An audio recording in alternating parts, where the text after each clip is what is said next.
Good morning, welcome to Cheltenham College. Second week of, well, we're into 3 weeks, of course, of the festival this year. But today, the start of a 4-day game against our friends from Worcestershire. Bright morning weather-wise. There is the threat of some rain later, possibly after tea. But at the toss at 10:30, Gloucestershire won the toss and decided they would field first. So Worcestershire have been put in. I'll give you the two teams. Umpires Jack Chantry and Martin Saggers will be on their way any moment. So the Gloucestershire side, there are 3 changes from the team that played against Glamorgan. So no Ben Charlesworth because of injury. He hit a ball into his mouth in a warm-up. He's also got a calf problem. And Dom Goodman and Josh Shaw are rested out of the bowling unit. So Zaman Akhtar and Matt Taylor come in, and Jack Taylor comes into the batting lineup, and Joe Phillips will be pushed up to open the batting when the time comes. So the team is Dent, Phillips, Ollie Price, Hammond, James Bracey, Tom Price at 6, Jack Taylor at 7, Zafar, Matt Taylor, Zaman Akhtar and Paul van Meekeren. Worcestershire have made one change to the team that won against Leicestershire at Oakham School. Kashif Ali coming in for Jack Haynes, who's had a poor run of form lately, and of course he is also off to Notts at the end of the season. So their side, Gareth Roderick and Jake Libby will open. Roderick, of course, ex-Gloucestershire. Azhar Ali at 3, Kashif Ali at 4. Only played one previous first-class match, 25 years old. He made 52 and 6 in the game against Derbyshire last year. So he'll bat at 4. Adam Hose at 5. Brett D'Oliveira on his 100th first-class appearance at 6. Matthew Waite, Joe Leach, slow left armer Josh Baker, Adam Finch and Dylan Pennington. So Worcestershire very much in the promotion mix at the moment. Their coach Alan Richardson has said that they want to go into September with a live chance, and they certainly have it at the moment. They've had a good win last week that's pushed them right back into contention. They've beaten Leicestershire home and away, and they've won at Derby. They've been quite badly beaten at Glamorgan. That was back early in the season. And they set up a game at Durham where they ended up chasing in the 4th innings but got bowled out. So that was arguably an attacking declaration to try and win a game. And Matt Taylor to open from the Chapel End. I'm sure he would have bowled at Gareth Roderick many times in the nets, and back in the team after a sore toe kept him out of the Glamorgan game. Obviously had a good festival here in 2021 where he took 4 wickets on the last afternoon against Middlesex to give Gloucestershire a victory. So 4 slips for Matt Taylor. He's going to bowl from the Chapel End. Quite good numbers in already, including quite a few Worcestershire supporters. So Taylor left arm over the wicket to Roderick, who's immediately underway with a single nudged out to Chris Dent at extra cover, and that brings on to strike probably one of the informed batsmen in the country at the moment. Jake Libby's just past 3,000 runs for Worcestershire since his move from Notts. This is his 4th season. He's averaging 56 at the moment. Got an important half-century in the win at Oakham School last week. Taylor to bowl to him. He lets that go, taken by James Bracey with no Ben Charlesworth. It's Jack Taylor who's in at first slip. Ollie Price at 2nd. Hammond at 3rd. Zaman Akhtar in the gully.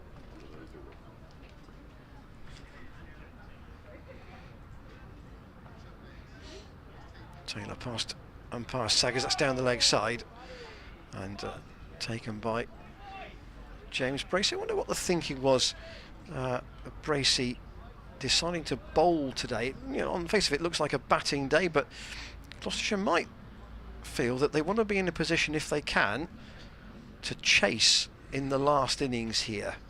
They may feel that that's a greater chance of winning the game by setting it up that way. Matt Taylor again to Libby. Oh, that's steered and taken low down by Miles Hammond. So the run machine that is Libby goes. And immediate success for Matt Taylor. Bit of a juggle from Hammond at third slip. But we might be able to show you that again in just a second. But first blood to Gloucestershire, and an important wicket too, given Libby's recent form.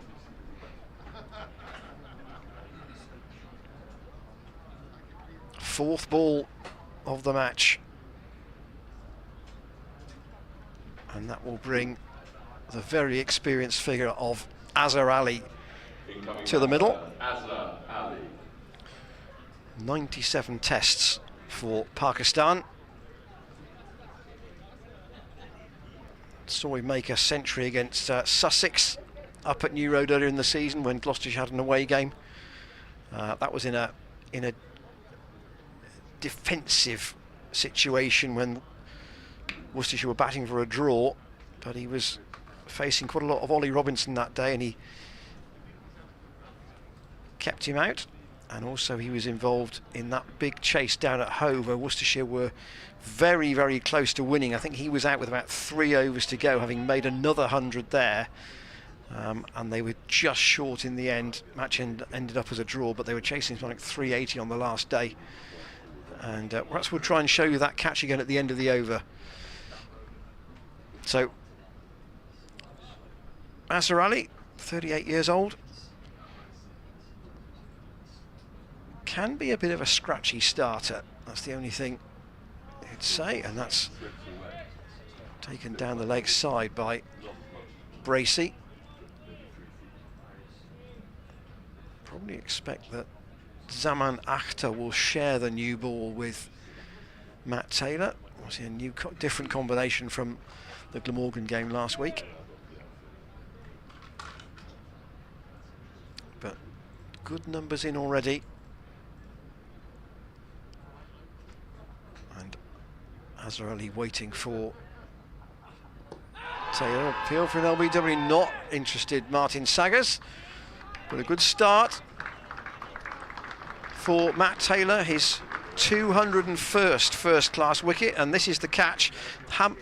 This is the LBW shout. We'll be going down the leg side. And here is the catch. Hammond right on the edge of your screen. It's a bit of a juggle, takes it at the second attempt, but safely up into the air. And from the college ball end, Tom Price, sponsored by Future Stars Coaching. And it will be Tom Price, in fact, to share the new ball with Matt Taylor, but a good start for Gloucestershire with that early wicket. And now can Tom Price back that up? Opening the bowling from the college lawn end for us, Dan Whiting. Morning, Ian. Sorry, I've just run round from the other side of the ground. Here's Tom Price. Meeting your fans again, Dan. Past the umpire, as that's played pleasantly there from Roderick. Knows this ground well. Does know this ground well, from yeah. His Gloucestershire time. Was involved in that chase against Leicestershire here in the 2019 festival when they were left to get 48 in 8 overs on the last day. Roderick hitting a 6 in the last over, but he scored a good volume of runs on this ground.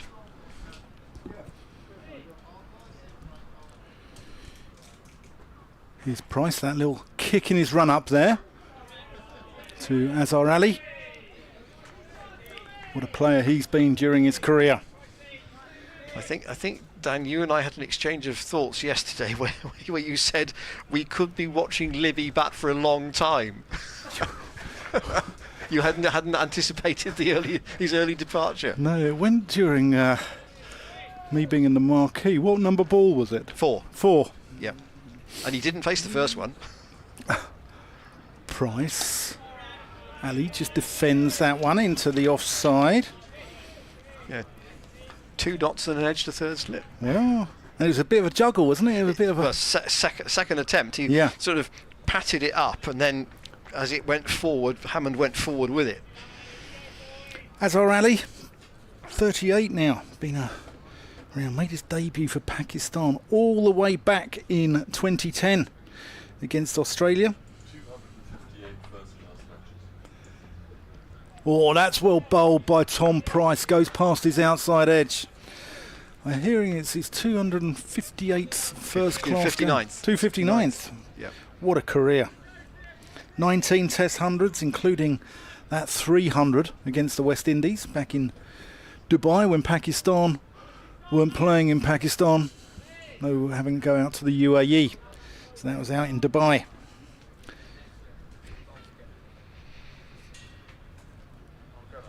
Price to him. And that's a no ball. So there's going to be 2 to the total. A little bit more grass being left on the pitch. I was talking to Christian Brain, the groundsman here. He's left 8mm on this, whereas Glamorgan had 4mm. And I think it should have a bit more zip, a bit more carry, and a little bit more in it for the bowlers, perhaps. I got a good stat for you on that. Price. Ali lets that one go, goes through to Bracey. Go on, Ian. So I'm indebted to a good friend of mine, Rod Salisbury, who is a member here at Gloucestershire and who moved to Cheltenham in 1993. Okay. And he's been coming to Cheltenham ever since. There have been 55 first class matches at the festival since he came to Cheltenham in 1993. Okay. I'll tell you why that's irrelevant in a minute. Price in. Ali defends.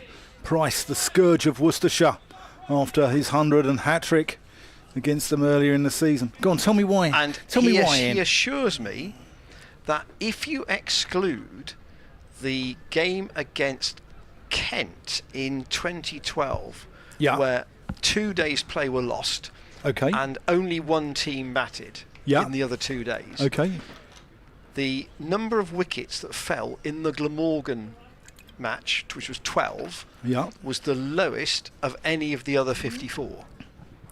Wow. Because it was an unusual Cheltenham wicket, wasn't it? Because normally, I mean, we always speak about every day here is like 300 for 10, isn't it? Yeah, or more. Yeah. And it was an anomaly. And I mean, Friday was 431 for 5. Nice shot from Roderick. Clipped away through wide mid-on. There's a chase for Zaman Akhtar out towards that boundary in front of the Martin Stovall scoreboard, and because it's in that corner of the ground, they'll take 3. And that's also because the pitch is that little bit further across towards the Sanford Road side of the ground. And with that, it might just interest the spinners a little bit more because of the very slight slope across the square when it gets to that point.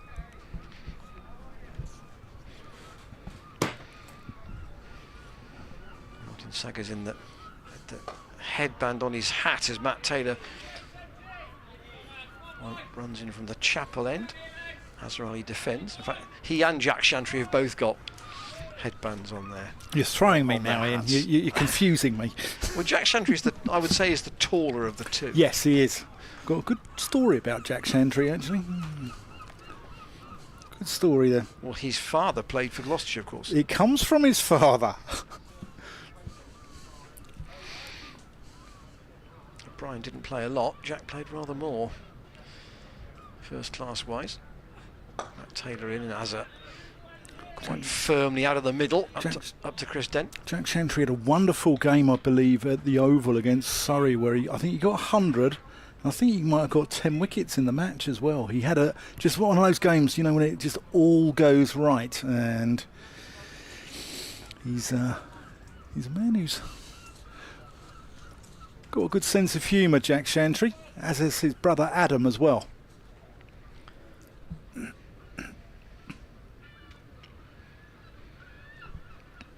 2014, I think that was.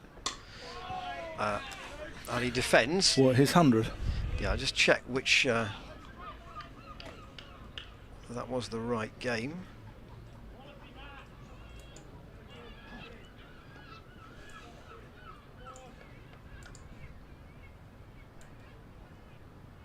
That sounds about right.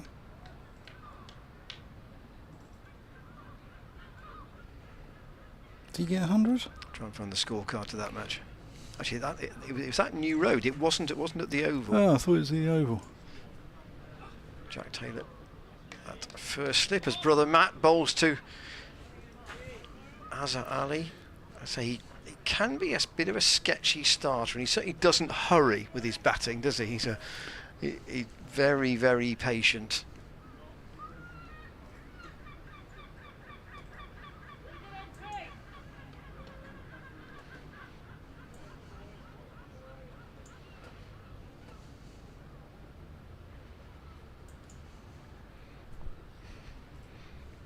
Taylor in again.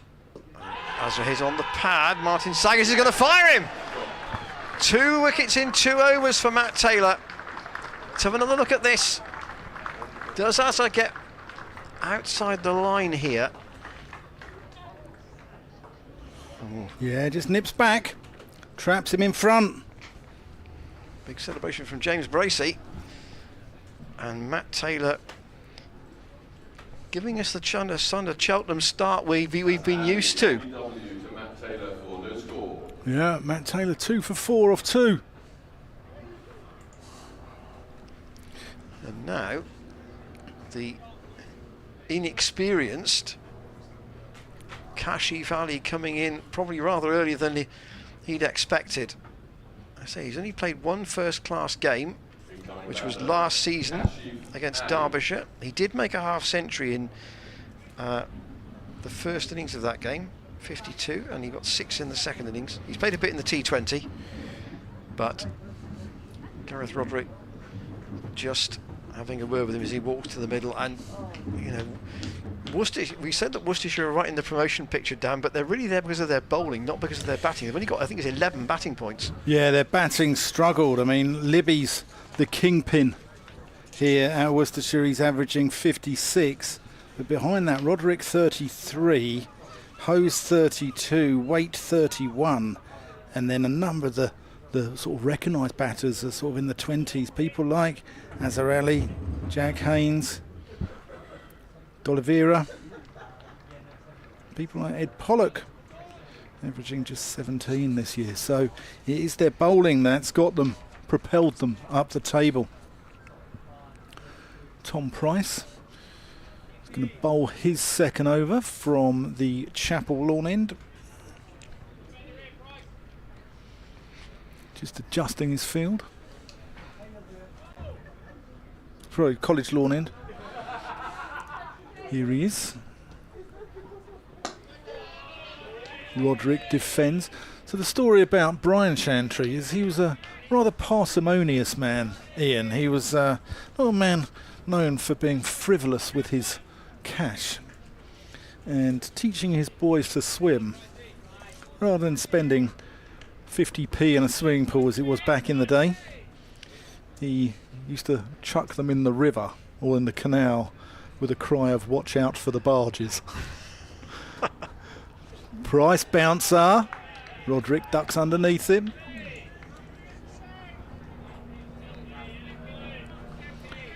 Just the start the hosts wanted here.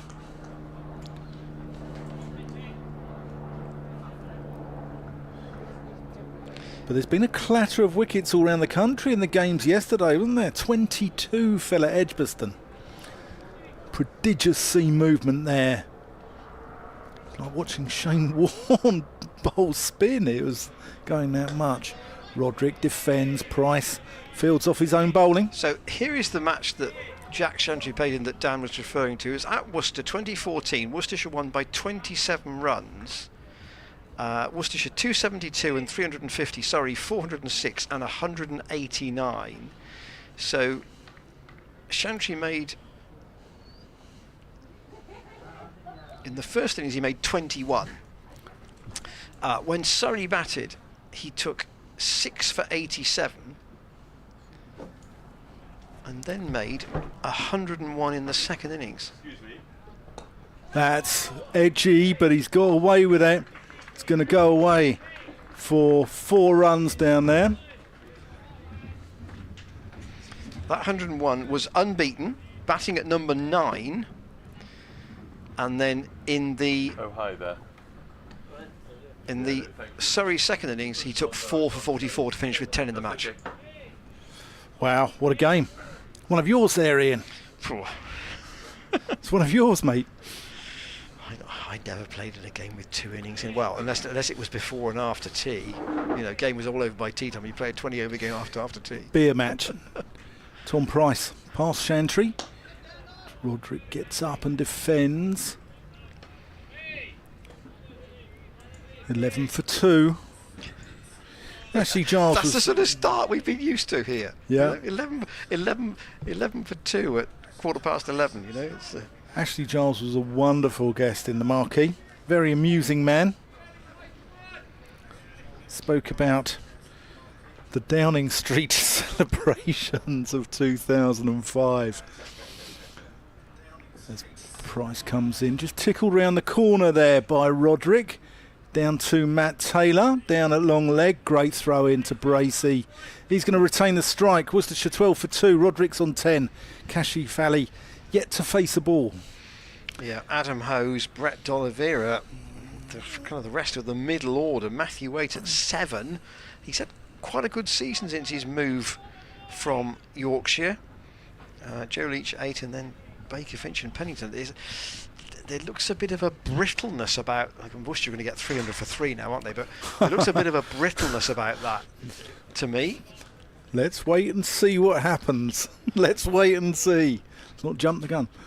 Yeah, Ashley Giles speaking about the Downing Street celebrations. I'll come on to it after this ball. So Matt Taylor, 2 wickets already into Roderick, and just plays that firmly but without any real force up to Zamanakhta at mid-on. So he was saying that Kevin Peterson wasn't the brightest of chaps and was spent about half an hour in the company of Sherry Blair, and it was all being very polite, all very nice. And in the end, Peterson came back to Ashley Giles and he said, "Oh, how was that?" He said, "I don't know who that woman was."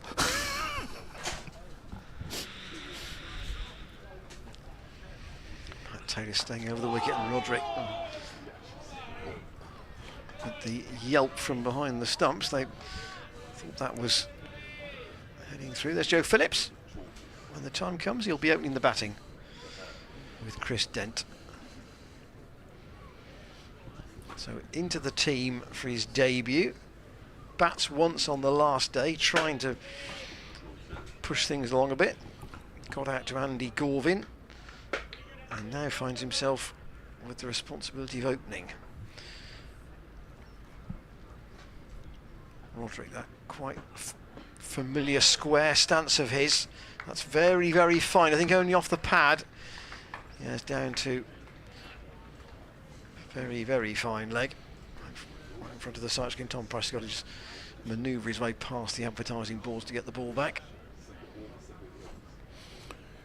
Worcestershire come here, 5-time winners of the county championship. The Graveney years of 64-65 were where Tom, having played for Gloucestershire, was stopped from playing for a whole season, wasn't he, in 1961? And went to Worcestershire. Not got a bad record here recently. Taylor again to Roderick. That's clipped round the corner. Chase for Tom Price. They only get 1. I mean, they've been in the days of 3-day championship cricket. Worcestershire would be here almost every year. Yeah. But if you look at since the splits, so to speak, into first and second division. Yeah. They have been here 8 times. They have won 4. They've lost 2 and they've drawn 2. Last game here, 2019, which Gloucestershire won in a quite a tense finish. Worcestershire were chasing on the last day. Gloucestershire won by 13 only. Well, There's a few survivors in that side from that game, actually, on both teams. they won the title in 74 under the wonderful Glenn Turner. What a player he was, fantastic player. And then in the late 80s, when Duncan Fernley brought the megastars to New Road, the likes of Botham, Hick, Dilly. Matt Taylor into Kashif, who gets inside edge onto that. That's why that appeal was not upheld, and indeed continued. 17 for 2. Paul Hibbard's been in touch on the emails. We'll get James to put the email up in a moment to how you can get in touch with us. He says, if anybody can find the scorecard from Brian Chantry's Gloucestershire debut against Somerset in Bristol, I recall his name was spelt incorrectly. It was spelt with an A at the end, so Chantray. He also got Brian Rose out bowling from the pavilion end, as I recall, says Paul. So Tom Price coming in past Jack Chantray to Roderick. I mean, any electronic card would probably not have his name spelt incorrectly, but the actual physical scorecard might. Yeah, back in the day, yeah. There is our email, by the way, commentators@glossccc.co.uk. We had a few gremlins tied up with our emails last week, so apologies if you were trying to get through and couldn't. It had Ian Randall pulling his hair out.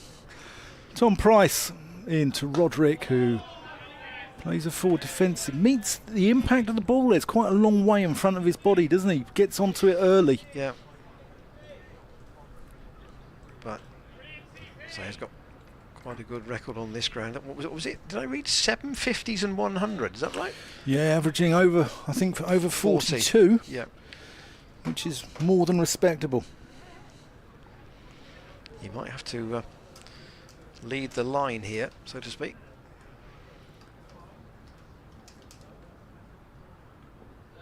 Oh, that's a good delivery from Tom Price. Goes past his outside edge. Has Roderick groping for that one.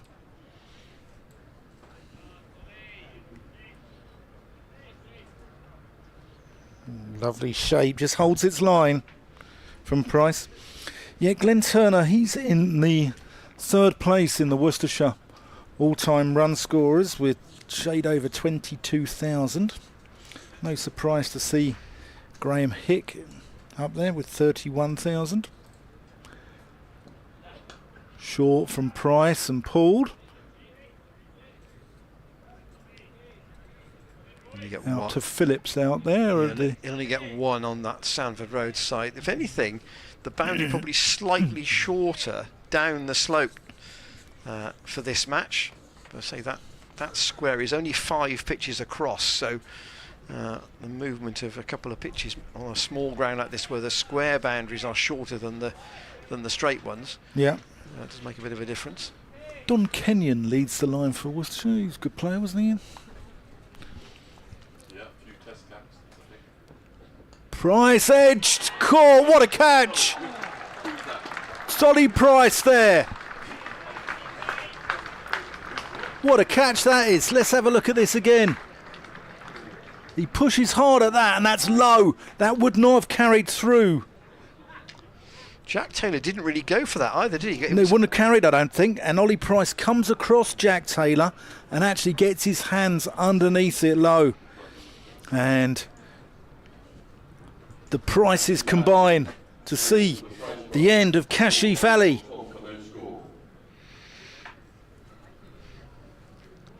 Game moving quite quickly already.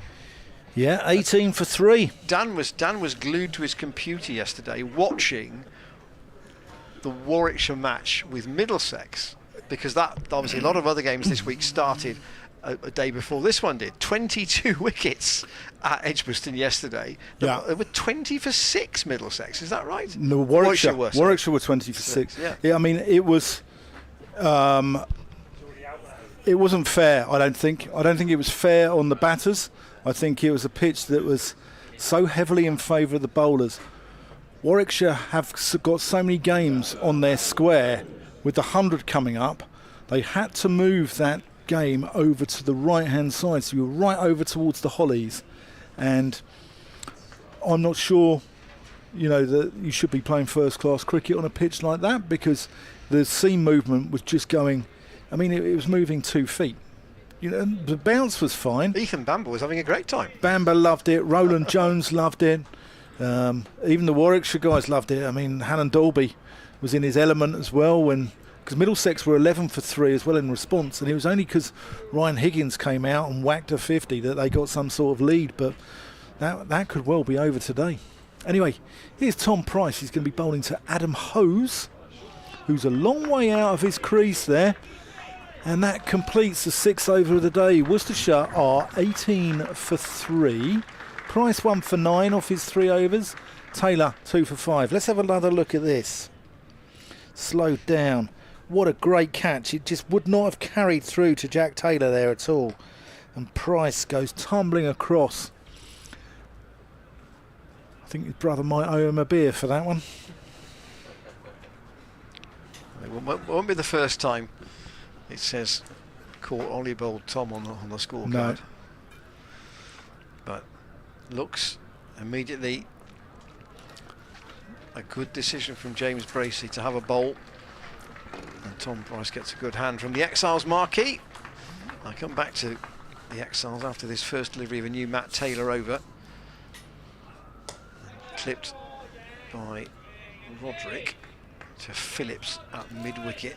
So yeah, Gloucestershire Exiles are a group, a supporters group. They always have a day here at Cheltenham. There's 130 of them here today, and Sarah Blowen from the Exiles will join us after lunch, I think is the theory. She's chair of the committee, and they're also a fundraiser organisation as well. I'll come back to that after Taylor's delivery to Roderick, which he lets go. So they're going to present a cheque for £3,500 to the club today for their fundraising efforts so far this season. So that's it's all handy money to have, particularly for small things, maybe for the academy. I think that's where the bulk of the money normally for the Exiles goes. Yeah, fantastic, isn't it, what they do? Really good. They are spread far and wide, and the idea is that you're a Gloucestershire supporter who no longer lives in the county. That's where the membership idea comes from. They have a magazine published twice a year, start and end of the season, and they also have an AGM at Lords as well, and a meet the players evening at one of the matches when they should Gloucestershire play in London. Latterly they have tended to play Middlesex either at Radlett or at Merchant Taylors. Yeah. So they haven't played at Lords for a while. They played during the COVID year when there were no fans, didn't they? David Payne got 10. Yeah, we got a bag of wickets during that game. Matt Taylor into Roderick, who steps back and then forward, and that's a fine shot. He's punched that down the ground past Chris Dent, and it's going to go all the way for 4 up towards the main scoreboard. Lovely shot. At the chapel end.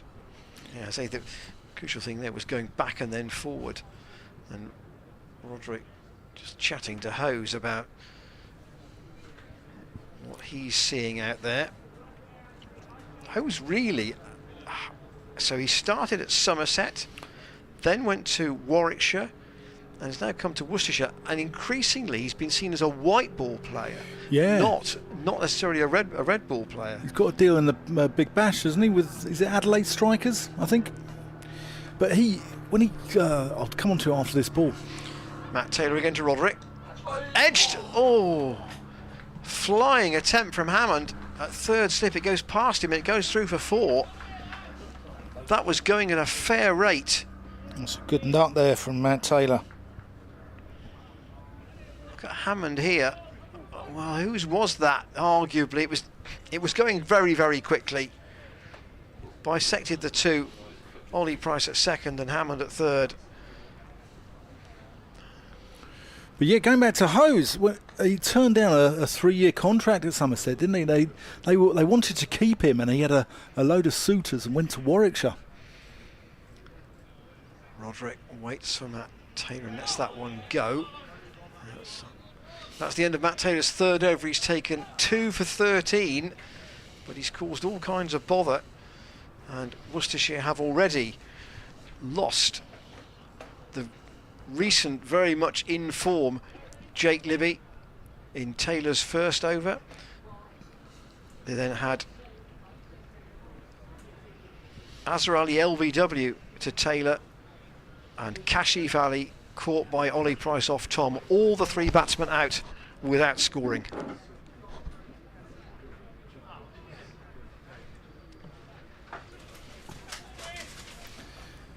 Here's Tom Price.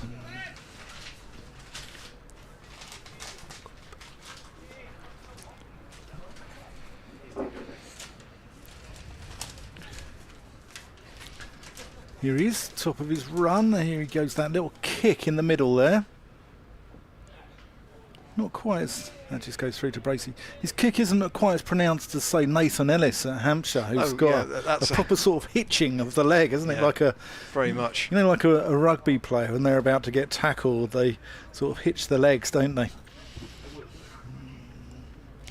Hose, born on the Isle of Wight. He's a better player than a career average of 24 suggests, I think. Yeah, he's only won first class 100, which was Defends actually Price. for Warwickshire against Notts 4 years ago. Yeah. He bowls a little bit of handy sort of medium pace as well, I believe, doesn't he? I seem to recall. Not that I've ever seen him bowl it, I must be honest. Chiefly a batter.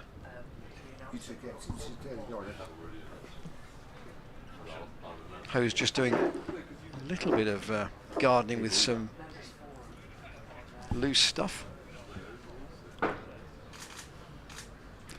Price, past umpire Jack Chantry. Driven nicely, can't beat mid-on though. Worcestershire 26 for 3. Been Gloucestershire's morning. We're only just over half an hour in. It's been all action here at Cheltenham, isn't it, Ian? Well, this is, I mean, but this is, I know this is quite a new venue to you. But for people who've been coming here a long time, this is what they've come to expect. Yeah. This is normal. Yeah. It wasn't normal last week. No, it wasn't. It wasn't. This is normal. Oh, that's well bowled by Price. Goes past the outside edge of Hose's bat. I mean, we were a little bit bored on Sunday, weren't we, Ian? It's got to be said. Things were starting to sort of take us away from the cricket, like the amount of churches here possibly in Cheltenham. Yes. And I only turned left outside of the ground, and there's another church 300 yards down the road. I mean, what is it with you people here in North Gloucestershire? You know... We're good people, that's what it is. It must be a bastion of Christianity here. It really must be.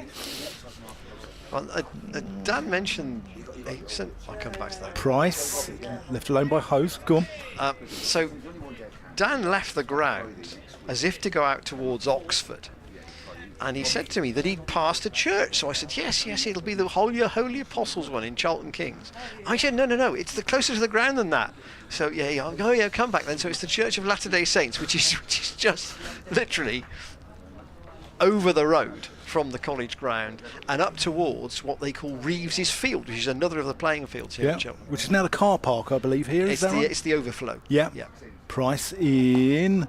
That's going to be 4 runs there, carved away by Hose, and that's going to run away. Outfield's a little bit more sluggish than during the Glamorgan game, but he's going to get 4. That completes the over. So for those Worcestershire fans tuning in who probably think, what are they talking about?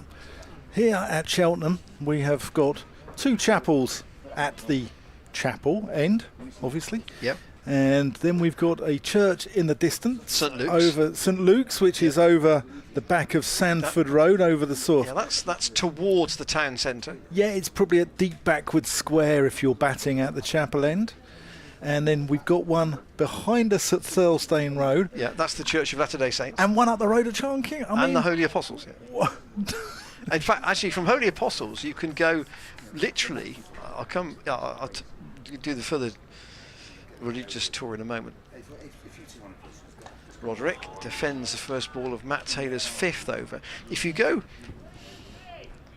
down into Cheltenham Kings from where the Holy Apostles Junction is, you've got there is a church probably no more than 800 yards down towards Cheltenham Kings itself. So those the good people of Cheltenham Kings have plenty of choice. And I'll come back to the chapels after this delivery from Taylor. Roger, he gets jumpily defended. That he doesn't lay a bat on it. He's batting on leg stump. He bats showing all of his stumps, doesn't he, Roderick? Yeah, there will be, talking of religion, there will be a service here on Sunday at 10 o'clock, which is, I did ask James this thing during last Sunday's play. There is going to be a service here. That is normal during the festival, on one of the Sundays.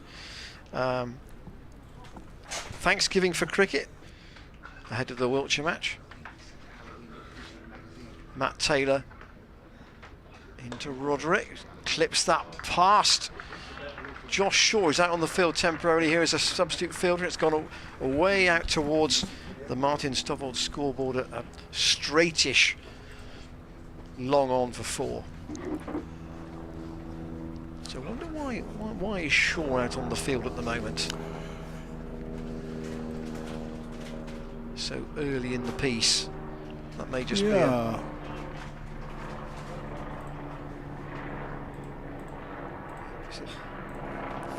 Van Meekeren's at square leg, so it's not one of the bowlers. So it may just be one of those 1 over ones which sees somebody just go off the field for some reason. Ed Middleton just walking past us. Yeah. Acting as 12th as well. He's been to the barber since Sunday. He has been to the barbers. Here's Roderick facing. The question is, Ian, have you? No, I think 4 times a year is about the frequency for me. That's plenty.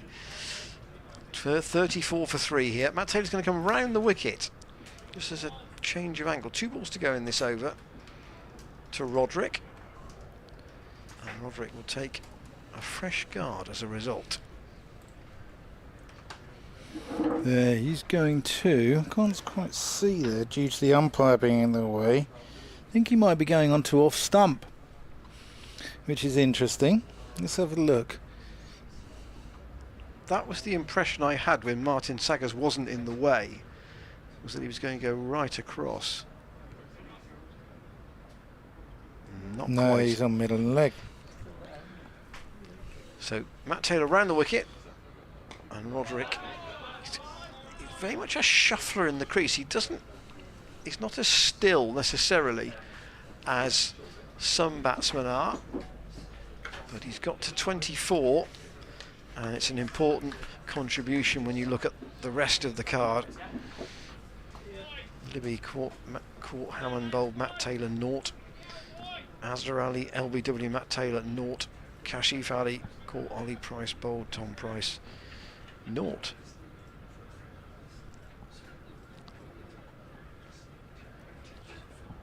Lets that go. It's the last ball of Matt Taylor. He's bowled 5. He probably could go. Probably one more. I think he's bowling well. Let's give him one more. Certainly one, possibly a couple.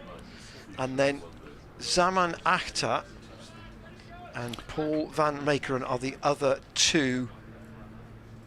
It was Zafar. Seam bowlers. Zafar was off the field, and now Chris Dent has gone off for some reason. So again, Joshua's going to stay on for the minute as a sub. 11s maybe.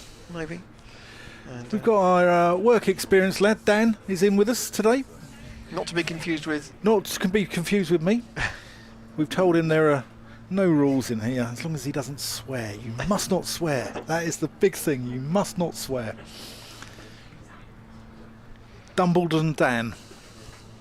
Here's Tom Price past the umpire as Hose leaves that one alone. So Van Meekeren has now gone in to the gully, and Zaffa, would you say that's 4 slips on a gully? Do you see where? Yeah, it's not quite a gully. It's sort of more of that floating sort of with Zaffa, fifth slip. Zaffa at point, really. Yeah, it's where Gloucestershire like that position. If it is a gully, it's a very fine gully. Price comes in past Chantry. Hose leaves that one alone again.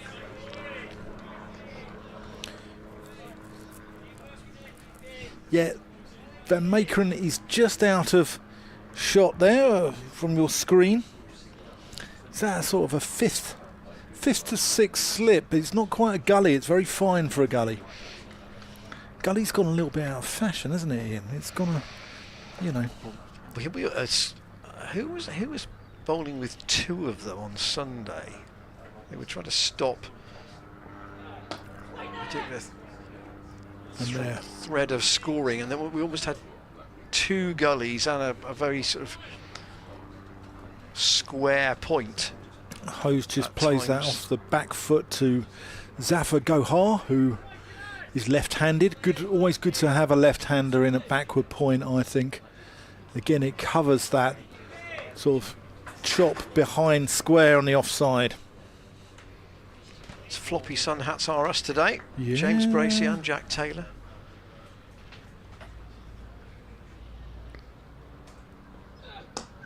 Defended there by Hose. I wonder if Josh Shaw's found his bucket hat. No, he hasn't. We're calling it Harry Clements, our analyst, who's in with us today. We've got today in with us, we've got James Healy bringing you the pictures at home. James, the genius Healy. We've got Dumbledon Dan here on Work Experience. We've got Harry Clements, the analyst. And we've got Terry the Voice Blake in, who's our match day announcer. Pushed there, quick single. They're going to take on Zaffa, and it's well placed. They scamper through for 135 for 3. Hose moves on to 5. We had one day of the festival last week, really. Friday was the one day that was like this weather-wise, where you felt, you know, we're going to get a reasonable chance of a good slug of play without interruption. The only worry today might be over rain at the back end, sort of 5 o'clock maybe. But hopefully that can skirt past us. Oh, that's actually well played by Roderick. He drops his hands on that and it went downwards. Ball popped on him a little bit from Price there. Let's have a look at this again.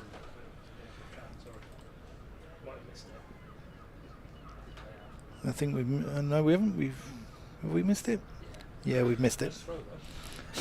Good bit of fielding. Good bit of fielding, but unfortunately we missed that. Paul Van Meekeren walking towards us, bowled very well in the game against Glamorgan, the only bowler in the whole match to actually get some life out of the surface, and he bowled quickly, hurried up the batsman. One thing we have to think about with Van Meekeren here, Matt Taylor is going to continue, is how short he bowls. Shouldn't bowl too short on this pitch, I would have thought. I think you've got Matt Taylor into Roderick, who forces that off the back foot. There's a chase for Zaman Akhtar down towards the Sanford Road boundary, and he'll just haul in. They'll come back for a comfortable 2.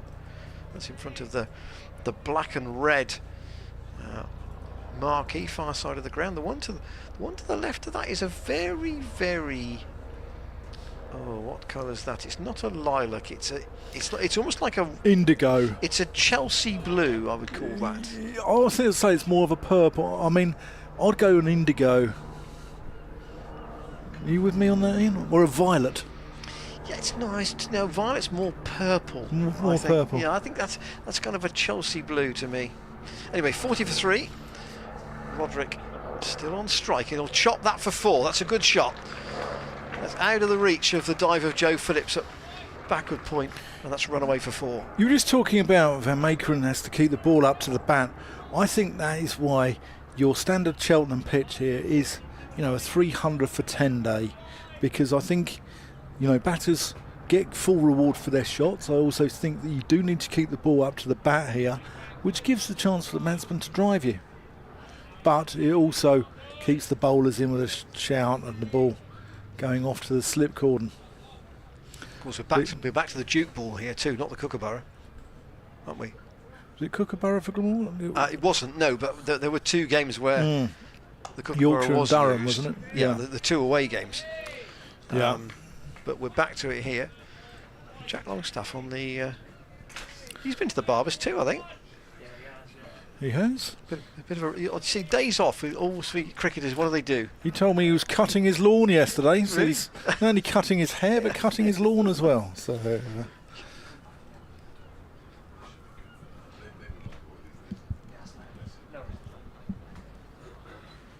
Matt Taylor with the chapel behind him. Comes in a bolster. Rodriguez plays that with a little, almost a stun shot. Up to Josh Shaw, still on the field for Chris Dent at the moment. Shaw, not selected for this game.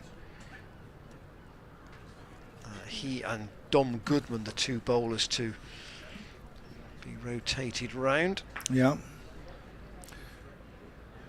It's Dumbleton Dan here. Dumbleton will be a club who's known to Worcestershire and Gloucestershire fans, and been right up on the border. They play in the Worcestershire League, I believe, don't they? They play in the Gloucestershire League. Are they in Worcestershire? No, they're in Gloucestershire. They are in Gloucestershire. Yeah. Lovely ground at Dairy Lane.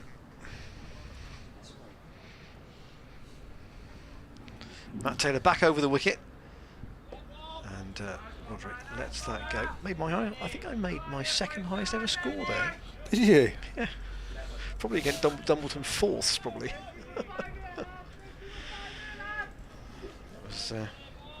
I think they probably figured the game was over, so it didn't matter if I got a few. Well, they fed you a few at the end, did I they? think they did. Right on the border, though, isn't it, Dumbleton? It is very close to the border, and It's got a WR postcode in. I mean, But if you look at it purely from the county boundary, it's inside Gloucestershire. Here's Matt Taylor over the wicket to Roderick. Well, he steered that past the left hand of Joe Phillips all the way along the ground, and that's going to go away to 3rd man into the boards for 4. So Yeah, I think he's deliberately played that. I think he's opened the face. yeah, so I wouldn't say that was an error, that shot. And Roderick to 37 out of 48. And of course, I don't know whether he was there, Dumbleton Dan, but they won the village knockout last year. They did. Tommy Borman part of that side, who's been getting runs for Gloucestershire in the 2nd 11, and I think he's moved to Froster Cricket Club since then. But he's one to watch coming through the system. Ed Middleton, he said I was on 12th duties, he's now out on the field. He's going to go down to fine leg. So I suspect that might mean Matt Taylor's gone off the field.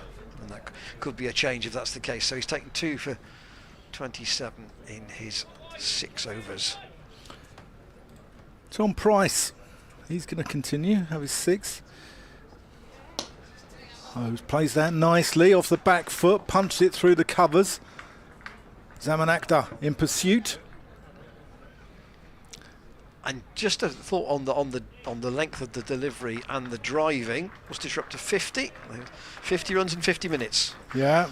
A There bit of hasn't recovery been here. much down the ground, has there?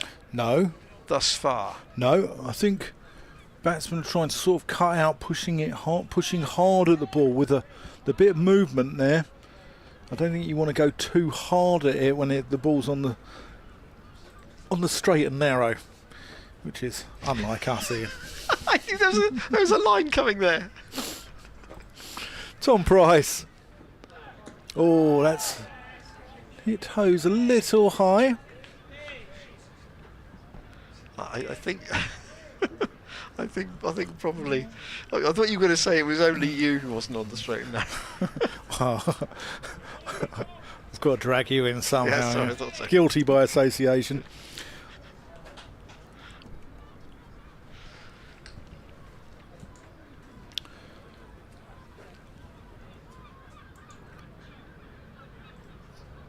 Price past Chantry. Nicely driven, can't get past Josh Shaw at mid-on. Sue Arthurs has been in touch on the email. Sue's from Stow on the Wold. She says, my son used to live in Cheltenham Kings. The church in the middle of the village has a one-way road system to get round it. So the family used to call it the church about. Keep up the good work. Hope to be at the festival on Friday and bring my brother, or be with my brother, John Gordon, who is, of course, Benny's dad. So she's Benny's auntie. Yeah, technically. Oh, nice shot there. Oh, that's well fielded by Zafar.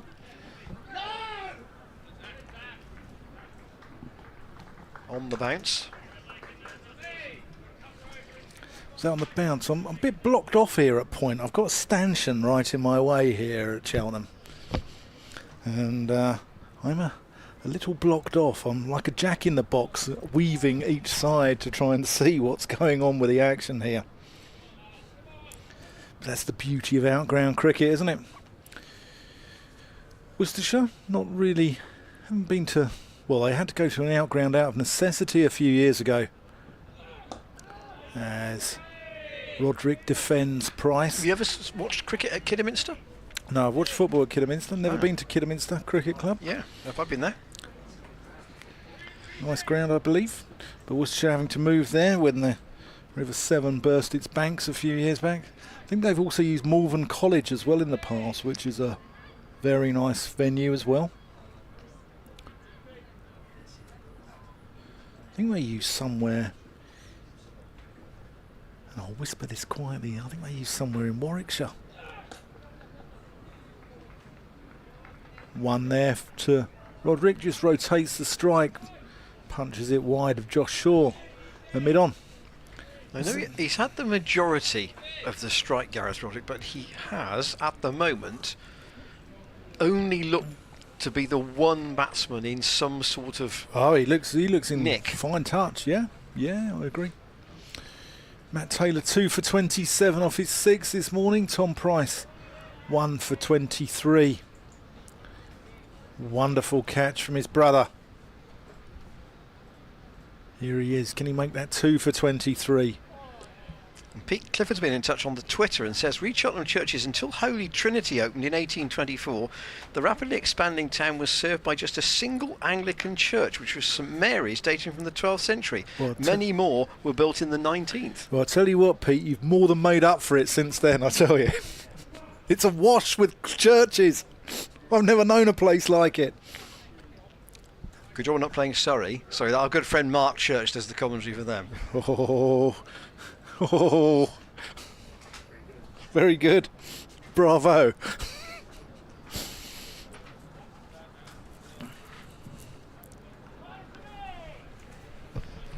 First bowling change of the morning. Zaman Akhtar to replace Matt Taylor at the chapel end, appropriately. Dan was in his element when we had Zach Chappell bowling from the chapel end last year. Yeah. Unfortunately, to my mind, there's no cricketers called John College Lawn, but no. No, it's possible, of course, that Chappell. Is Chappell gone to? He hasn't gone to the 100, has he? Yeah. He's doing very well at Derbyshire. No, but he's going to the 100 with the Invincibles, so Is he won't be here next week. Okay. Well, unlikely to be here next week. Here is Zaman Akhtar into Roderick with that sometimes familiar leg going up into the air as he plays the shot. He comes forward onto the front foot, the back foot goes up into the air almost like a ballet dancer, and he's clipped that very fine down to fine leg for 4. You can't quite see it from that shot, but watch it from side on. Like a flamingo, isn't he? Yeah, it's a quite a distinctive habit.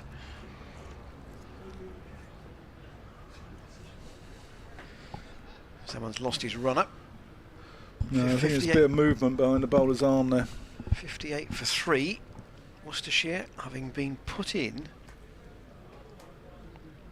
Wicket in each of Matt Taylor's first 2 overs.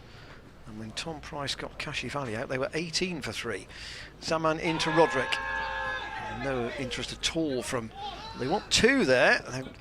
They won't get 2. And it was a leg by. Martin Sager's not interested in the strangled appeal. So Matt Taylor 6 overs, 2 for 27 from his opening stint. Got to 200 first-class wickets in his last first-team appearance.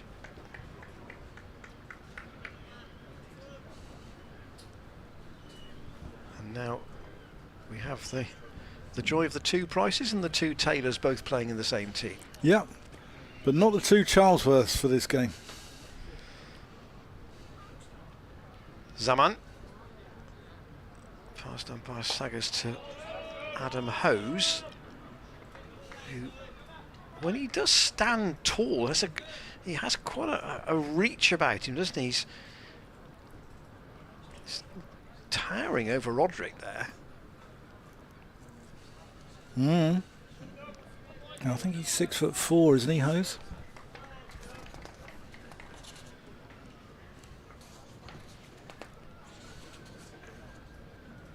Deep in his crease here to Zaman Akhtar. That's down the ground, and Middleton's dived over the top of that. It's a chase for Dent out towards the boundary, and he's slide and stop it, he will, right in front of the sight screen. They'll take 2, and that's all they'll be. Fantastic fielding from Chris Dent there. Saved 2 runs. Not many 3s at Cheltenham, as Ian Randall will tell you, the man with the local knowledge, but Chris Dent, there probably was 3 there, but Dent's very fast and cut off a 4. Kept them down to a couple.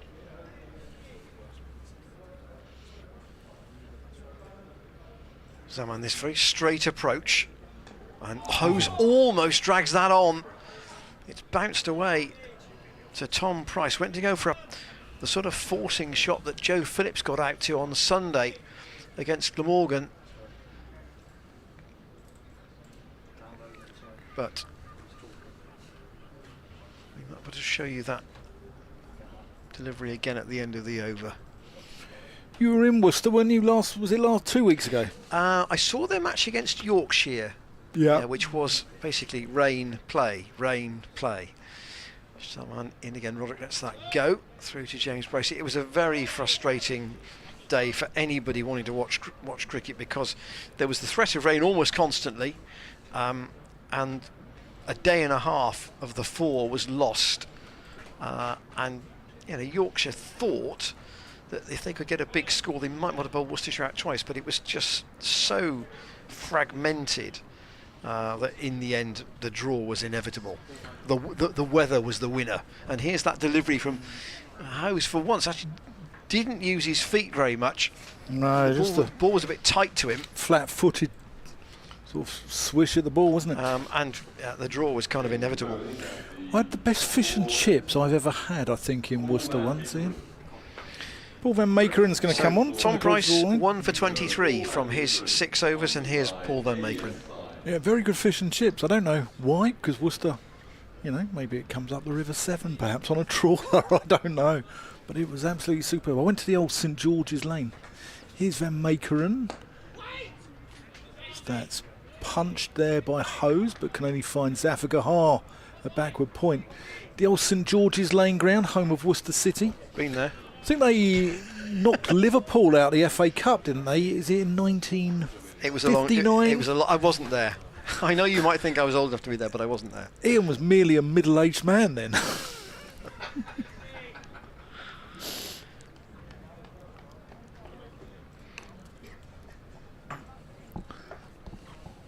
Van Meekeren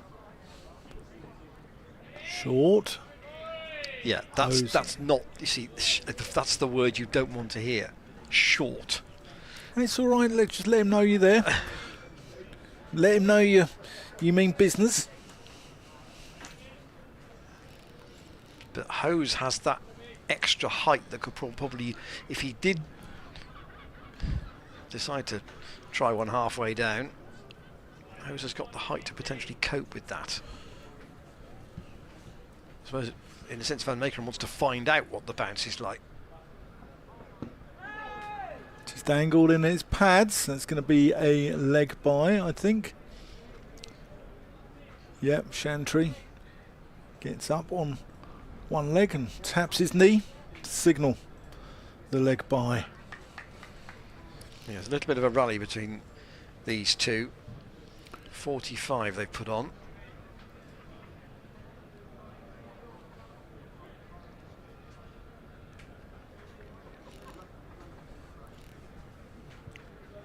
Ed Middleton's an extra cover, fielding as a sub at the moment, so I suspect Matt Taylor's off the field. Nice shot there from Roderick. Goes out to deep square. Joe Phillips doing the fielding out there. It was our colleague John Curtis, who does a lot of work at New Road, who flagged up Gareth Roderick's average playing here at Cheltenham. 42.7, I think it was. No relation to Tim Curtis, who scored a lot of runs there over the years, didn't he? Don't believe so. Don't believe so. Part of that side in the 80s, wasn't he? Although what John doesn't know about Worcestershire cricket probably isn't worth knowing. Hose defends. He's been a very familiar figure in the press box at New Road for many years, John. And quite a lot of what Worcestershire supporters will read on the Worcestershire website is the product of his. Would have come via him. His keyboard. Yeah. Bit of an exodus going on from New Road. I'll come on to it after this ball from Van Meekeren. Down the leg side. So Hose misses you spoke out. to Ashley Giles before play today. Yeah.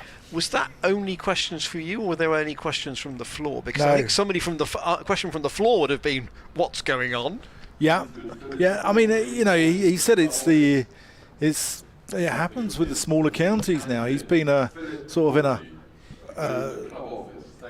management role at a couple of larger counties, isn't he, with Warwickshire and Lancashire, and now he's the chief executive at a smaller county. But I think that sort of happens, and I think it's the way sport is going, and it's sad because not only did Worcestershire lose Ed Bernard and Moeen Ali last year, but they've just had Dylan Pennington and Josh Tongue and Jack Haynes announced, along with Pat Brown going to Derbyshire. Yeah, that's a big hole in your bowling, that's for sure. There is Salman Akhtar to Gareth Roderick, who of course left Gloucestershire to go to Worcestershire, and has just signed a new deal actually at New Road. So they've been keen to emphasise, if you like, the positive news on that, and they have taken Rob Jones from Lancashire. They have. So that will help. That's a good signing. That will help a little on the batting front. They need some bowlers now. Yeah, but it's the way sport is going, isn't it? I'll come on to that after this ball from Salman Akhtar. Into Roderick. Bunts that into the ground. It wasn't the most convincing stroke. And he will pick up one. Roderick to 44 at a runner ball. Yeah, so what we're seeing in sport now, we're seeing the bigger clubs harvesting players, aren't we? We've seen it in football with Chelsea and Manchester City. Look at the likes of, say, Calvin Phillips at Manchester City. How many minutes did he play last year? And I'm not sure it sits that comfortably with me, Ian. Hose. It's a nice shot. Square drive for 4. Down the slope. Was it the width or was it the length there that was the problem, or possibly both? It was the width, really. It's wide, and the 50 partnership up between these two. And I think Worcestershire fans were particularly peeved about Tongue because They had him since he was 6 years old. He played in their under-10s group, so he's come right through their pathway. They've invested a lot of money. He spent a lot of time out injured as well.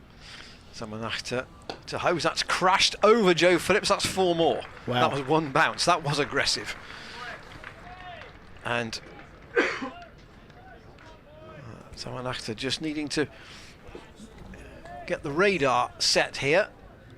He's gone for the short one, and Hose said, right, there's enough room there. I can just force that past Phillips, and that's made James Bracey drop Joe Phillips now out to backward point on the boundary. Yeah, so Tongue spent a lot of time out injured. He's, you know, not only Worcestershire paying his wages, but they're also paying his medical bills whilst there as well. Axter again to Hose. Oh, that's a better ball. He's trying to push at that, and it goes through quite low to James Bracey. And I think, you know, it's the investment, because I think he's had a stress fracture of the back, hasn't he? I think he's had also a nerve problem in his shoulder, which kept him out for a while. And I think he's had other injuries as well. So I do feel for Worcestershire. And whilst they'll get compensation should he play for England, because Leicestershire still get compensation from Stuart Broad. Someone again, and Hose lets that go. So his introduction into the attack, 2 overs for 16 for Zaman Akhtar. A couple of boundaries in that over. So whilst they'll get compensation, should he go on and be an England regular, which he could quite possibly be. I think he's had a wonderful start to his Test career. You know, say for instance Pennington, if he doesn't play for England, they're not going to get compensated really, and I feel that they should. They've invested a lot into these guys right through their early. Did you write a piece on this? I did, in the cricket paper, yeah. But I feel it's something I feel strongly about, not just for Worcestershire, but for any smaller county. They shouldn't be, in a way, pilfered by the bigger Test playing counties, and I don't think that's right. I think the system needs looking at. Here's Van Meekeren. Nice shot there by Roderick, just ticks over. He moves on to 45. Yeah, Matt Taylor's back on the field. That's him under the sun hat on fielding duty. Worcestershire going along at 5 and over, despite the fact they lost those 3 wickets. There's been a little bit of a sort of a counter punch now in this partnership. They've got guys down the order, haven't they, who you know, they bat quite deep. Their lower order's got them out of trouble a couple of times. That's just straight onto the legs there by Van Meekeren, and Hose just works in for 1. Matthew Waite's got 100, I think, was it against Derbyshire early on in the season? Was it first game of the season, I think? First game, I think. Yeah. Joe Leach certainly can hold a bat. He gives it a whack, doesn't he? He gives it a good thump with the bat. I think 9-10 Jack, you might be asking a bit much, but certainly down as far as Leach, you can absolutely see people contributing useful runs. That was quick from Van Meekeren. Good carry through to Bracey. Takes it shoulder height. Roderick leaves that one alone. Obviously, you know, we hope that this doesn't happen for a while, but Jack Taylor coming back into the side for Gloucestershire is an interesting selection, particularly given the venue and the opposition. Yeah, you came out with some good statage, didn't you, about Jack Taylor against Worcestershire? So Jack Taylor has made 7 first-class hundreds in his career. 3 of them have been on this ground, and of those 7, Van Meekeren again straying onto the legs. Roderick's got that one in front of square, and he's timed it so well it's going to go for 4 runs. Lovely shot. Yeah, so so 3 on this ground and 4 against Worcestershire in all. So the Worcestershire ones, he's got 2 at New Road, 1 here and 1 at Bristol, and the other 3 were 2 in 2015, both here at Cheltenham against both championship matches. Derbyshire and Northampton got 100 in both, and the last one was against Glamorgan at Cardiff. Now, he's not played a lot of red ball cricket really since 2019, so the fact that he hasn't got 100 in red ball cricket since 2018 is a little bit false, because he's only had Yeah. 3 or 4 games in each season. But Yeah. the point that he has made runs here and made runs against Worcestershire in particular, I think absolutely justified him coming in once Ben Charlesworth wasn't fit. And the debate then was, what do you do with, no Marcus Harris around now, and no obvious opener to go along with Chris Dent. So what the solution has been to push Joe Phillips up. Yeah. Roderick looking for that one for his 50. Plays it square but can't get it past Afghar. Worcestershire 79 for 3. Roderick 49 at a run of ball. Hose 20 off 30. Zaman Akhtar 2 overs, none for 16. Van Meekeren 2 overs, none for 7. But it's been a good first hour here. Gloucestershire have bowled. Yeah, they'll be pleased with it.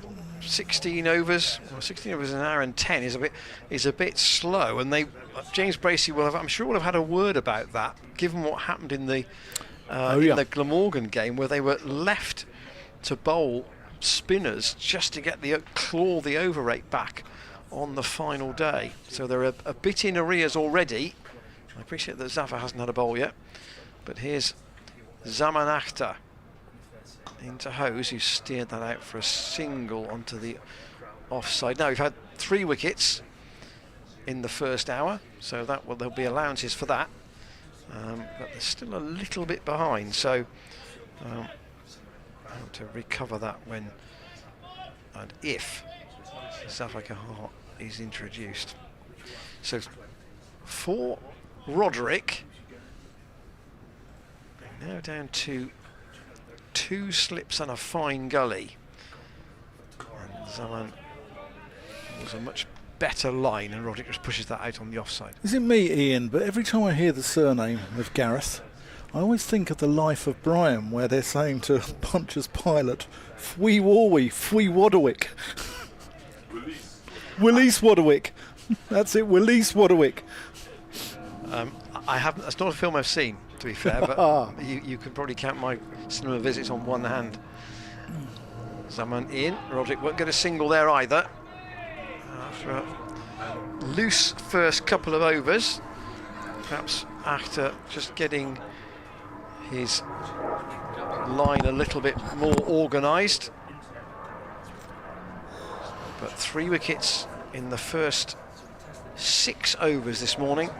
2 to Matt Taylor and 1 to Tom Price. Jake Libby, Azhar Ali, Kashif Ali all out for naught. And here's Roderick on 49. Is that your private jet just landing at the airport there, Ian? Just going over into Gloucestershire Airport? Which was it heading? It's got to be going. He's going that way. It's going. Yes, going out to the airport. It's going towards. So from our vantage point, which is on the Thurleston Road side of the ground, looking towards the hospital on the Sandford Road, it's going from the Oxford direction towards Gloucester. Zaman Akhtar in. Roderick won't get a single there either. So Zaman's just tightened things up a bit here after a loose first couple of overs. Neither he nor Matt Taylor played in the Glamorgan draw. And interesting that Glamorgan were very much in the runs yesterday at Derby. Colin Ingram got 100 there, and Roderick lets that go. So tidier over from Zaman Akhtar. He's bowled 3 overs for 17. On the subject of scores, we're obviously in the first day here. I'll just update you on what is happening elsewhere, whether it's into the second day. First division then at Southampton, Hampshire 120, Essex, the between innings all out for 169, so the lead is 49 there. Much more orderly at Edgbaston, Warwickshire 60 and 92 for 3 in reply to Middlesex is 199, so they're still trail by 47. At Old Trafford, Northants 341 for 8 against Lancashire. They're batting on there. They're now beyond the 110 overs though, so no more bonus points available. Van Meekeren, there, that's slashed away. Is that an inside edge? It's probably going to go for 4 runs. Yes, it does. To Hose. Let's have a look where this has gone.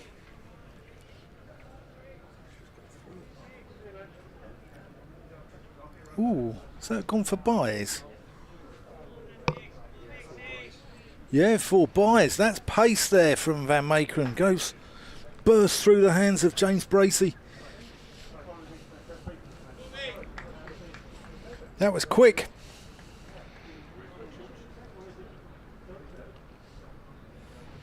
Bold, really quick delivery here at David Lloyd against Glamorgan. Hit him on the helmet. Hose defends. I just complete the scores in the first division. At Trent Bridge, Notts 330 for 7 off 99 overs against Kent. And they've got rain at Taunton. Ominous. Somerset 170 all out, Surrey 218 for 4. In the second division, Derbyshire Glamorgan 512 for 8 against Derbyshire. Ooh. And they're playing at Scarborough too. Yorkshire 193 for 3 against Durham. They had a curtailed day yesterday. Here's the Dutch international in. That goes behind square there from Hose. He's going to get 4 runs there. Let's go back to that Glamorgan board against Derbyshire. They've got 500 and... Byram got a big one 12. yesterday, didn't he? 150? In 16 overs. So Colin Ingram got 136 yesterday. Ingram, sorry. And then elsewhere, Zainul Hassan 69, Kieran Carlson 57 and Billy Root 52 were all out yesterday. And then today Chris Cook's made 70 off 51 balls, which probably explains why they've had a real acceleration. They looked a strong batting side here, I thought. How long did Zane's 60 odd take him? 3 hours. Yes, he was a old school opening batsman, shall we say? But sometimes you don't mind having that. No, exactly. Can't be crash all the time. Exactly, Ian. Not all the time. Anyway. No, exactly. Hose tries to drive, doesn't go anywhere. Yeah, sometimes you need to. You need a bit of caressing, don't you, Ian? Rather than crashing. And yeah, that's what I must confess I saw when I saw Azhar Ali bat earlier in the season. He was in early, and he was quite prepared to be. I mean, we saw that with Pajara too at Bristol. I think he was watchful initially, very slow initially, but he picked up the pace of his innings. He knew exactly what he was doing. Here's Van Meekeren coming in past Jack Shantry. Bouncer. Hose weaves it. Yes, that was chest height, wasn't it? It wasn't. I mean, chest height to Hose is probably head height to others, but he swayed out of the way. But that tells you it's been. Look at the core detail at the bottom of your screen there. Run rate nearly 5 and over. 3 wickets in the first 18 overs, and runs coming at a good pace as well.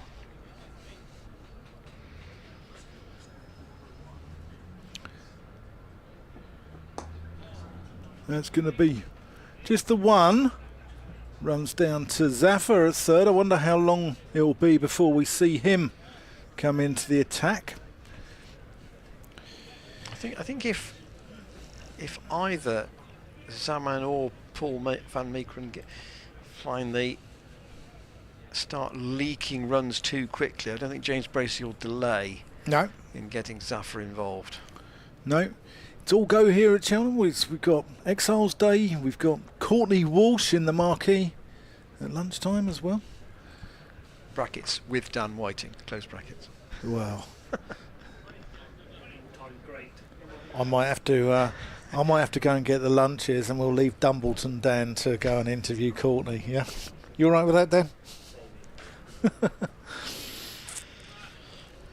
How many times did Gloucestershire fans see? I'll come back to that. One Hose steered out to deep backward point. Phillips is out on the boundary there, so he's got Roderick back on strike. How many times did Gloucestershire fans see Courtney thrown the ball here at Cheltenham and say, right, go and knock over the tail? Well, I was looking at his record here because you know me, I'm a meticulous man. Although I got my research horrendously wrong on Ashley Giles, as was pointed out this morning. But his first 2 seasons at Gloucestershire, 205 wickets in 85. First full seasons, because he joined at the end of 84.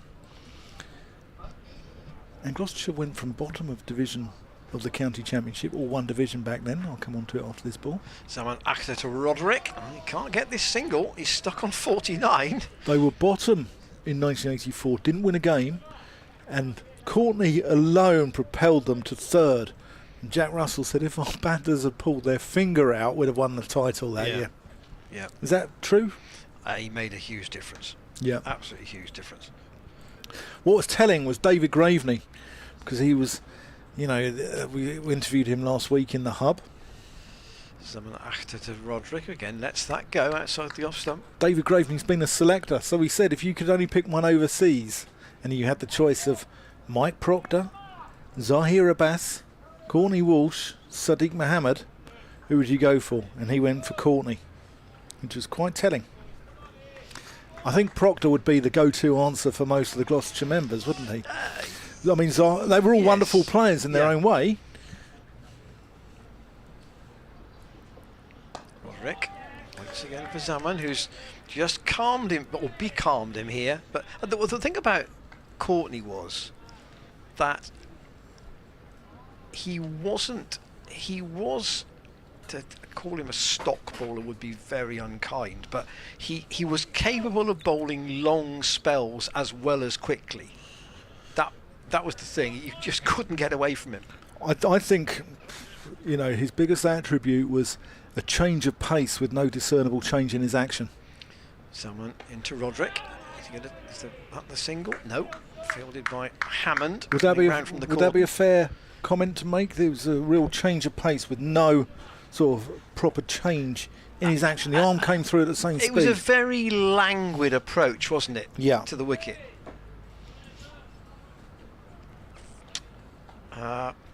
Paul Spencer on the email.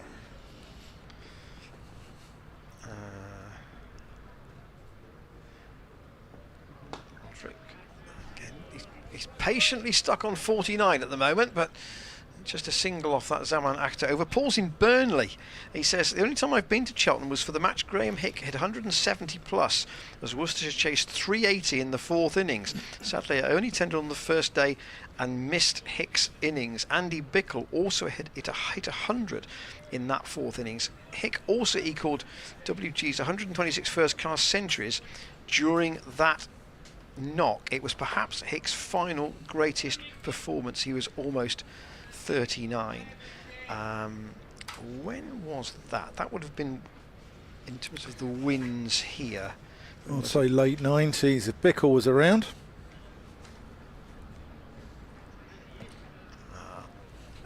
I'll try and find the card on that. Paul, thank you for that. I'll try and find the card on that game. Here's Paul Van Makeren. There's one to Hose, just runs it down to Tom Price, down at 3rd for a single. Burnley Cricket Club, right next to Turf Moor. I think it's also called Turf Moor, their ground.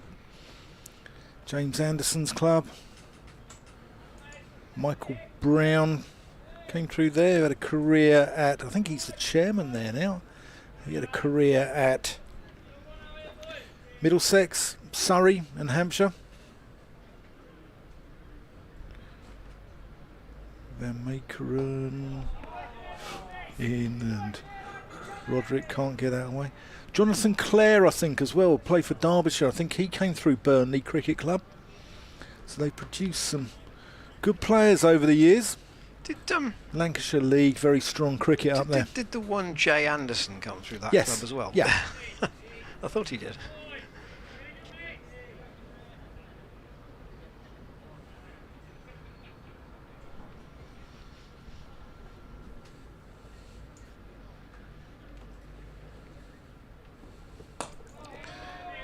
Roderick defends on the front foot, can only pick out Zafar Ha at quite a straight mid-wicket.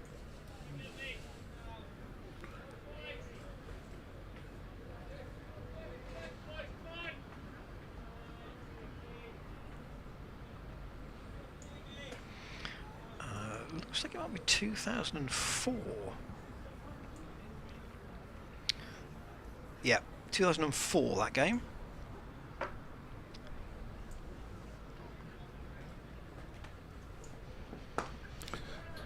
There's Roderick's 50. Plays that way, and he's going to get 4 runs. Cuts Van Meekeren, and that's 53 off 62 balls. The man who played his club cricket here at Cheltenham Cricket Club hits his 8th 50 here to add to his 100 as well at Cheltenham. Loves this ground.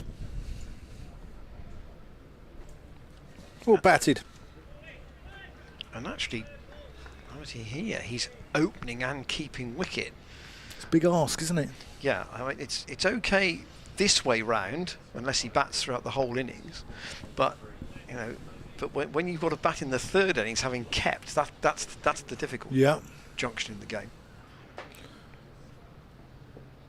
Leaves that one alone. And he's keeping Ben Cox out the side, who, in my mind, is a very, very good wicket keeper. Yeah, I think that's in a different position in the side, but he's a nuggety batter, isn't he? And excellent gloveman, excellent sort of technical exponent of his trade. True, he is one of the players that Worcestershire fans are concerned might be one of the other departees from the club. Have they used him more in white ball cricket? Chiefly, I think. Yes. Yeah. Yeah. And Meekeren, oh, he's bowled him! That looked like a good delivery there. Roderick looks dumbfounded. Oh, nips back a long way. Being a little bit for pace there as well, I think. Did it also not bounce as much as he thought, I wonder? It's taken leg stump. And when you've got... That's some seed, a seed of doom. When you've got in... for 53. Terry Blake on the voice, on the PA announcement, said it's a nip backer. Definitely is. And certainly was, but that's a good innings there from Gareth Roderick. 53 off 64 balls. On his 100th first-class appearance, Brett D'Oliveira makes his way to the middle. Incoming batter, and in his 100th first-class appearance, Brett D'Oliveira.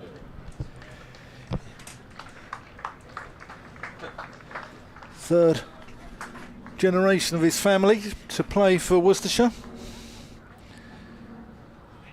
After the brilliant Basil, just simply known to all as Dolly. And then Damien, who sadly is no longer with us.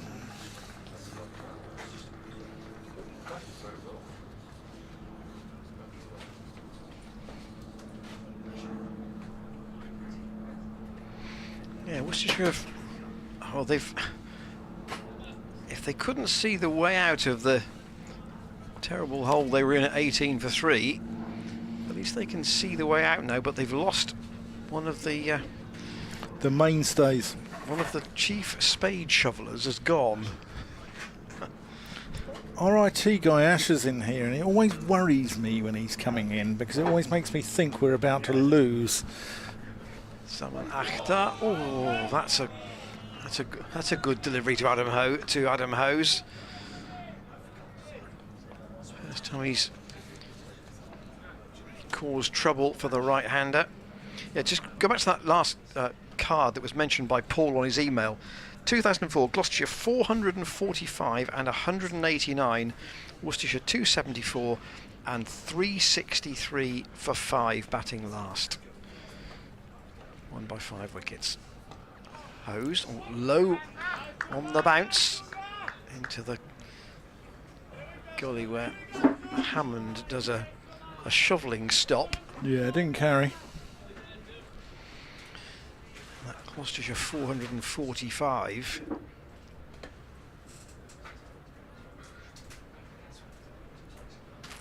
Century for Chris Taylor.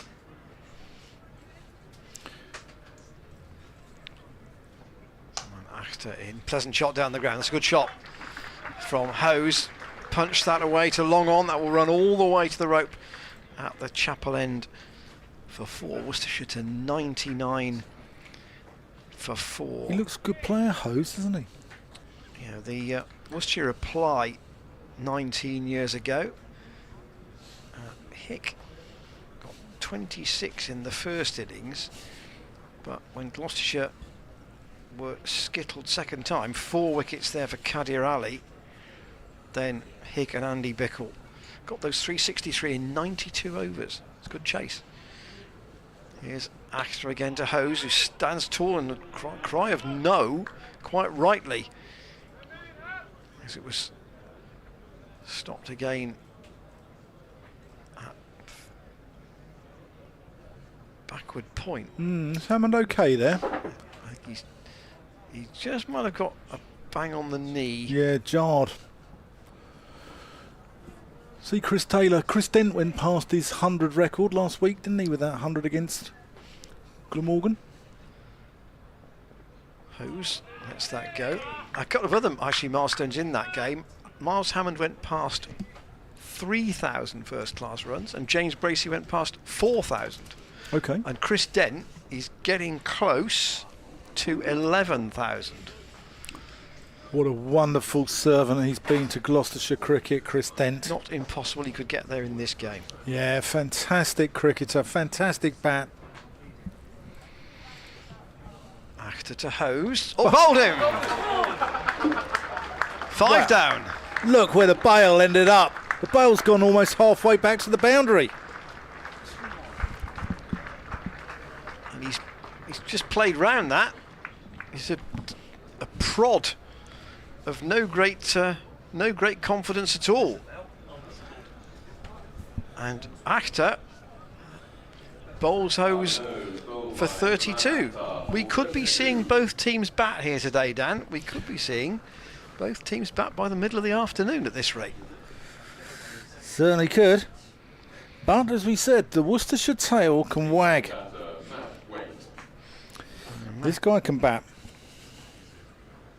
But Gloucestershire will know that they're within a couple of wickets here of dismissing Worcestershire very cheaply, and we kind of said it. They've only got 11 batting points all season, so in a way they're struggling to get to 250 most times. Yeah. They could do with a Graham Hick or a Glenn Turner or a Don Kenyon in their side now, couldn't they? Now, and I don't want to decry the lower order at all, and Ben Gibbon isn't playing in this game, but Ben Gibbon and Adam Finch batted for 35 overs against Yorkshire as the 11th wicket pair, as the 10th wicket pair, and they added 60 odd in that time, still short of the follow-on in the end.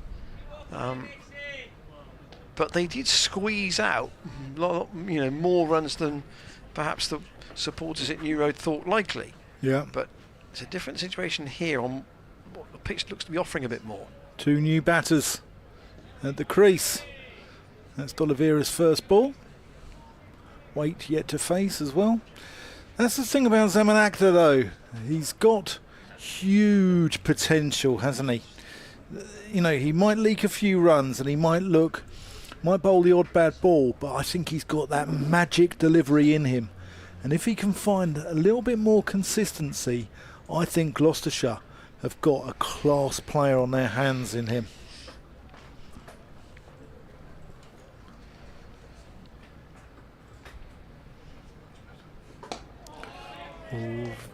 D'Oliveira. 99 for 5. Yeah. Sort of morning that makes neutrals come to Cheltenham. Even if you're just a cricket fan, your team isn't playing, you still try and find a day to come here, because this is what it can be like. Yeah, and look at the marquees. The marquees have emptied. People are out the front of the marquees, aren't they? This is pure theatre. Just turn round the corner there. D'Oliveira's off the mark. That's the 100 up for Worcestershire. In the 22nd over, in just over an hour and a half. A warm smattering of applause around the ground. There'll be some... There'll be plenty of travel down the M5, won't there? Oh, there will, undoubtedly. Yep. And there'll be people coming from further afield as well. Nice bunch as well. I was having a chat with a few of them. A few pairs.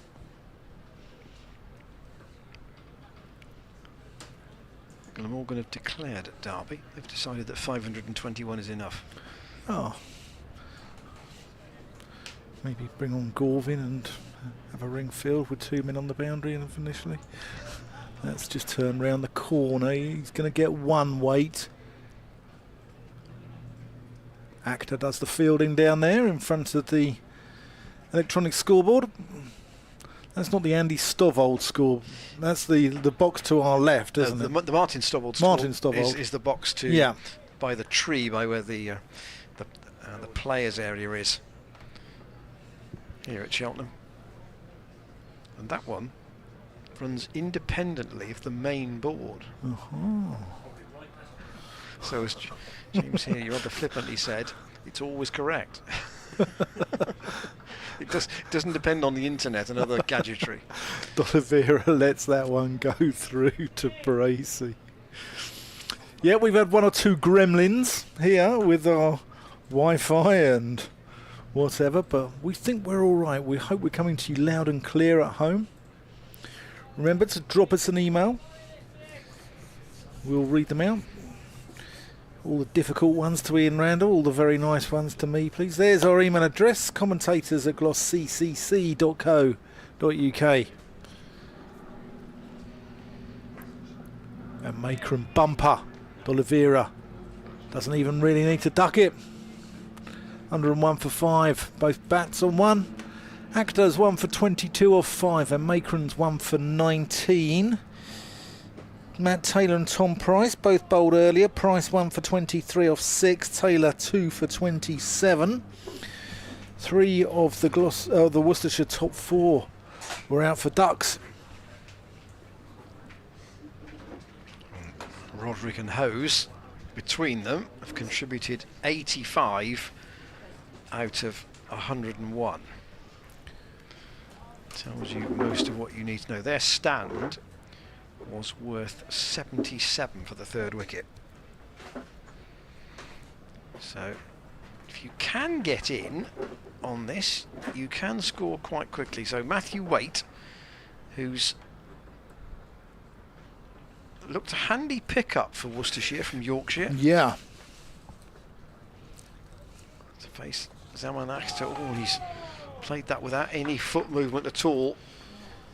He had a bad time with injuries, didn't he, at Yorkshire? He made 27 appearances in his first 6 years there. But he's got 100 this year. Got one against Derbyshire, first game of the season. That was a game that Worcestershire won, too. Was it? Yep. It was one of their wins. Someone asked to him. Not much. Well, they come here in the movement. They come here in the promotion mix, don't they? Absolutely, they do. I mean, the table. This is the live table. Durham 167, Sussex 113, Glamorgan 112, Worcestershire 111, Leicestershire 111, and then the others really probably aren't in the mix. Yorkshire with this penalty looming, 91, Gloucestershire 76, Derbyshire 75.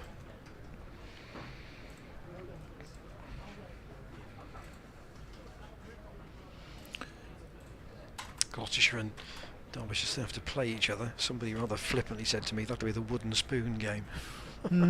Well, still. I think we might argue that Yorkshire might be bottom by then, with points, penalties and things. Someone staying over the wicket. Waite punches that up towards Dent.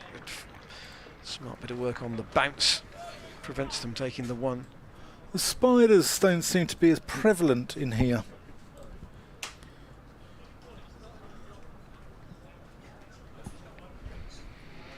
Today we were awash with money spiders.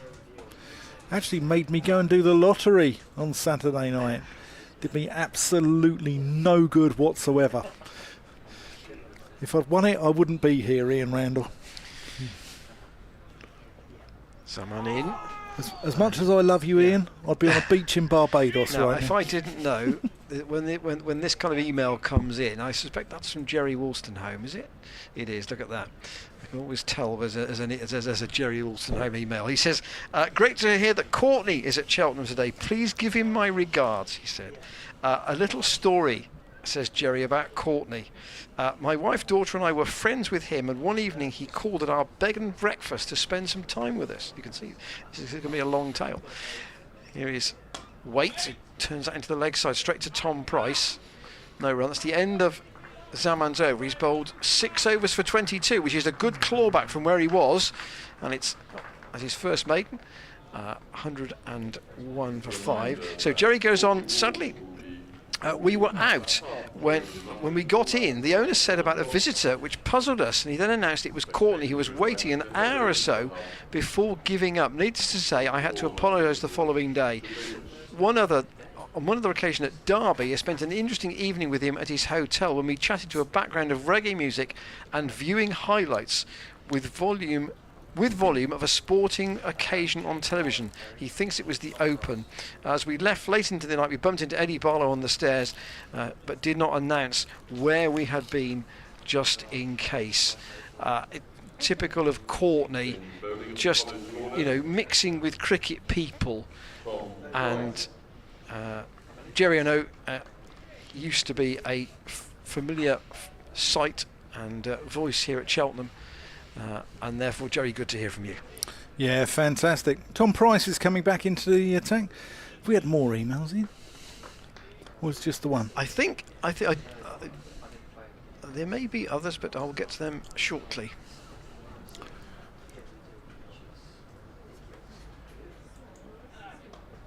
Oh, Price hurries up. D'Oliveira there. Paul Spencer's been back in touch from Burnley. He says, in relation to players produced by Burnley, the club have also had some world-class players as professionals.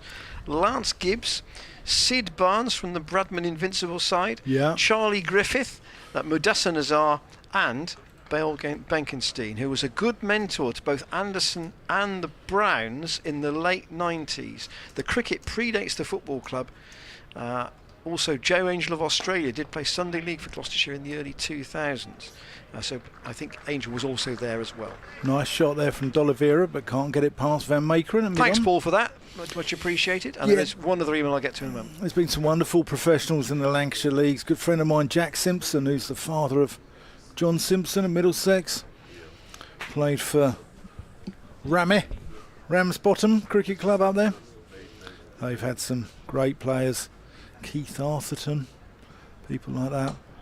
Defended there. What's the other one, Ian? What's the other email? Jerry's been back in touch with us, and he says, mention of Basil D'Oliveira reminds me of when we in Blackpool first encountered him. He was professional at Middleton, and the posters mentioned Blackpool with Bill Alley, Middleton with Basil D'Oliveira. We were young lads in those days. Visiting the clubs usually had well-known professionals, and we didn't know Basil.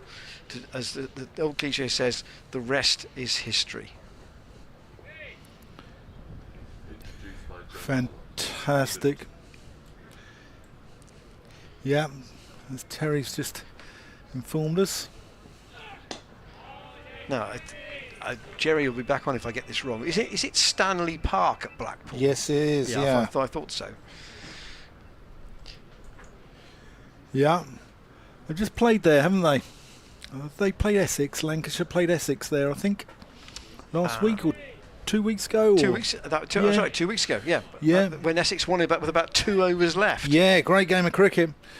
Lancashire also using Southport and Birkdale and Sedbergh.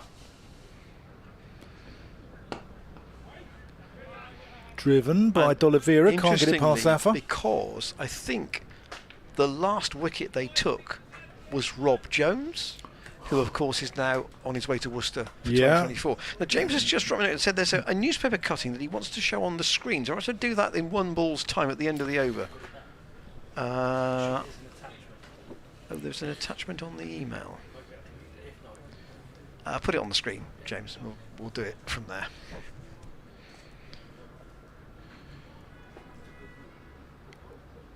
Price in, beats D'Oliveira as that completes the over.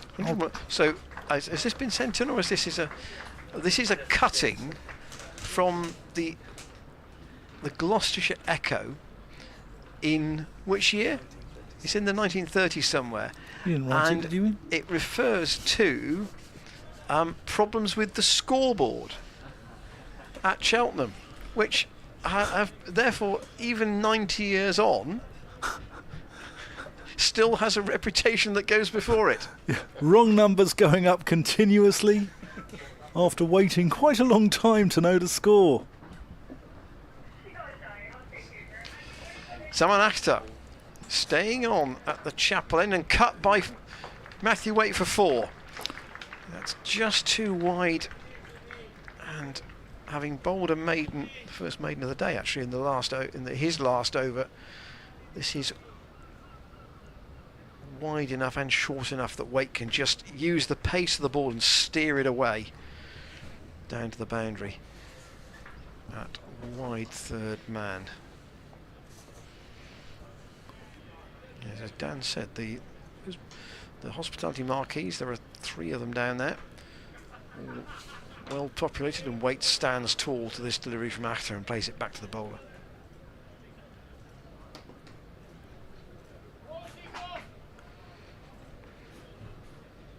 Courtney actually did get runs here in a game against, I'm thinking it's against Kent. This is mid-80s, maybe late 80s. Gloucestershire long way behind.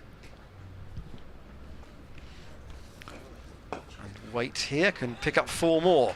That again, that's just waiting for the ball to come to him and steering that down towards the Sanford Road side boundary at point, pretty square point. Yeah, that's a nice shot there from Waite. Just helped it on its way.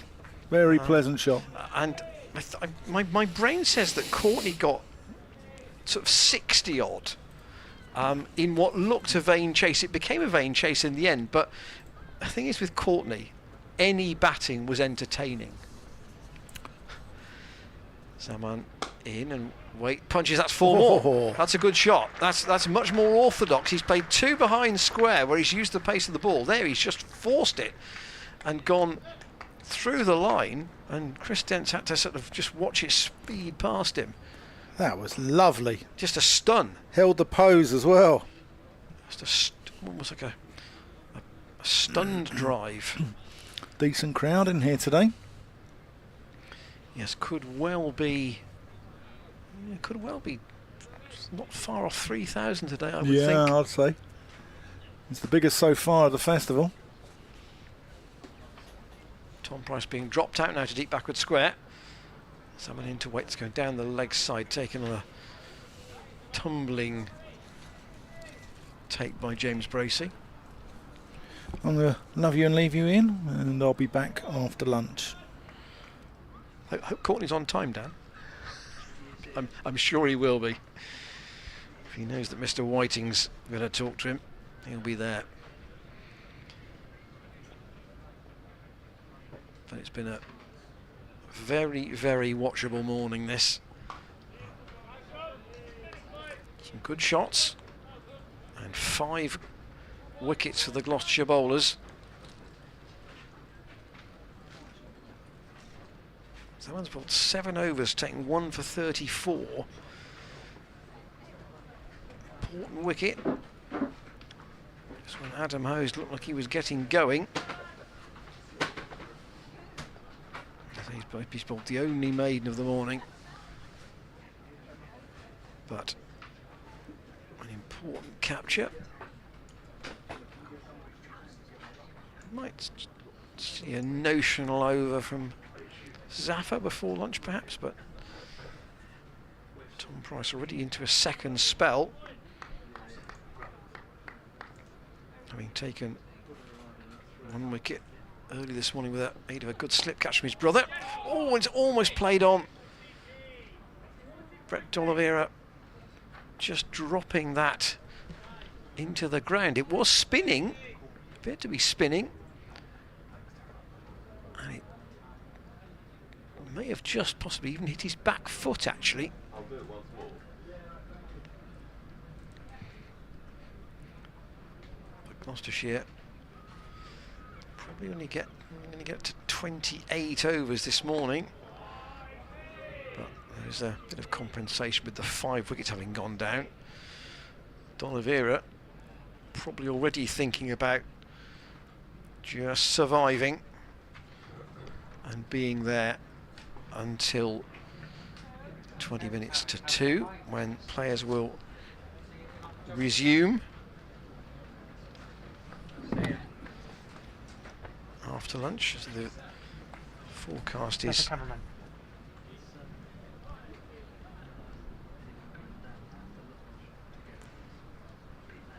Tom Price from the College Lawn end to D'Oliveira, who pushes that out on the offside.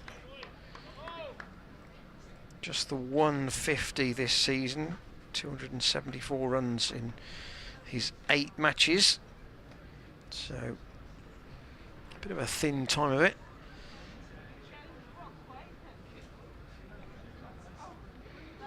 But we'd love to play a knock of substance here, and that's a pleasant drive. That's going to get him certainly one. Chris Dent's on the chase. He's got a good arm though, and the return's quickly on its way. So just the single to D'Oliveira.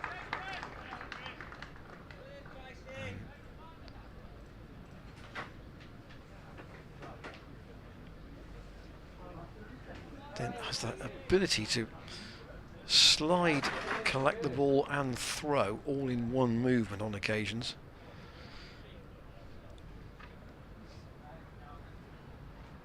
Tom Price still with the cordon of 3. Jack Taylor, Ollie Price and Hammond, the latter 2 have each taken a catch this morning. Waite, who's already timed 3 shots particularly well, those 2 off the back foot and that little stun down the ground.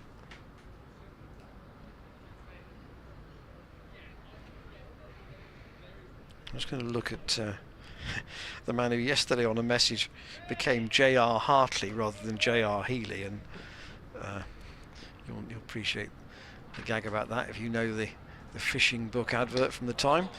Waite, he's going to get certainly a couple here. He's nudged that off the outside half of the bat down towards the boundary at third man. They're going to run 3, and that's all they'll get, because it's a good bit of relay work down in front of the members' stand to keep Waite to 3 runs. 8 overs of Tom Price this morning in 2 spells, 1 for 27.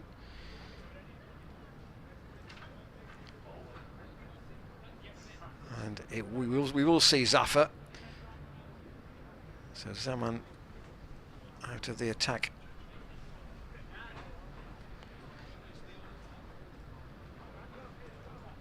After having taken 1 for 34. Change of bowling, Safa Gahar, sponsored by Digby Associates.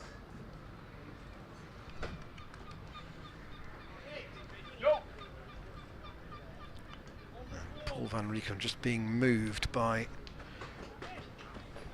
Zaffa to go to deep square, right on the boundary. So Zaffa from the chapel end to Waite, and we mentioned the slope across the square here.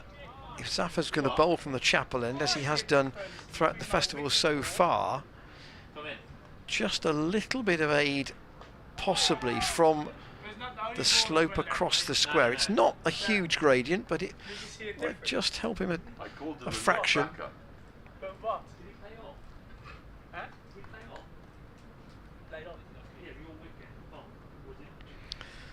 Waite has 16.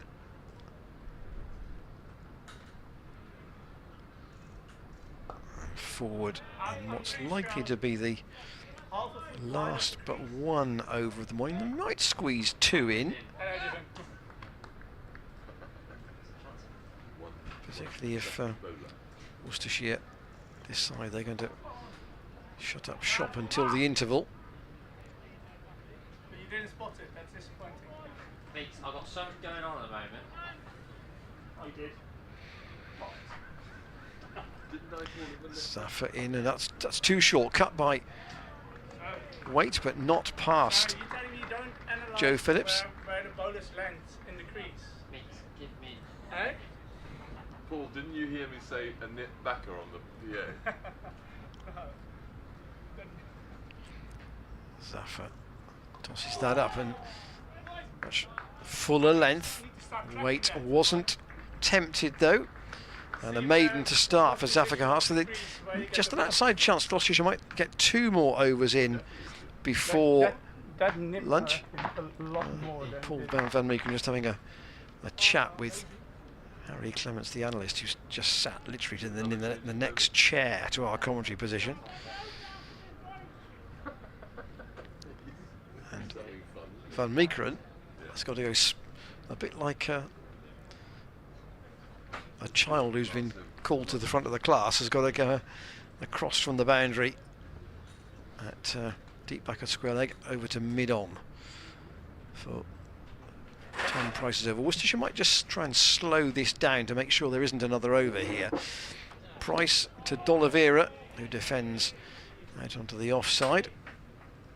But it's been a good morning for Gloucestershire, having won the toss. Decided to bowl first. They had Worcestershire 18 for 3. 3 of the top 4 out without scoring.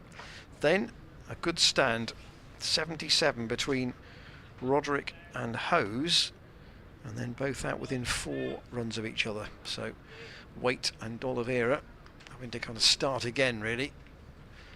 Tom Price in and D'Oliveira defends. He's absolutely content here to stay until lunch. There's the graphic which just shows how important that Roderick and Hose stand was.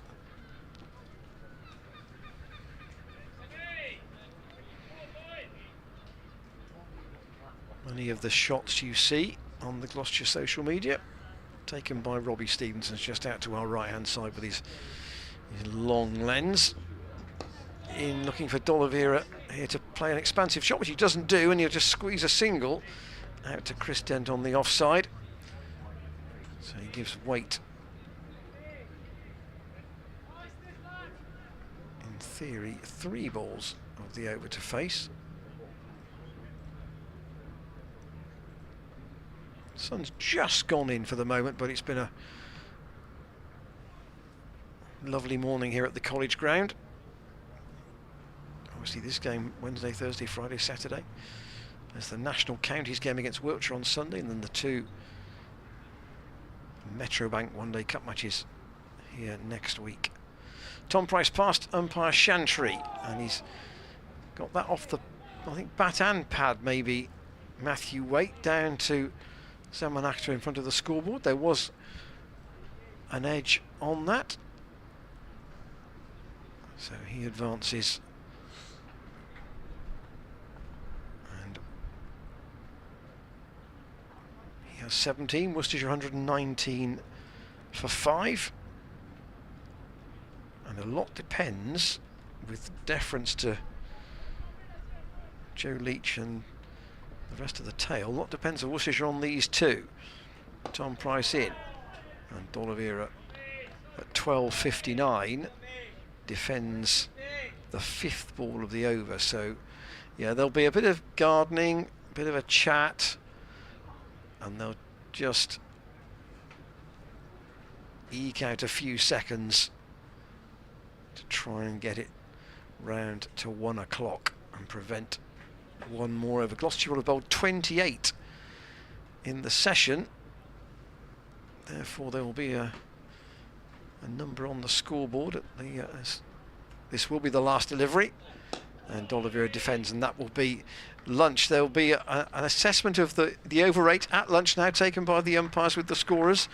And as the players go off, Gloucestershire will, I think, assess that as being a pretty good morning session. They've taken 5 wickets, 2 to Matt Taylor, 1 to Tom Price, 1 to Zaman Akhtar, 1 to Paul Van Meeker, and yes, Hose and Roderick did put a good partnership together, but to have them 18 for 3 within 6 overs has given them a bit of a grip on things that only that one partnership has released in any way, shape or form.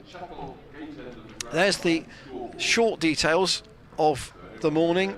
53 from Roderick.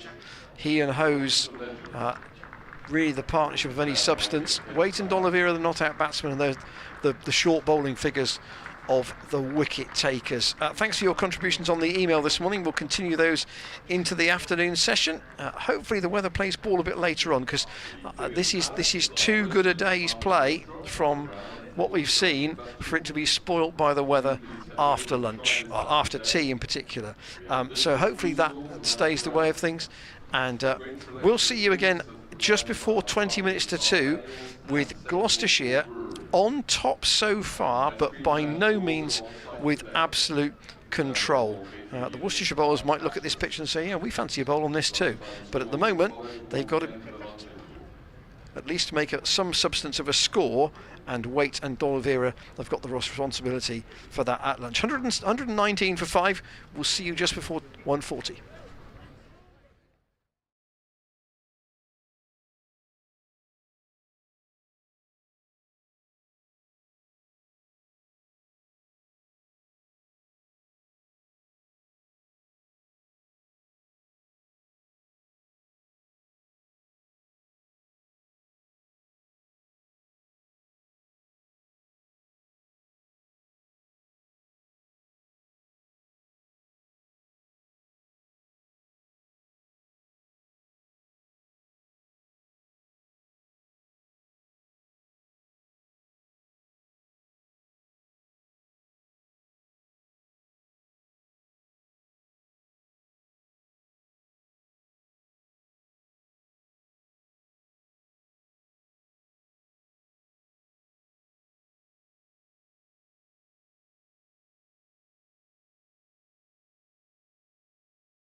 packed up.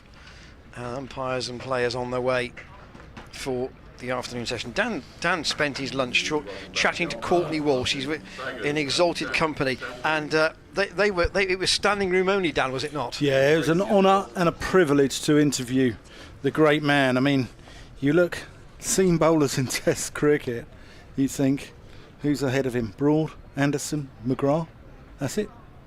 You know, and to see him having gone past the likes of all the West Indian greats, you know, people like Kapil Dev, Imran Khan, all the sort of great bowlers of his generation as well, and it was an absolute honour to interview him. And also, you know, he's got a wonderful love for Gloucestershire County Cricket Club, hasn't he? I mean, he arrived here in 1984, 869 first-class wickets, 61 five-wicket hauls, 16 tenfers, and, you know, no other county sort of overseas bowler has come close in terms to that, but it was his fierce loyalty to Gloucestershire, who only challenged only sporadically for silverware at the time, and that marks him out. That's why he's loved down here in the West Country.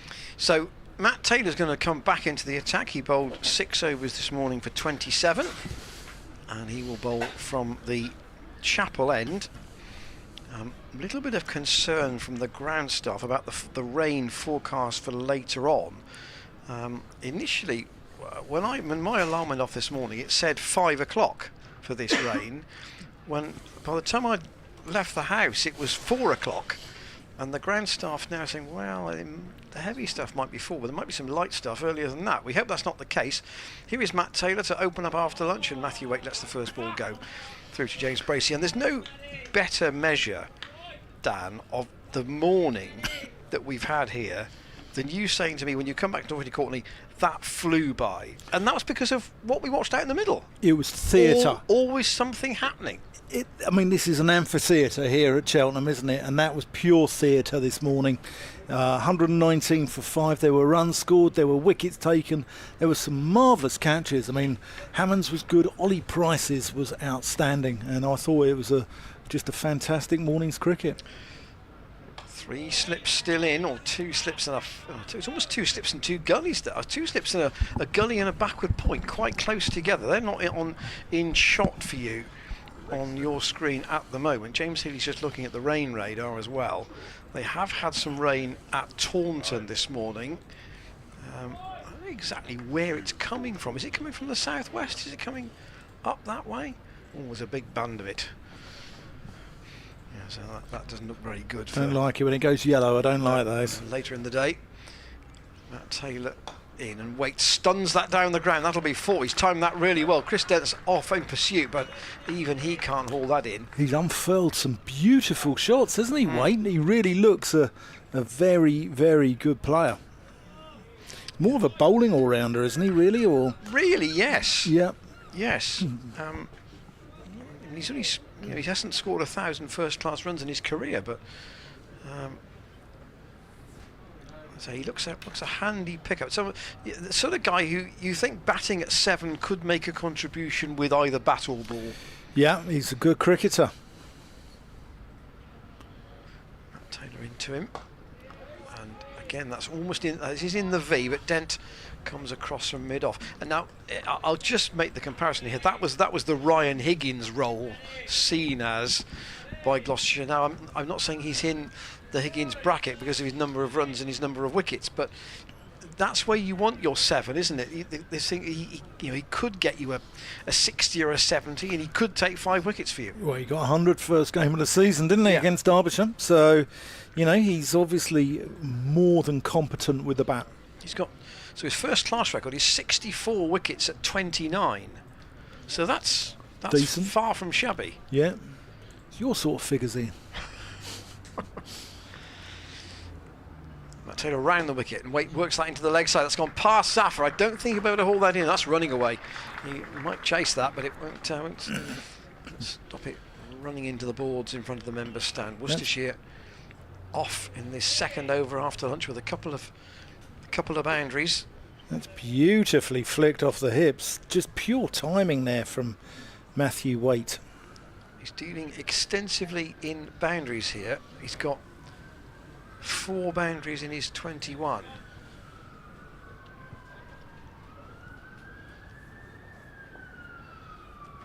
In fact, I think it might be 5. I think I'm not sure that board's up to date. I think he's got 5 out of 20, 5 out of 25.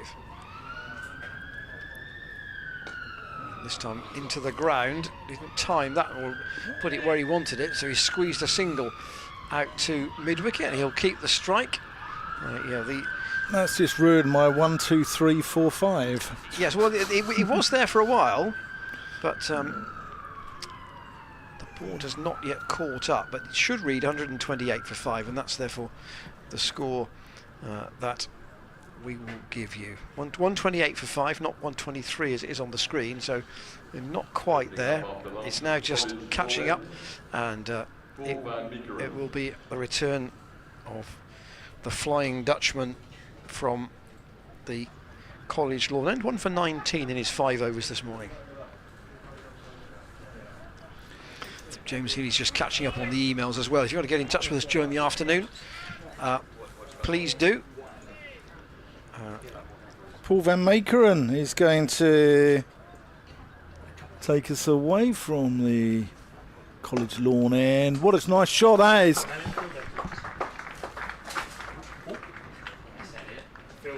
Comes straight down in front of us. Fielded beautifully there by Elliot Lake, giving it the long barrier.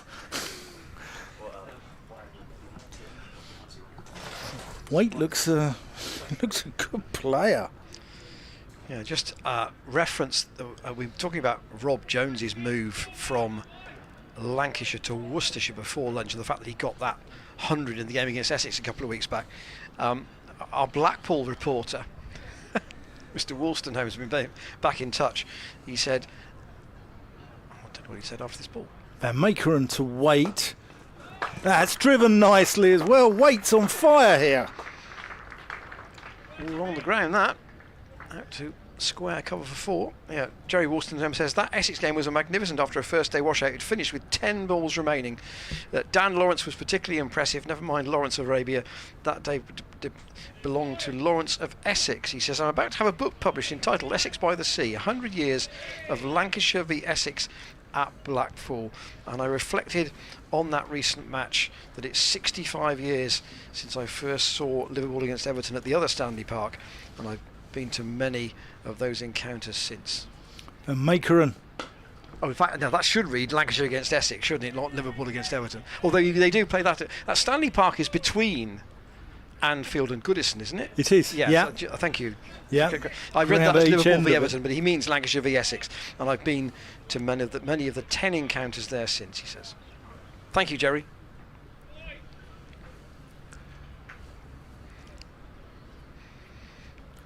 Yes, Waite's 34 from 31 he's made.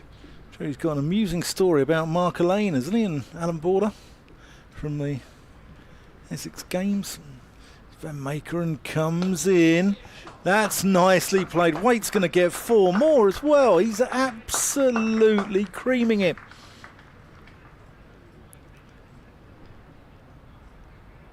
So 32 of his 38 runs have come in boundaries.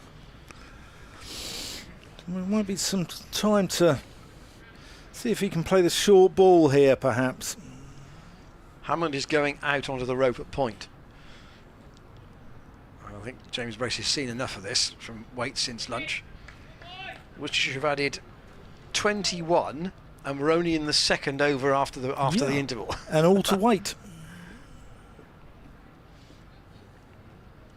Van Meekeren comes into him. So he gets on the front foot again. Likes to play, so that he's played at least 4 of those boundaries have been either square of the wicket or behind square. Yeah. And he's played them with some force. It's not as if he's steered them. He's crashed a couple. Yeah, yeah. It's not been the dab and the deft flick. No, but he's also just timed a few of them as well. So we're down to 2 slips now. He can play the short ball. There's 4. Crunch through the onside. And suddenly, Van Meekeren's figures have looked a bit horrible. 16 in that over. 6 overs for 35. So Crowd over there on Sanford Avenue enjoying the spectacle. This is when, as a captain, you've got to just keep your cool, haven't you? Yeah. And maybe not over. I mean, 16 in 1 over is it's clearly a fairly extreme situation. Now, you can either haul Van Meekeren out of the attack at that point, or you can say, right, I back you to tidy things up a bit. I'll give you the lunch scores, by the way. We didn't do that when we returned 2 overs ago, so I'll try and do that during this Matt Taylor over. Coming from the chapel end, and D'Oliveira getting into the attack and sliding a single out to Chris Dent at mid-off. So elsewhere in the first division at Southampton, Hampshire 25 for 2 in their second innings, still trail Essex by 24. Essex all out this morning for 169. Warwickshire finding things a bit better second time around against Middlesex at Edgbaston, 120 for 3 for their second innings there, so they still trail by 19. And at Old Trafford, Northants all out for 342, Lancashire 26 without loss.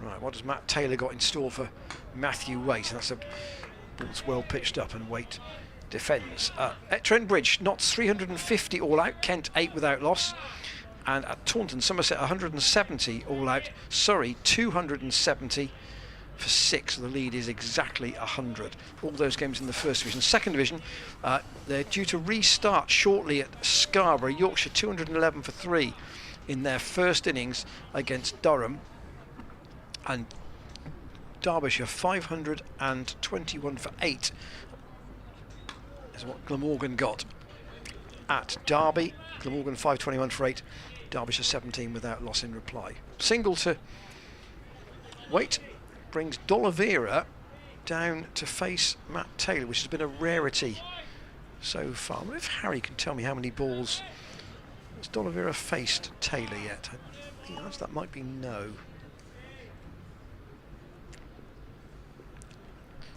Numerous graphics on Harry Clement's computer. 146 for 5, only in the 31st over, and D'Oliveira forces up the back foot. He's picked the gap. Zaffa is in, really saving the single. Yeah, I think it might be time to take the pace off the ball here. Let's get Zaffa on. 150 up for Worcestershire.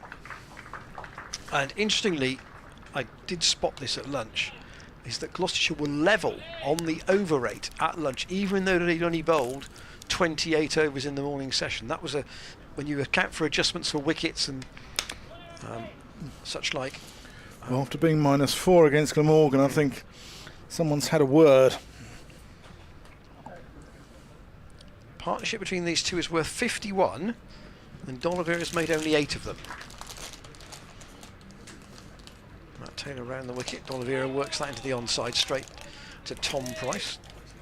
The rustling you can hear is Dan's bag of jelly babies. Which I've got to go and get some sugar in.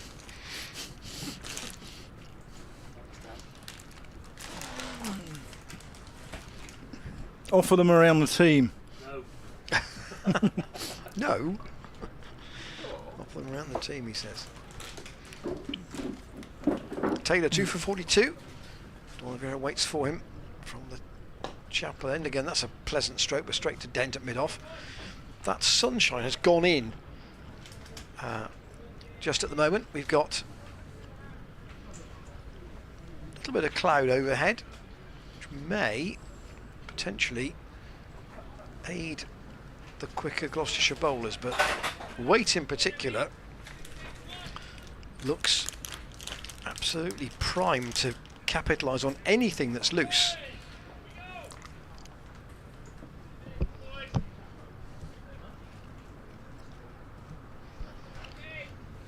Zaman Akhtar's getting ready to come on. I wonder whether that might a short spell for Matt Taylor. Might be a short spell for Van Meekeren.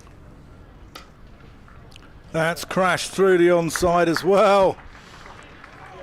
Waite's enjoying himself out here.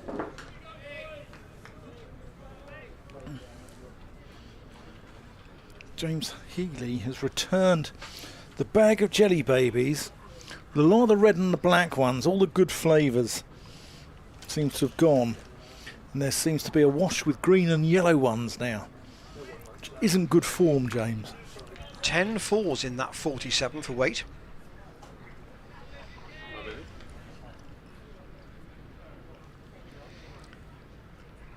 Gives it a bit of a biff, Dan, doesn't he? Mm.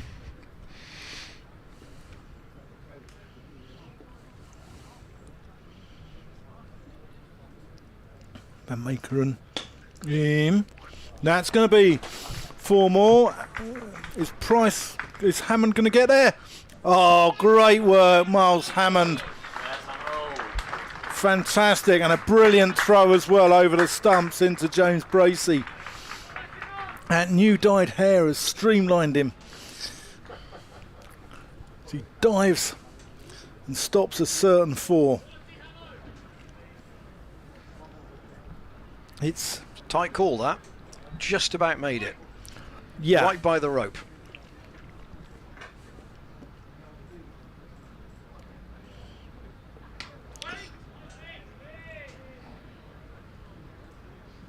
Don't think we're going to see Waite stuck on 49 for as long as we saw Roderick this morning, who was on there for about 15 balls, wasn't he, on 49? He certainly, I wouldn't say it's not quite a Ben Duckett approach, but he didn't leave very much. Matthew Waite. No. Not a lot of foot movement either. It's just stand and deliver, isn't it? Really is. Looks a good player though. Both sides of the wicket. Here's Van Makeren into him. That's going to be his 50 off 40 balls. Well batted, Matthew Waite. Been a really good knock. Came to the wicket after enterprising stuff, isn't it? came to the wicket in the 90s when Worcestershire had a little bit of a blip in the middle order where 2 wickets fell quite quickly. And Waite came in the score of 99. It's only 157 now. And he's got 50 of them. Yeah, D'Oliveira's just quite happy to give him the strike here, I think. Play second fiddle, and why not?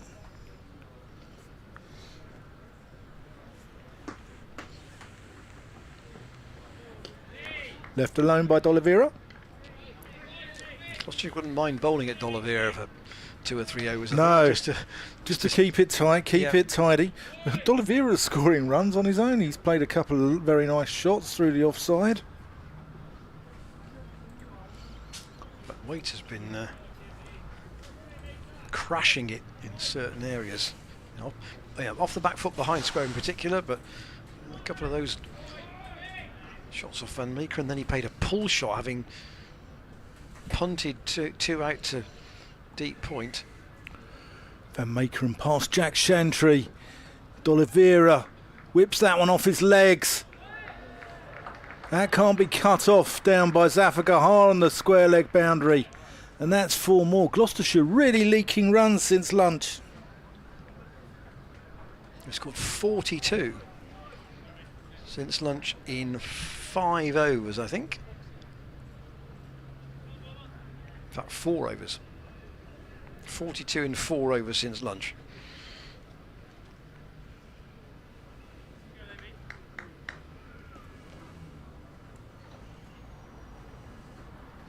Shows what we might see in the One Day Cup here, Dan, if somebody gets in. Yeah, I think so. Just say, obviously, tickets are available for those 2 games against Derbyshire and Northants, Tuesday and Friday next week. Yeah, it should be a decent crowd as well. So Matt Taylor is to continue, staying around the wicket to Waite, who comes forward. It's just punched out to Chris Dent. I don't know this. I wonder what weight of bat he's using. They don't go heavily. They don't go for the 211s, 3-pounders these days, do they? They tend to sort of, they like a 2-8er generally. Well, but well, that's gone completely over my head there, isn't it? Yes. 161 for 5 as Matt Taylor goes round the wicket and Waite is just Waite calls Waite. No. As Terry Blake just says, well, it's Matthew's weight. Whatever Matthew chooses the weight to be. But whatever weight he is using, it's coming out the middle.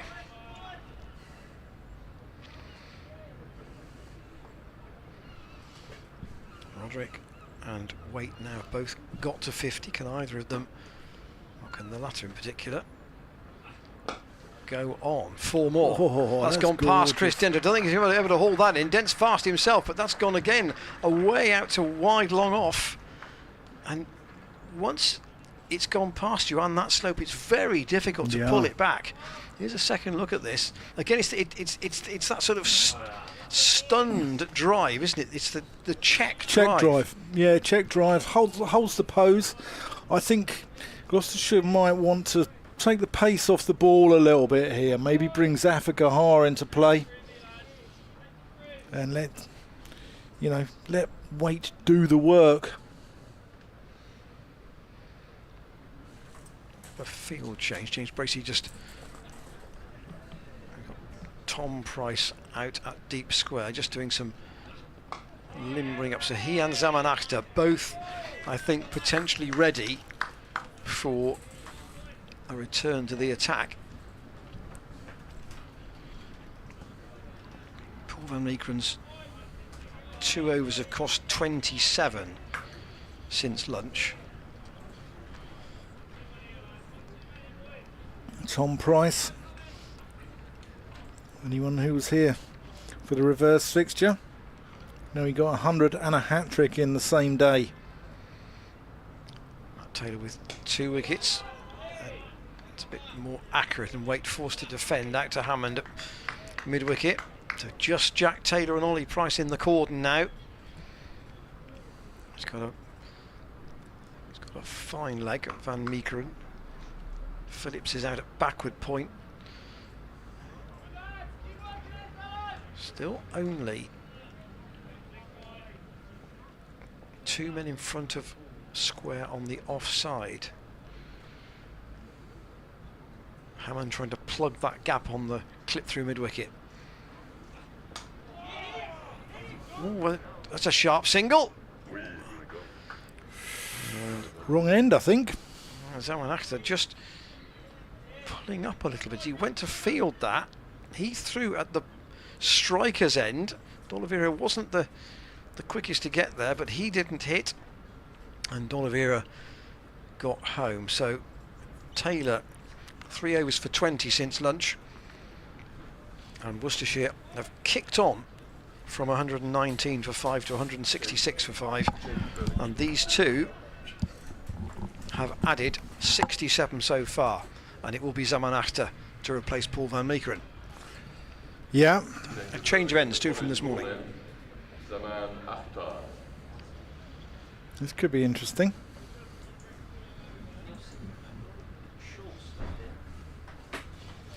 We had Zaman on the stream, didn't we, on Sunday? I thought he was a very entertaining guest. Spoke well, I thought.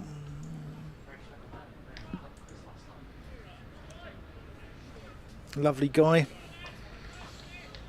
He's fitted in very well here in the West Country, isn't he? A few nice shots of the festival on social media this morning from people who are here, particularly with the sun out. Yeah. Akhtar. In Waite drives nicely. Joe Phillips comes across from the covers to intercept the ball before it reaches Chris Dent at mid-off.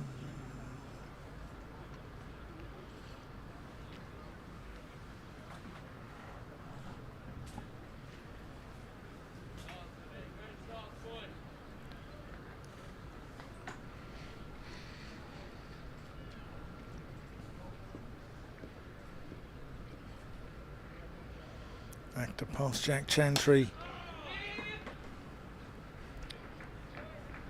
As Waite plays that one down the ground and gets one for his troubles. There was a cry of no, yes there, wasn't it? Which was it's unusual, I would suggest, from professionals who absolutely convinced initially there wasn't a run there, and then I think they have as many mix-ups as, you know, us mere clubbies do, Ian. well, where's Hammond I going? don't think it's anything to do with cricketing ability. I think it's purely down to human communication. Hammond's coming into a more orthodox point here for D'Oliveira. Akhtar, short. He cuts that one back with a square. Good work down there at third. Keeps them down to 2. And that's the corner of the ground that Tom Smith always refers to as being the sort of the pocket of profit. In the sense that it's a little bit long, a little bit more space there, so that's where you're able to get 2s into 3s and singles into 2s. Just tickled around the corner from D'Oliveira. Matt Taylor down there So you're doing the fielding. only one run down in front of the scoreboard. Someone's just completely ruined the situation there. That's Elliot. So Dan's going to just tuck into his lunch, which was delayed obviously by his Courtney interview. And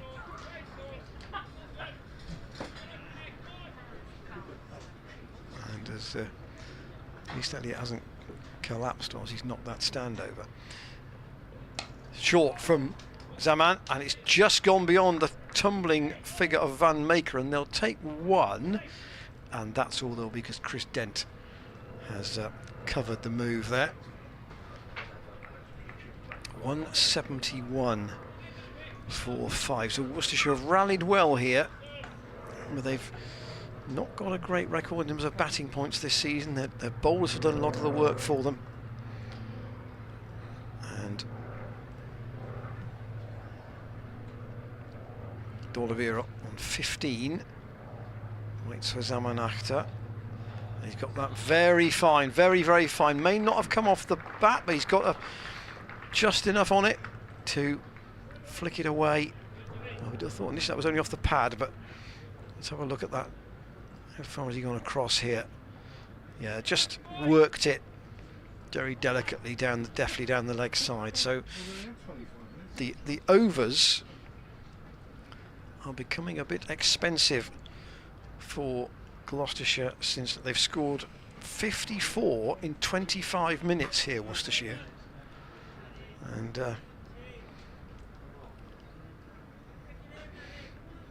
Gloucestershire need to get a break on things.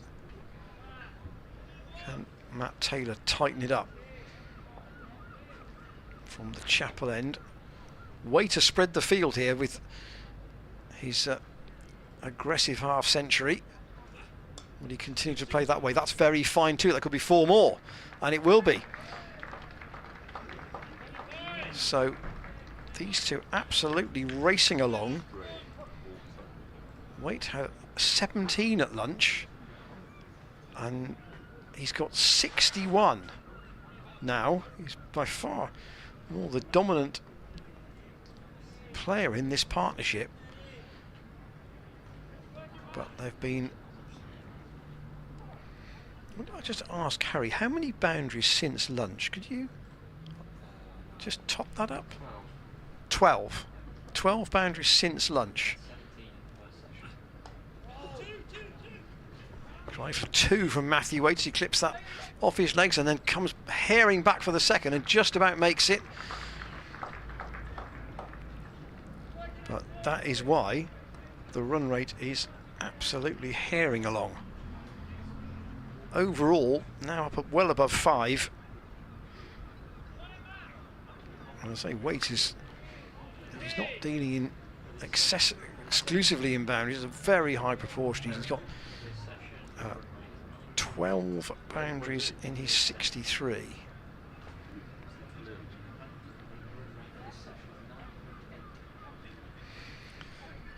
Taylor in.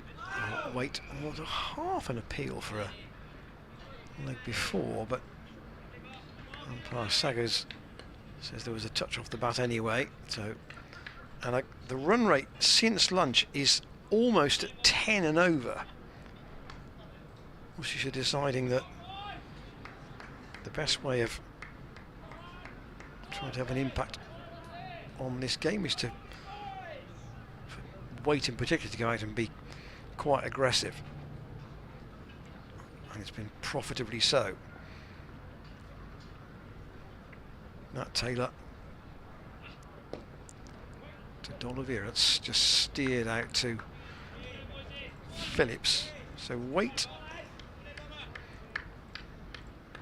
this season he averages 31. Oh, Dan was talking about that one century that he made against Derbyshire. He's only got one other 50, so this is a good contribution from him.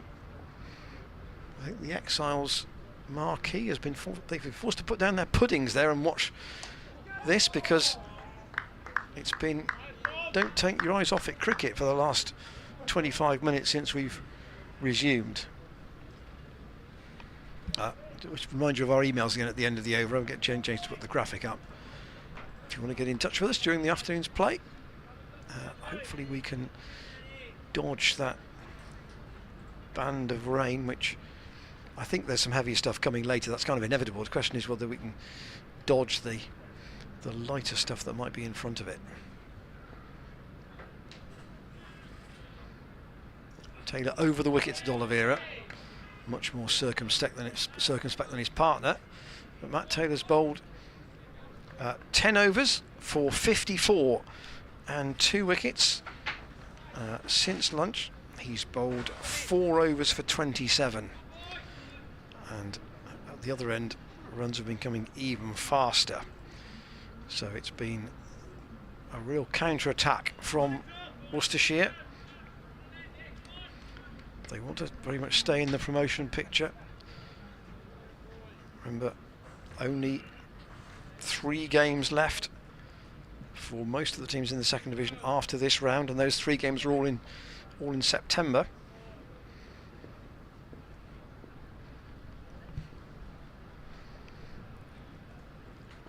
Achter in, clipped on the start of a new over up to Van Meekeren. Dan's not quite through the chips yet.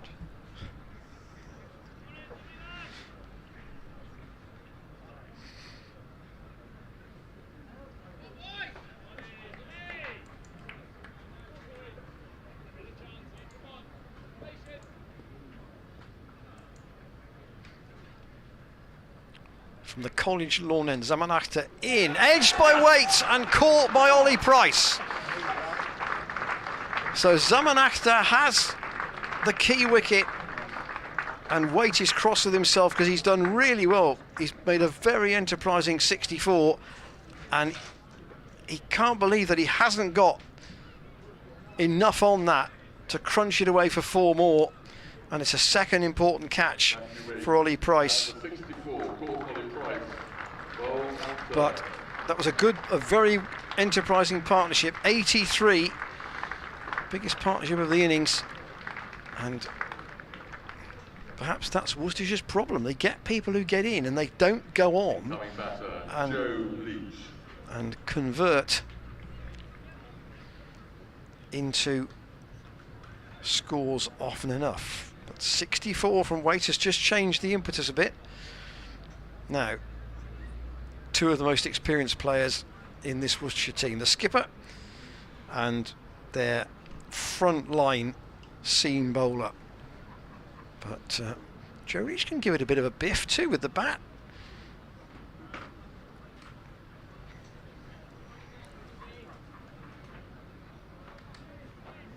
Averages nearly 24 over his career, not quite as much as that this season.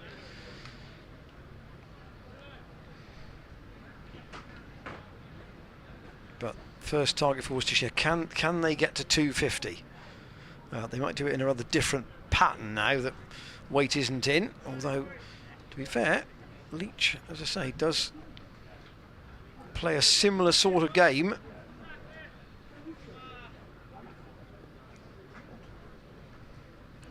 So Akhtar with 2 wickets now, 2 prize wickets as well. So coming to bowl to Leach. Oh, he's beaten first up. Well, that's a back and across and pushing at it. This is more where Zaman's radar needs to be. Even that was probably fifth stump.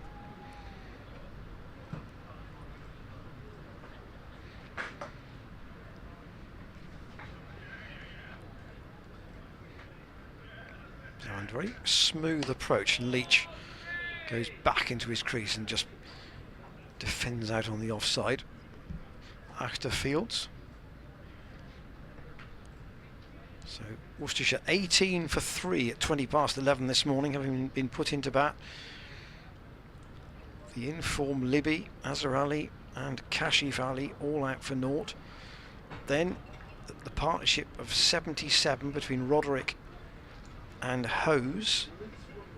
Then another little double breakthrough for Gloucestershire.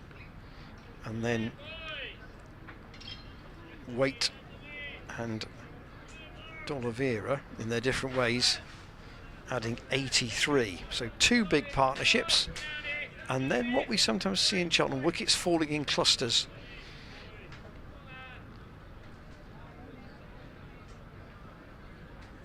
Do Worcestershire have another counter-punching kind of partnership to follow here?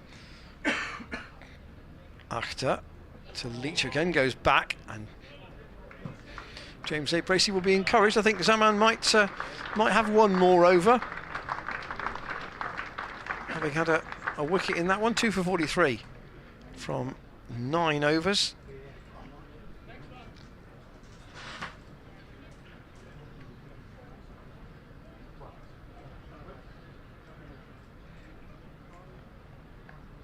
Only had 36 overs today. It feels like you've had like more than 36 overs today, because so much has been going on in the cricket we have seen.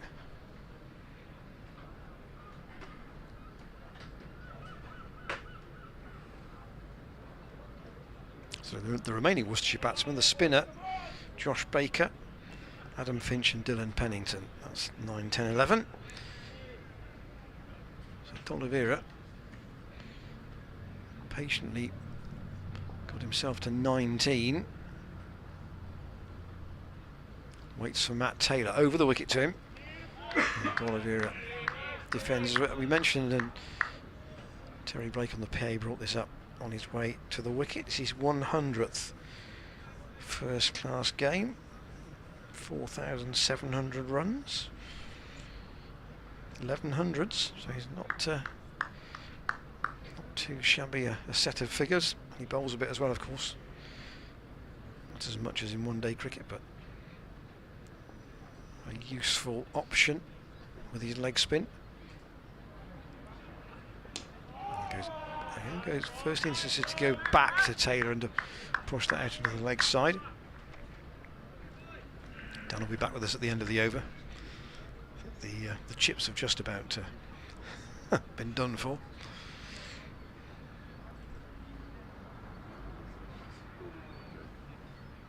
There was a little bit of grey cloud building to the left, though, beyond the chapel, and hopefully that's not heading right towards us. A spring-heeled approach of Matt Taylor, and D'Oliveira out to Dent. Zafar rather, it was towards Dent, but he didn't get as far as him in the covers. Yes, Waite and Roderick have hit 21 out of the 28 boundaries that Worcestershire have managed today. Shows how they've dominated the board. Taylor passed and past Saggers, and D'Oliveira is quite happy to play at, well, dare I say, old-fashioned championship rate cricket here at the moment. Yeah. Well, because we've been in the fast lane with Matthew Waite for the last hour. The whole game is just moving on now, 100 miles an hour. Perhaps Brett D'Oliveira has been watching Zainul Ul Hassan.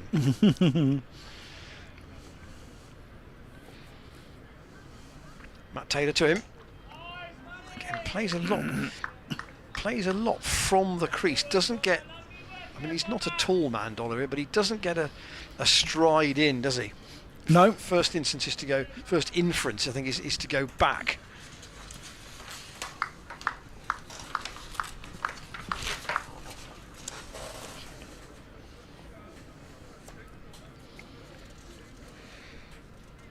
Chantry at square leg. He's got Tom Price looking past him from deep square, but again D'Oliveira in his crease, happy to play that out to Denter. Maiden for Matt Taylor, his first of the match. 2 for 54, both wickets in the first 2 overs he bowled this morning. Worcestershire 182 for 6 off 37. At lunch they were 119 for 5 off 28. So we've had only 9 overs since lunch, and they have added 63 for the loss of weight. Key wicket. Yeah. It's brought in Joe Leach. Looks like the sort of chap you don't want to owe money to, doesn't he? But oh, he's the he's most he's a lovely he's guy, the most apparently. amiable man. Yeah.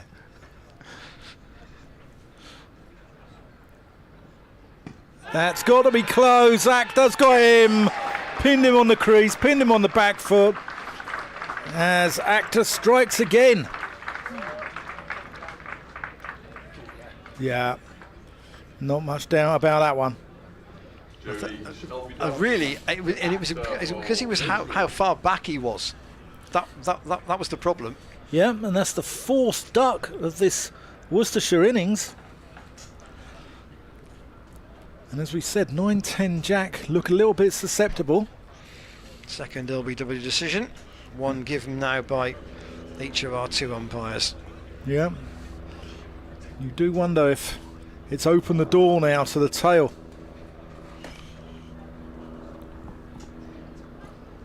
Yeah, just looking at it on the Looked a little replay high, perhaps. on the analyst screen. Batter, Joe Baker. Josh Baker coming in. Possibly a bit high. Yeah. 20-year-old, slow left armour. Sprung to fame by getting whacked for 34 in an over by Ben Stokes last year. It's a Redditch lad, local boy. Got a job to do for his side here. Yeah, he has. Obviously his main job will be with the ball, potentially. Gloucestershire now will be looking to wrap this up. Actor.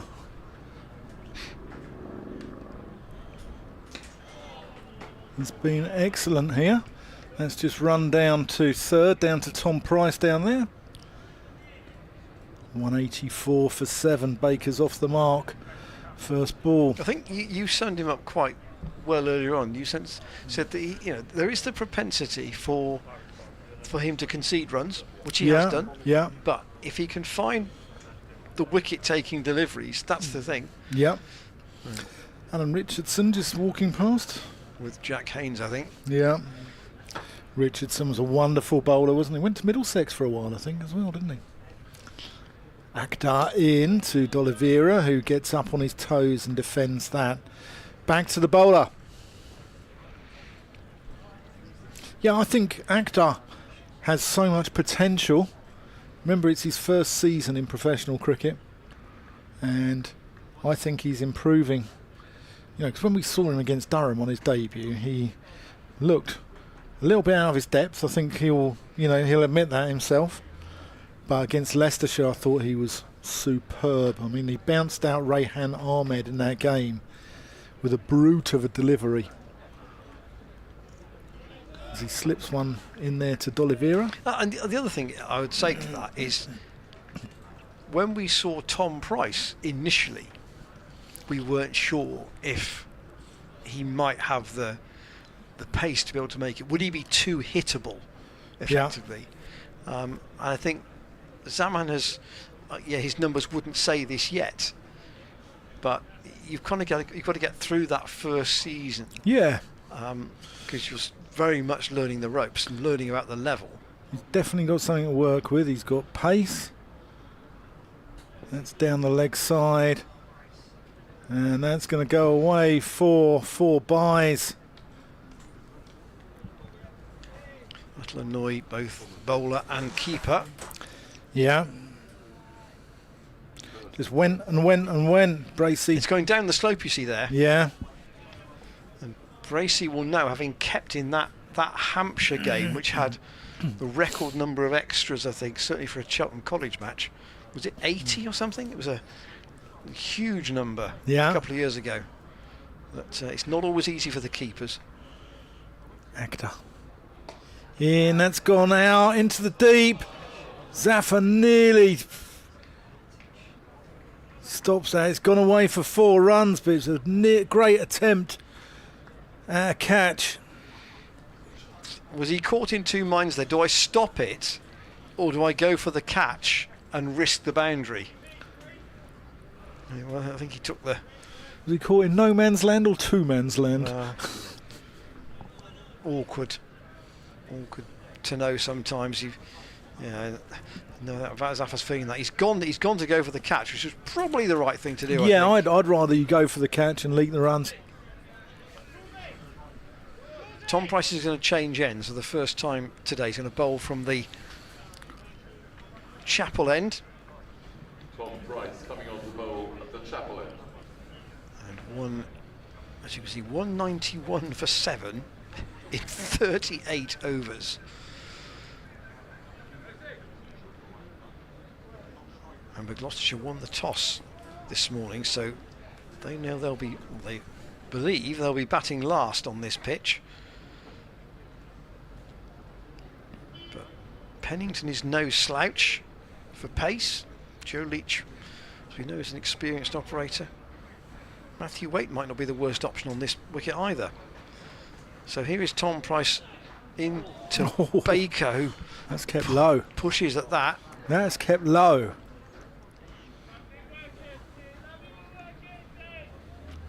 How low? He's a tall man, Baker, as you can see. Yes, it's probably 3 parts of stump height, not much more than that.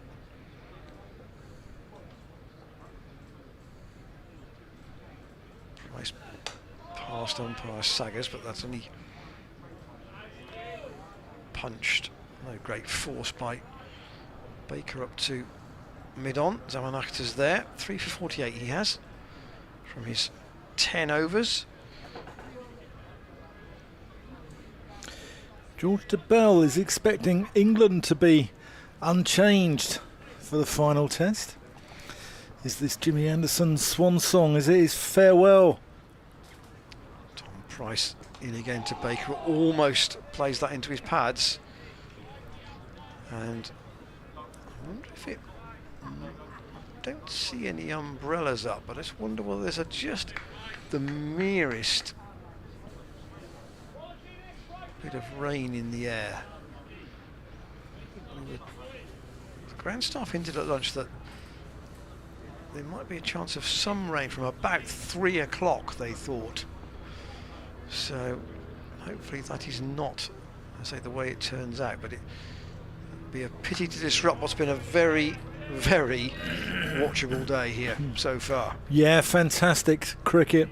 Both sides playing their part as well. And I say, it almost feels as if we've had more than a session and 40 minutes because of how much has actually happened. Yeah. Worcestershire were in the abyss this morning, weren't they? And they came back out and counter-attack. A brilliant innings from Waite. Good innings from Roderick as well. Baker waits for Tom Price. He's only got 1 at the moment. That's where he'll stay as Phillips comes round to field. Hammond is back in at what's that 4th slip position. 2 slips and he's going tighter now at 3rd. That's Middleton out there actually. Don't know who he's on for.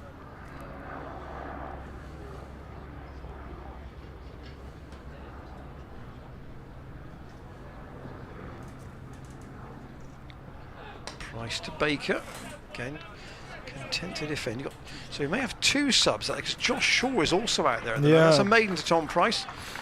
His figure's by far and away the tidiest of anybody. I can't see Zaffa. Other than Zaffa, who only bowled the 1 over before lunch, but Price has now bowled 10 overs for 29. And the 1 wicket to fall since lunch, that of Matthew Waite, who was, 2 wickets to fall since lunch. Waite caught by Ollie Price in the slips off Zaman Akhtar for 64, and then Joe Leach, LBW, also to Akhtar for 0. Wickets falling at 182 and 182. What's the phrase? 1 brings 2, Dan. Yeah. Akhtar in, D'Oliveira defends stoutly. Certainly, but that wasn't the case last week here. It just felt as if the wickets were sporadic, weren't they? I think this is a good cricket wicket here. I think there's a little bit in it for the bowlers. I think it's, full value for your shots as well. I think it's a very good cricket wicket here. Normally, of course, that has been the case historically. Zaman in. So that's played out to Chris Dent. Just on your, obviously you had Courtney Walsh with you at lunch and Ashley Giles with you pre-play. Yeah. Was there anything that Ashley said that you thought was particularly topical and relevant? I mean, the transfer system, we know, is a moot point for the smaller clubs, isn't it? And I'm sure he touched on that. Was there anything else? Yeah, he did. We were a little bit pushed for time. Akhtar comes in, good Yorker. D'Oliveira digs it out and he's going to get 1 for it. Yeah, we were a little bit pushed for time, so he couldn't really elaborate, but he does seem to think that, there possibly should be some sort of transfer system or some sort of form of compensation, perhaps, for the clubs who develop a player. So, for Worcestershire supporters who are watching with us, are they active in terms of they've lost 3 bowlers? Yeah, so he didn't go into that. I'm sure they are, but he didn't go into them. But I'm sure everyone's active if the right player comes up this time of year. Akhtar in onto the hip of Baker. I mean, but there wouldn't be many teams who would lose 3 bowlers and say, no, it's fine. We're not going to sign anyone. No, exactly. Yeah, exactly.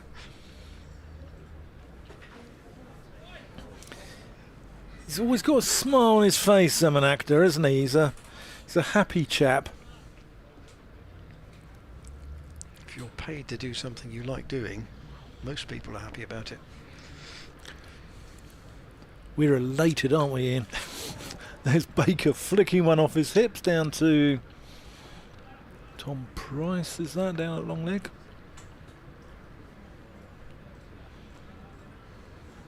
Now that's Middleton. That's Middleton down there. So Tom Price is down at 3rd, isn't he? Yeah. Hammond's going across to the leg side. Looks as if that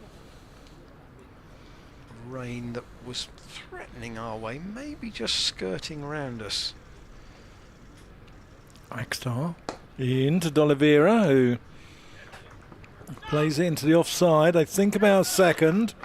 Despite the misfield from Joe Phillips, he recovers quickly and keeps him down to a single. I think that completes the 40th over. 194 for 7. D'Oliveira 25. Josh Baker on 2. Yeah, Matt Taylor and Zaffa were the 2 players who were off the field. Shaw and Middleton. Middleton actually staying out there, so there's somebody else off as well at the moment.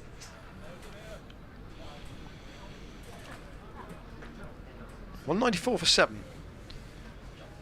Worcestershire almost at 5 and over, but they have lost almost all of their main batting, with D'Oliveira's exception. He's got a bat with the tail now. He's got to work out what his strategy is going to be. Can Baker hang around and gradually allow D'Oliveira to play some shots. So Tom Price is waiting to come in. They want to change the field. They've moved both backward point and orthodox point much straighter. So, in fact, Middleton, it looks like he's going right round. He's off the field. It's 12 man. Is he actually off the? He's beyond the rope there. So he's just making his way back to the pavilion. And Oliveira squeezes a single out to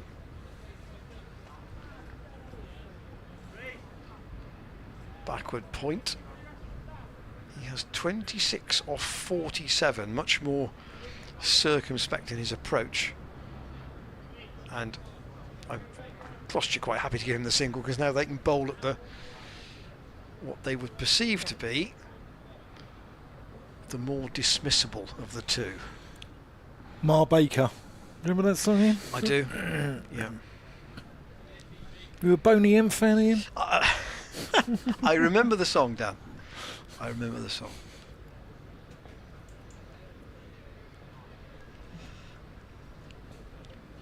Tom Price striving for another wicket, and Baker plays that with no foot movement at all. That was quite sharp. Through to Bracey. But where Bracey takes this was quite quick from Tom Price. It's good carry. Well, that's that. You see, the carry element is what I think. This was a watch the game last week. Felt was probably the thing that was missing the most. Yeah.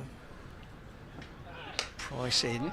Jack Russell said he always liked keeping here. You're not scrambling around your bootlaces as a wicket keeper. It's got good carry, and he said you can work a little bit higher than you can at most grounds.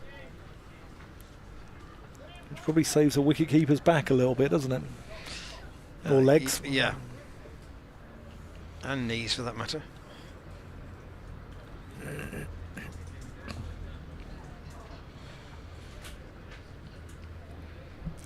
Slip Corden there. Jack Taylor at 1.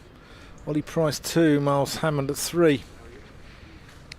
Simon Hinks is our match referee for this match. Just come down to watch on from ground level for a moment. He and the rest of the administration team are up on the balcony. That's down the leg side, and taken by Bracey. He's looking at what the extras total was in that Hampshire innings here last year. It was the game the year before. It was the year before. 2021. Yeah. Baker squeezes that into the leg side. He will get just a single.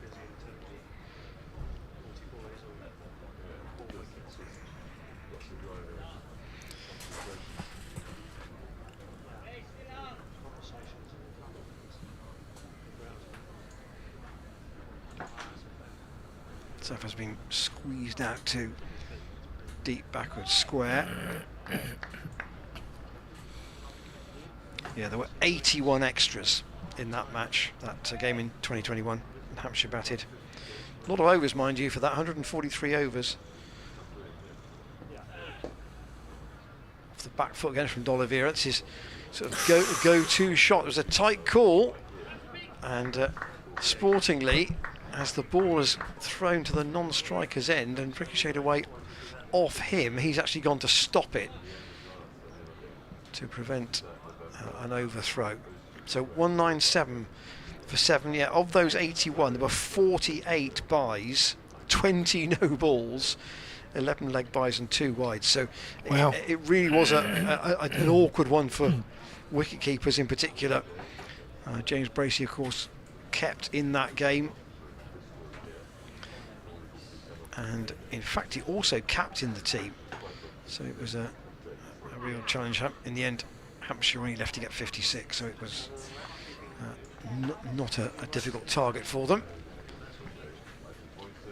But here, Bracey just trying to juggle his quicker bowlers. He's only gone to Zafar for that one token over before lunch. Van Meekeren's back into the attack. Here he comes. Oh, he's pulled out of That delivery.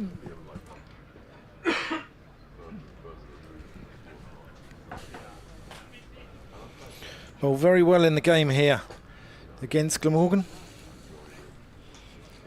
And produced an absolute peach this morning to dismiss Gareth Roderick. Can he do the same again? That's cut. Can only find Zafar out at deep backward point. And I wonder if this is what he's been brought on for, is just to blast the tail out. Bit of genuine pace. And to give the tail a little bit of the hurry up. Doesn't look like a day when Zafar's going to have much of a bowl, does it? No, it doesn't. Unless you know, Worcestershire get a pair who maybe these two who can stick around for a while. There's Van Makeren. Oh, that's gone through to Bracey. Bracey has a shy at the stumps. Backed up by Dent, and they scramble a single. Baker was a bit late on that. Yeah, Baker didn't know where it was. D'Oliveira calling him through there.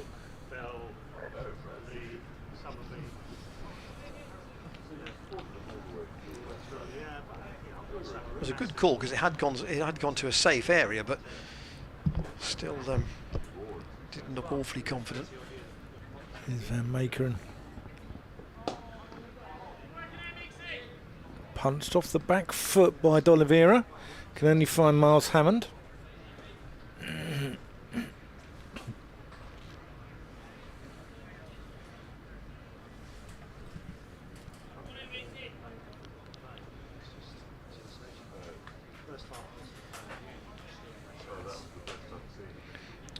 Ollie Price now has almost as many catches as James Bracey keeping wicket, by the way. Bracey has 18 and Price with bouncer. two in this innings already. He now has 17. Wow. Not all at slip, I would suspect, but is that just in Championship that's cricket? Championship cricket, yeah. And Ollie Price has missed a few as well, hasn't he, with exams, etc. Well, he missed one, definitely.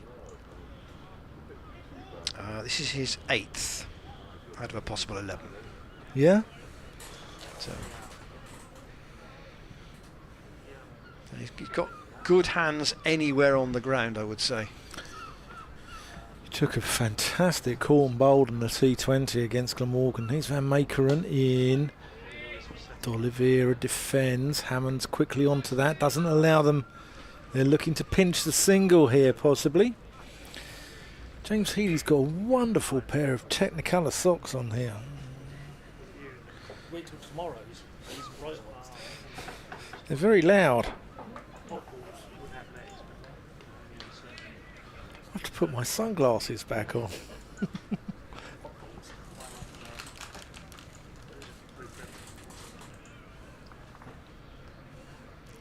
Van Makeren in. D'Oliveira defends. Can only find Zafar. That completes the over. 199 for 7. D'Oliveira 28. Baker on 4. Van Makeren's 1 for 48 off 8. Tom Price 1 for 32 off 11. Yeah, Zaman wants a sweater. He's out of the attack for a little while, so Tom Price back into the attack. Just obviously there's been a contractual announcement this week with Ben Wells extending for another season, and I suspect that we will see Wells on Sunday in the National League, National Counties match against Wiltshire. I like Ben Wells, good player. And then almost certainly in the One Day Cup, you'd expect him to play in that. Tom Price, short arm from Baker, lofted, not exactly without risk, into the leg side. He'll pick up 2 and it will get Worcestershire up to 200. That wasn't played with complete security, was it, that shot? No, it wasn't a very pretty shot. But it did what it needed to do. There was a gap behind Zafar away to the mid-wicket boundary.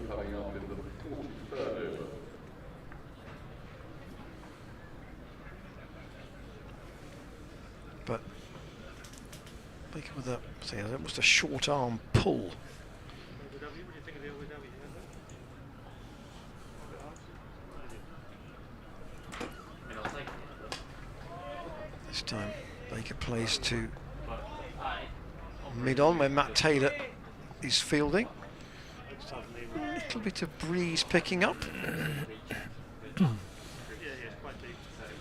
But see, those who've been here since the start today will have still have quite a bit to talk about. However much more play we might get with this threat of rain later. Tom Price to Baker. Steered away. There is a third man now. Phillips is quite wide down there though, so just be a comfortable single and a no. Was that a no ball or was that an indication? It was a no ball. It's got a little bit waspy in this box, unfortunately. People like it. Do they like jelly babies? They're after the Wasps? jelly babies, I think. I think the jelly babies might have to be. Yes, James has got a copy of a Sunday paper which was left here from the weekend. So if he spots that wasp on another occasion, it may not be for this world much more. Price to D'Oliveira on 28. And again, first instance is to set himself and go half back and then forward. Yeah, he's got a press, hasn't he?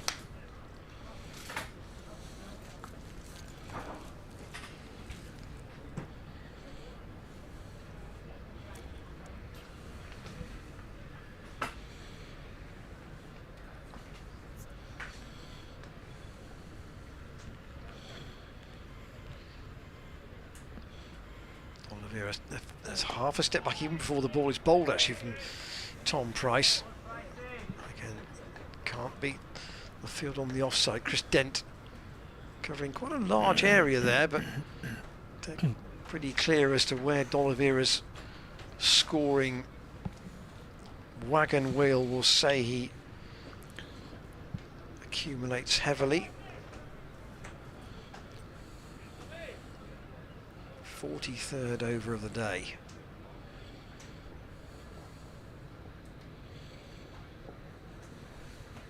Price to D'Oliveira is not too concerned about like went right off the bottom of the bat. He might just see if he can get one out of the middle. It's not done too much damage. The words D'Oliveira and Worcestershire very, very strongly intertwined, aren't they? Certainly are. Very much their club. Pinch one. He might want two, but he might prefer to keep the strike as it's the last ball of the over. Yeah, Zaffa gets onto it quickly at backward square. They've had some good overseas over the years, haven't they? I mean, we were speaking about Glenn Turner earlier. Imran started off at Worcestershire, didn't he? I think. He certainly did play there. Yeah. McGrath was quite a handy. Glenn McGrath, was quite a handy bowler. Yeah.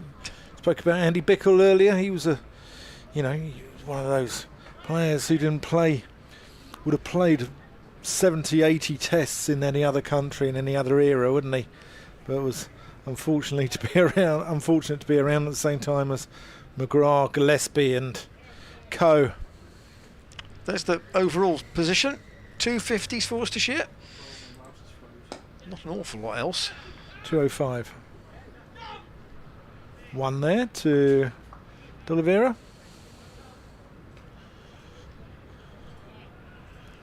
Grandfather Basil was a pioneer. Sprang to the media attention of the world, didn't he?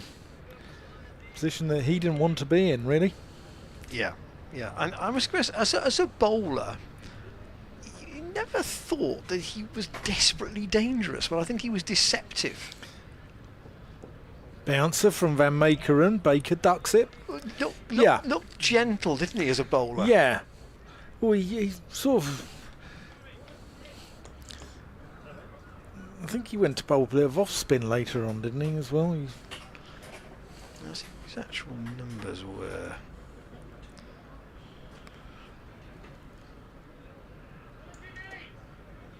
First class bowling wise.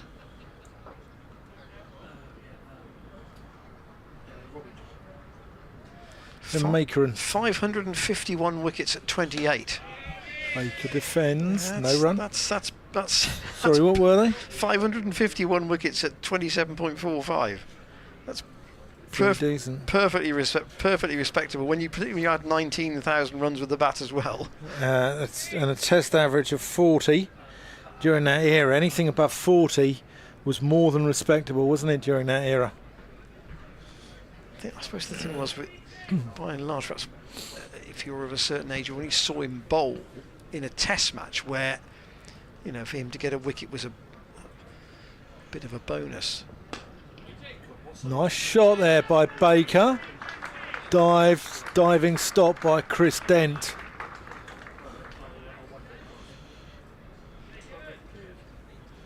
Wonderful fielder, isn't he, Chris Dent? So many players, if they do these sort of quick fire minute profiles of teammates during the winter. Fastest man in the squad, Chris Dent. Best fielder, Chris Dent. Also hit a 180 on the dartboard, didn't he, when we had the washed out game against Yorkshire? Baker defends. I think this wicket's either flattened out or the ball has lost its edge a little bit, perhaps. I think it's maybe getting a little easier to bat. I don't know whether he's a golfer. He probably plays golf off a low handicap. He's put a tennis racket in his hand. He's probably give you one of those guys, isn't he? A proper sport Billy.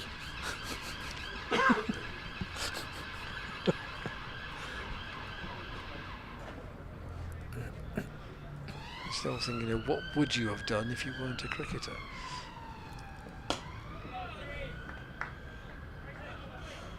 Defended, that's the end of the over. I remember Nick Gubbins being asked that question, and Gubbins said, probably do something in the city, Well, didn't most of the Middlesex gang give that sort of answer? Well, definitely not Jamie Sykes. No, okay. Well, am I right in thinking that former Gloucestershire cricketer George Scott, who left the club at the end of last season, does he not work at Hargreaves Lansdowne? I believe he does, yeah. Which is obviously a wealth management company. Others are available, of course, but Bristol based, yeah. Yeah, I believe so. So maybe that those wealthy London roots of. Well, he's St Albans, isn't he? St Albans. Giving him a certain approach. Yeah. D'Oliveira uses his feet and he skies it over the cordon, and James Bracey is going to go all the way towards the rope, and it is just about stopped by Joe Phillips. They've gone for two. That was very, very interesting from D'Oliveira. He almost took 2 steps down the pitch before Price bowled the ball and then skied it off the top edge.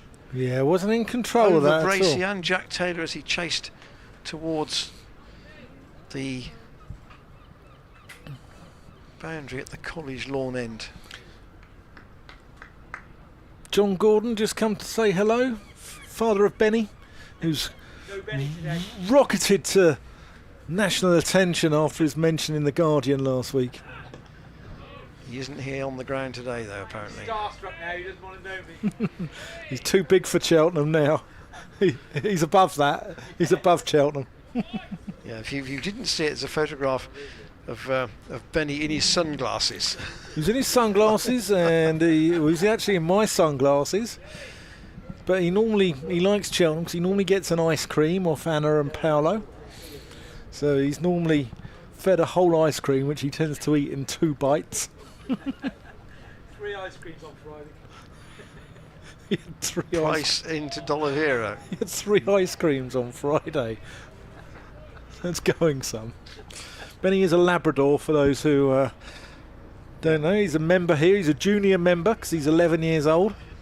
So he's got a junior membership. And known to many of the regulars in Bristol.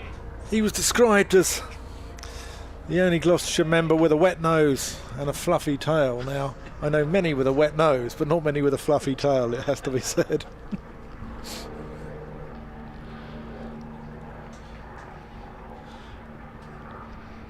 A bit more air traffic over the college ground.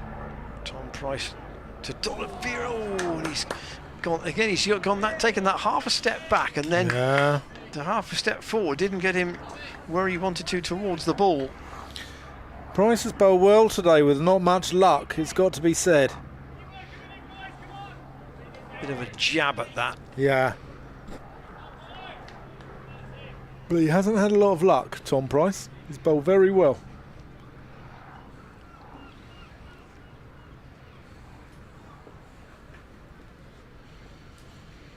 Worcestershire might think they're in the game if they can get to 250 here. Price into D'Oliveira. And again, that's just defended out to Dent. Was that your private helicopter just going over the top here? No, a bit early, Dan. A bit Is early. it? I Yeah, you ordered don't ask to be picked up till at least 6:30. ordered it for later. Yeah, quite right. Quite right. Most of the exiles have, we wondered whether their dessert was being interrupted by the aggression of Matthew Waite earlier on, but they're all attentive now, and we do hope that Sarah Blowen, who's the chair of the exiles, can join us at some point during the afternoon. We've been promised that will be the case at some stage.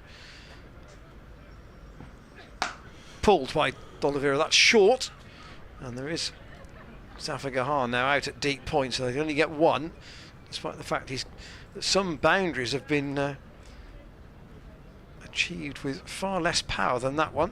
It was straight to the fielder. So That came right out of the screws. 1 for 41 for Tom Price, 3 for 51 for Zafar, 3 for 51 for Zaman Akhtar, 2 for 54 from Matt Taylor. And I don't know whether you may not have spotted this if you've been looking around the cards from yesterday. There was a very unusual occurrence at Edgbaston where in the Middlesex innings there were only 4 bowlers used and all 4 bowlers conceded the same number of runs. A very, very unusual situation. Van Makeren in. Cut away nicely, only to find Zafar out at deep point for a single. James Healy, who has self-confessed obsessive compulsive disorder, loved that symmetry there going on amongst the Middlesex bowlers. I think they bowled the same overs, it was just a different maiden, wasn't it? Well, to be fair, the overs weren't that different either. But even to get... I've got another unusual stat for you as well. From the Somerset Surrey match. Baker defends. Baker's doing a job here for his side. Go on, what's the stat there? So, Surrey 353 for 8, and they've had 2 batsmen dismissed on 99. Oh. Both Tom Latham and Will Jacks, both out for 99 Ooh. in that innings. Jug avoidance. Yeah. In fact, I think you should find them a jug avoidance jug.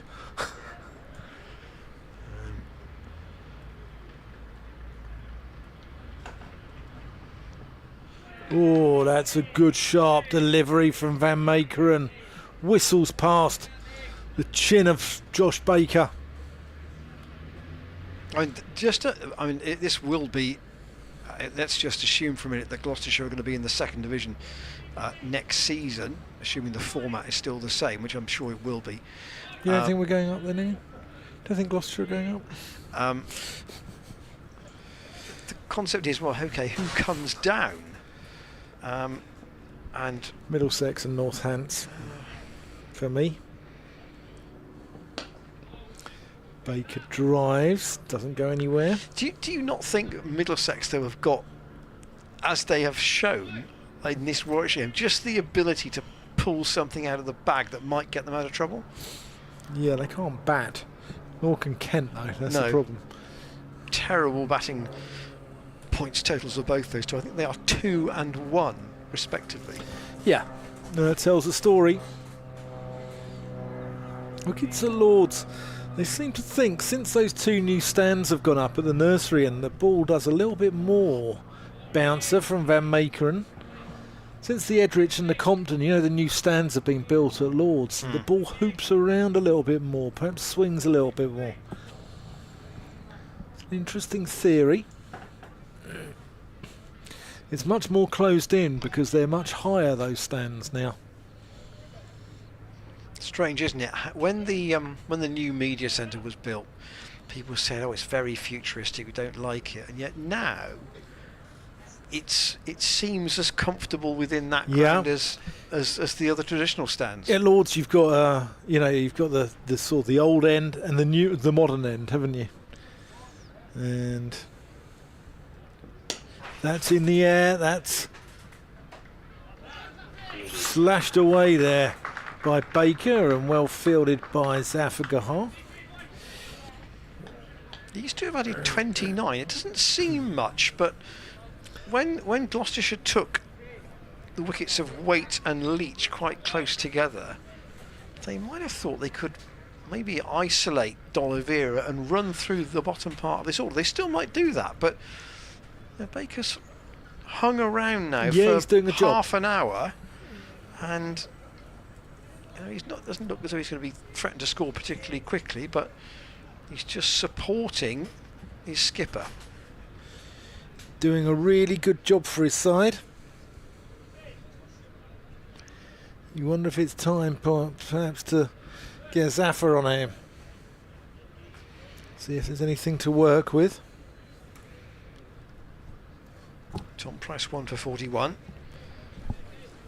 He's bowled more overs than anybody else, and he's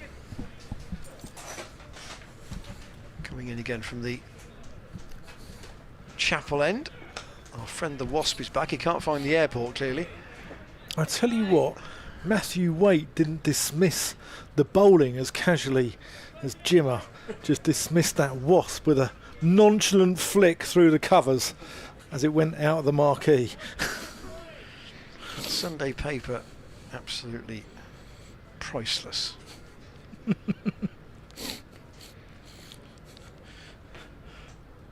We'll remind you of our email at the end of this over. James can put the graphic up. If you want to get in touch with us on the commentary, you're more than welcome to do so. Thoughts about what you're watching here, and Baker just gets it off the inside half of the bat. He might get a couple. It's ground for Van Meekeren to make up from fine leg, and they'll come back for 2. Van Meekeren dispatched, shall we say, by Waite after lunch. Okay, walked into the eye of a storm there somewhat. 2 overs for 27. Yeah, certainly did.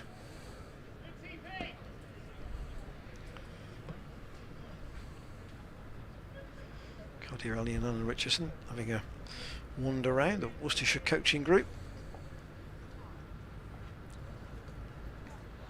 Tom Price once again to Baker, stands tall and pushes it out for the bowler to field off his own bowling. If you've joined us since we are 3 o'clock, it's been a pretty eventful 46 overs or so. Gloucestershire winning the toss, deciding to bowl 3 wickets in the first 6 overs, and then after that 2 good stands for Worcestershire, but all the top order now out, and it's D'Oliveira and the tail left. Not that we haven't had some enterprising batting from Roderick, who made 53 at the top of the order, dominated the card early on, and then Waite, who made 64 off 54 balls with 12 boundaries. That tells you all you need to know. That wasn't a steer and dab effort. That was a bludgeon. Yes, foot to the pitch of it, and not always through the line. It was a check drive, some stun drives. Some good shots in there as well. 213 for 7. Baker, that's a nice shot down the ground. There's another chase for Dent. He's gone over the college square towards the boundary at long off. They'll pick up a couple, but not risking a third on Dent's arm, and quite rightly so. Kabir Ali, one of the one-test wonders.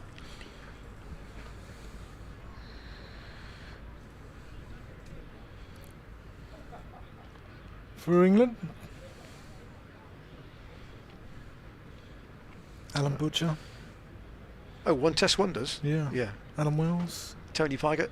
Tony Pike. Mike Smith. Mike Smith. Yes. Sorry, we'll get there in the end. Yeah.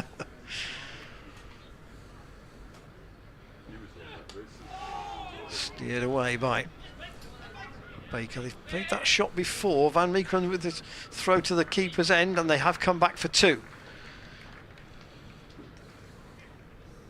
It's a bit like, you see, some people's fascinations with one test wonders is or are matched by some supporters' fascinations with Gloucestershire players who've only ever played at Cheltenham. Mm-hmm. And we had that last week. Yeah. Van Meekeren returning? I'm so sorry. So, No, I we're going to have a... Still no turning to Zafar, which I think might be Not yet. worth a twirl in my book, Ian. Yes, but from the chapel end. From the chapel end. And it is, Van I Meekeren. think, starting to drizzle a little bit. The Met Office app suggested we might have very, very slight rain about 3 o'clock, and that is just about accurate at the moment. There are no umbrellas up. Just sort of spitting, not, it's not sort of a deluge, but Well, we've got two experienced umpires here, Jack Shantry and Martin Saggers, both ex-players obviously, so I'm sure they'll judge it right. just punched into the offside by D'Oliveira. Possibly how Spitting Image used to depict Roy Hattersley back in the day, with his bits of water coming out of his mouth. Really? Yeah, do you remember that? Don't you remember that? So I remember the series, obviously. Yeah. We are the Waldorf and Stadler out of that particular programme. I don't know who's who.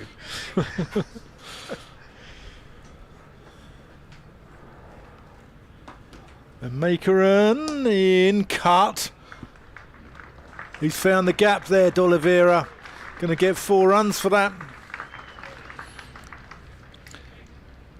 We were told we should be on the stage, weren't we, earlier, Ian? Well, Is that right? that was one gentleman's view at lunch.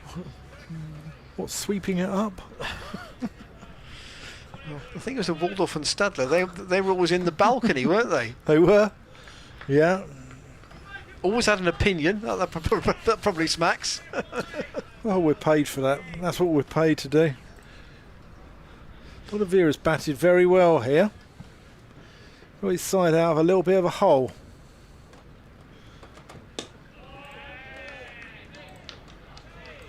Plays a forward defensive. Because even if their innings finished now, they've got something on the board. They're not disgraced. I mean, we thought it could be 80 or 90 all out earlier, didn't it? What, sort of 18 for 3? 18 for 3. Or even 99 for 5, you could be looking at 140 all out. Yeah, I But mean, they've actually there got- was one. There was one to go back to the Courtney Walsh days. Come back to that, perhaps at the end of the over. And Meekeren in. Nice shot. Lovely shot from D'Oliveira. He's going to get 4 runs for that. Dent can't cut that off. And that's a gorgeous cover drive. Yeah, some of the exiles are heading under the marquee, which may indicate that the rain is a little heavier. Yeah, you can see a little bit of movement in the Sanford Avenue stand over on the far side of the ground now. There's one ball left in this over. There might be a chat at the end of the over, I would think, between the umpires. I'm not sure it's heavy enough to actually... No, I'm not saying they would go off, but they might think about it. It's a little bit in the air.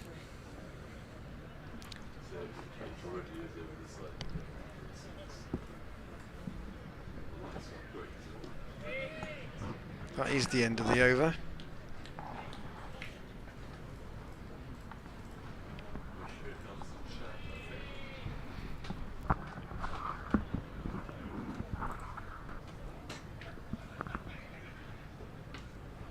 And there is a chat between the umpires at 2:25 for 7. What are they thinking here? We're okay at the moment. Fair play. Yeah, and you know, they will have played enough cricket at first class level to know when it's too heavy and when it isn't. Yeah. No, fair play. And we are to see Zafar Gahar. Here we go. I've been calling for it for an hour. Zafar's only bowled 1 over so far, and now potentially might have a ball that's just a little bit damp to bowl with as well, which is not ideal. Tom Price is putting looks like he's got a little cover on his left hand, just to. He's got a problem with a cut finger there. Zafar in, and Baker defends. Out on the offside of the field for Zafar. He's just got the one slip. He's got a backward point and an orthodox point to Baker. Zafar trotting in around the wicket, and Baker slow left armour to slow left armour. Defends up to Matt Taylor at mid-on. Yeah, we've got Tom Price in front of us, the scourge of Worcestershire. Lightweight pads being trotted round by Middleton, so if there's going to be a fielder in at short leg, they'll be available.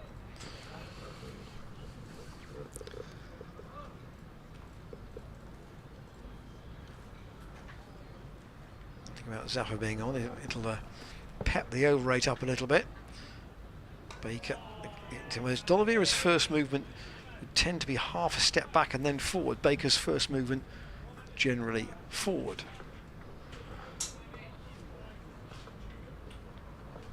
Made 14. Useful support for his skipper. And these two have added 43 for the 8th wicket, which is handy runs for Worcestershire at the moment. That was a maiden from Zafar, so he's bowled 2 overs without conceding a run so far. And Matt Taylor looks like he's going to be changing ends and coming back on from the College Lawn end. He's taken his hat off and he's going to hand it to Jack Sentry. So a change of ends for him for the first time. Overall bowling figures, there's the match position with the major contributions from Worcestershire. Waite and Roderick all out, of course. There are the bowling figures for Gloucestershire so far. Fairly even workload amongst the quicker bowlers. Just the 2 overs of spin from Zafar. I think this rain might be just coming down a little heavier. Which will be annoying for the crowd who've had half a day's play, a good half a day's play, mind you.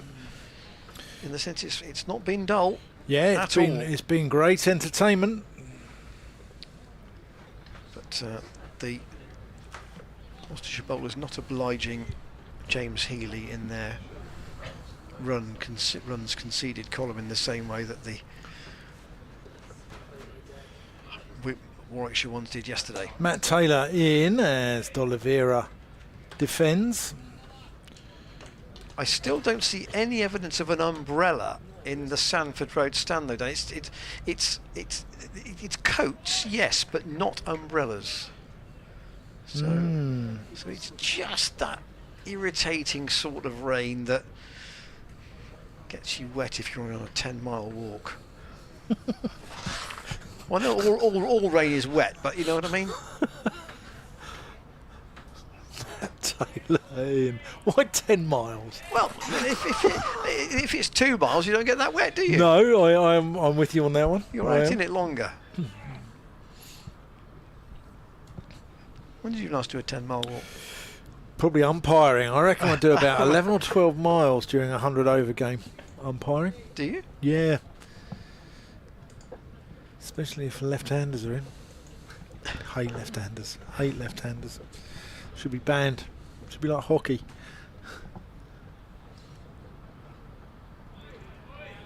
Taylor in. No run. Left alone. Ollie Price on his own in the slip cordon now. Yeah. They want to give they don't mind giving D'Oliveira the single. I just think that Baker is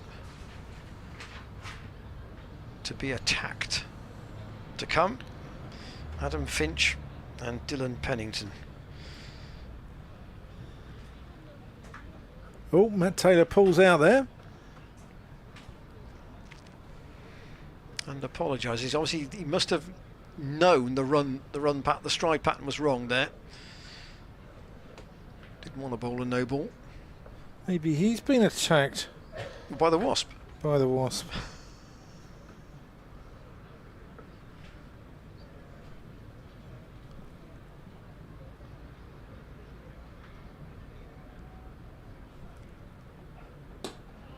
D'Oliveira defends. Bit of cat and mouse going on out here now.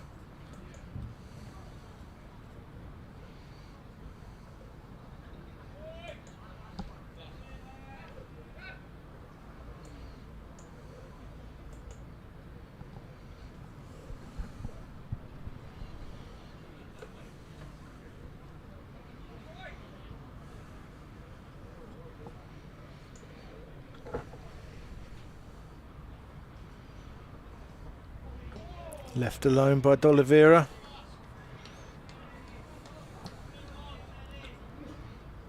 It's been a very carefully compiled 42, this, isn't it? Yeah. Ground staff getting ready. They're in place over there. They're ready to rock and roll.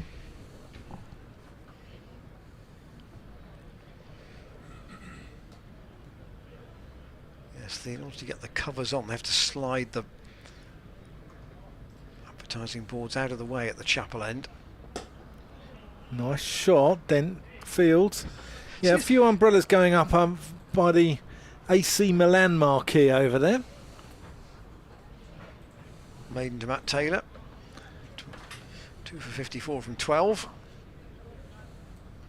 And still the umpire's quite happy that play continues in this very sort of intermittent kind of drizzle.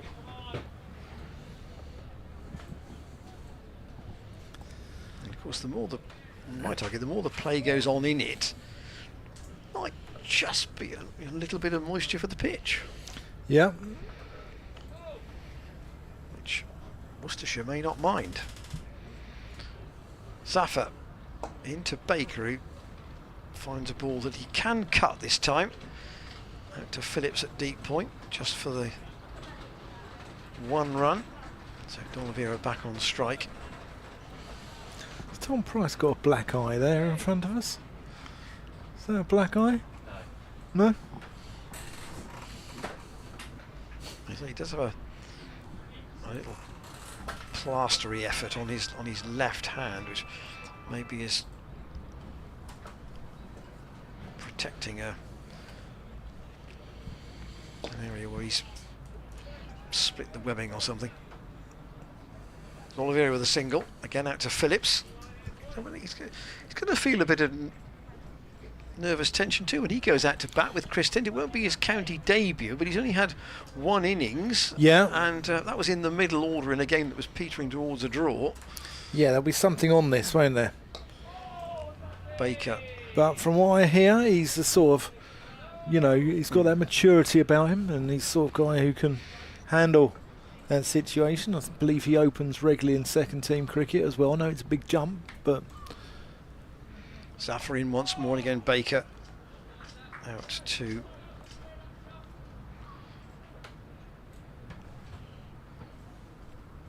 Dent on the offside.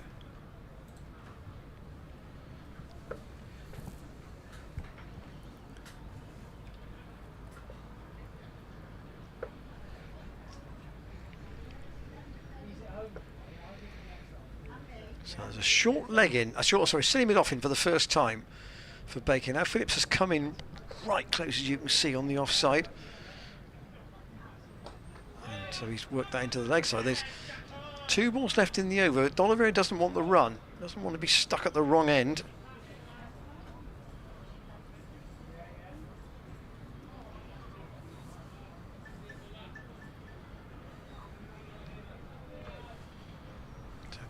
intent to let his partner try and play this over out, which he does. So we've had an hour and 40 minutes since lunch, and in that time Worcestershire have added 108 for the loss of weight for 64. Had some emails come in. Leach without scoring. Paul Spencer in Burnley. Hi chaps, with you guys just talking about the next week's commencement of the One Day Cup. I have to say I'm actually looking forward to it as an alternative to the 100, which I make it a conscious decision to completely ignore anyway. Indeed, I'm particularly looking forward to my first visit to Sedbergh next week for Lancs versus Essex opener. If the sun shines, the venue is surely one of county cricket's seminal venues, alongside Cheltenham, of course. Matt Taylor in as D'Oliveira just works that one off for a single. Sedbergh's lovely, it really is. It's a fantastic venue. Paul Hibbard, hi guys, a mention for Robbie Joseph and the work he has done with the young quicks at Gloucestershire. Definitely, I think we saw that towards the tail end of last season. We saw Tom Price with that 8 for 27. Paul in Burnley, hi Dan, watching the live stream and listen to your tenuous Boney M link.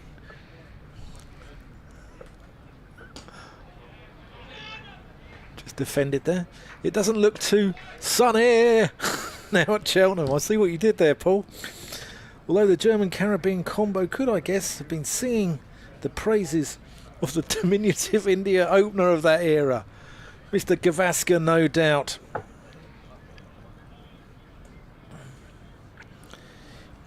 Alex McNeil enjoying the commentary, chat, on and off.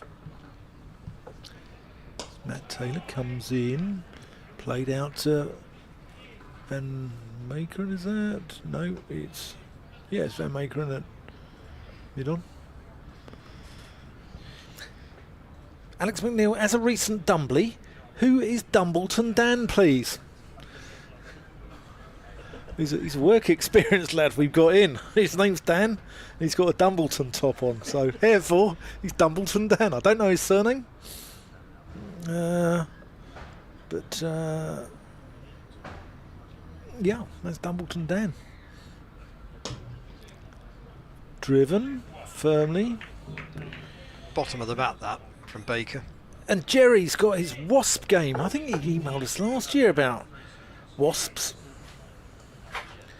There are 20 or so friends that gather together for every game. We're invaded by a swarm of wasps. 2 points were scored for swatting a wasp. Oh no, I can't read this. It's animal cruelty, Jerry. I can't read that. Go on, Ian, you read it out. Various scores. Baker again, defends. 3 points for scored for trapping a wasp under an empty glass. 5 points for clapping one in the hands. And there are higher scores, but we wouldn't advocate what you did to get them. No. We had a good laugh, but as you would imagine, there are precious few scores over 5 points. Yes, quite right. Was there one catching one in the mouth or something like that? Can't be encouraging that. No. You've got to be off your rocker. Try and catch a wasp in your mouth. Let's just turn Baker a little. Goes out to Dent at mid-off. I mean, you've got to be mad to try and... Crazy. I mean, I actually had a dog back in the old days that I'd actually discouraged not to try and catch wasps in its mouth. And there's Jerry advocating doing it for fun. Probably a game or something.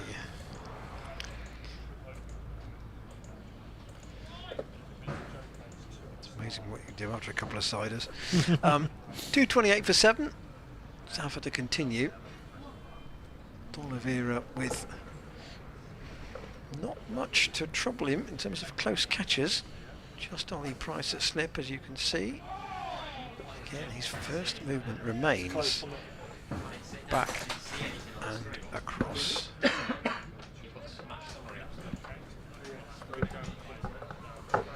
Dan's going on weather watch. I think it's lightened up a little bit. I don't think this is coming down like it was. Suffer from the chapel end. D'Oliveira forward. 44 he has.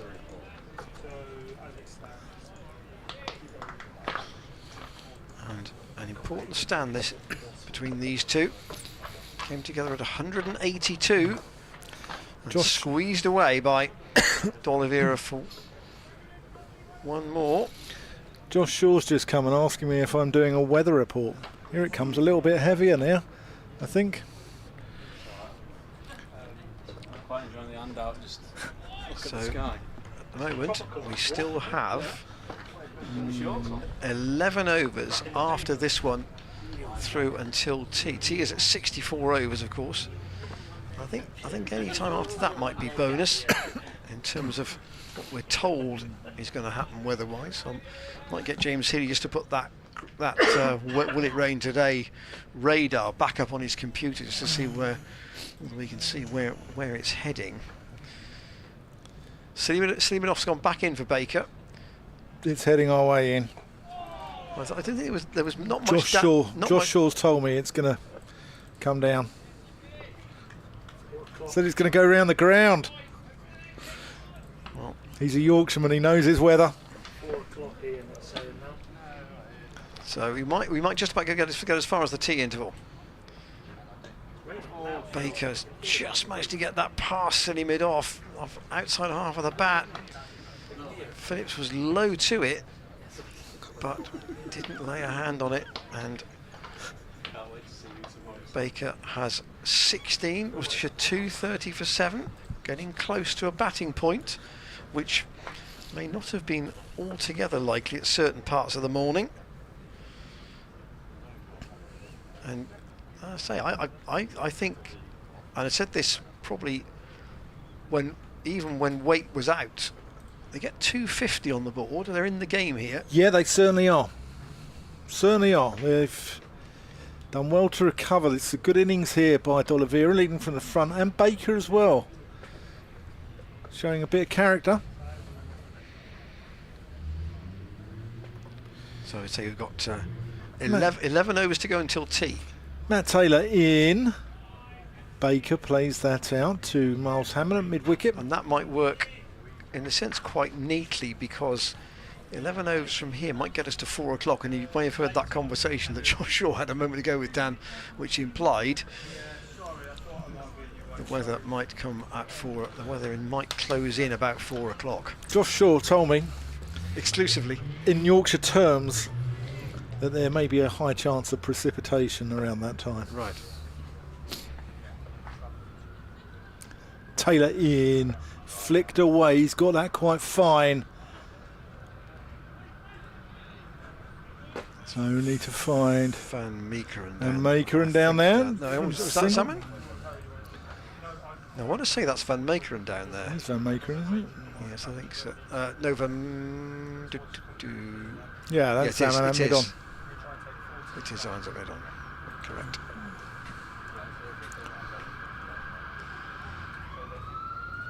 Ian Randall's Uber has just turned up at the hospital over there.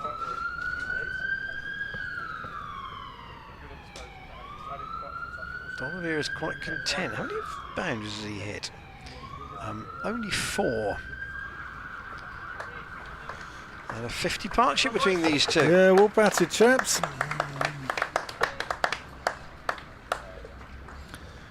Warm applause from the Worcestershire coaching staff here in front of us. Alan Richardson, Caviarelli, Jake Libby, the player with them. and Jake Libby. Cornishman, as is Joe Phillips.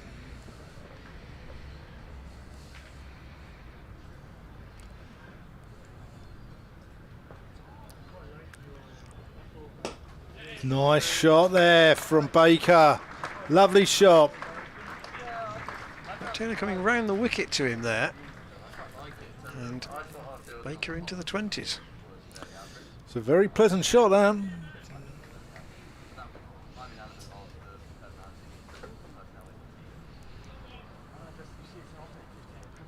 only his 4th match of the season.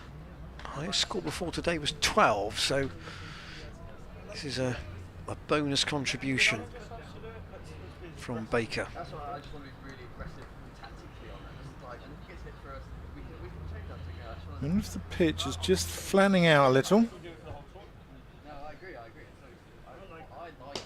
Nice shot. Just getting ready to save the TVs there. All the monitors.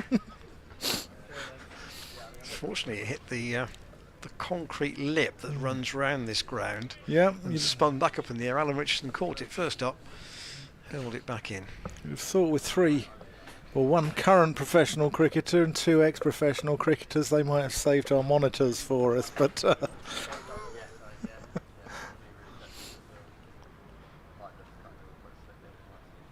Worcestershire really need 10 more.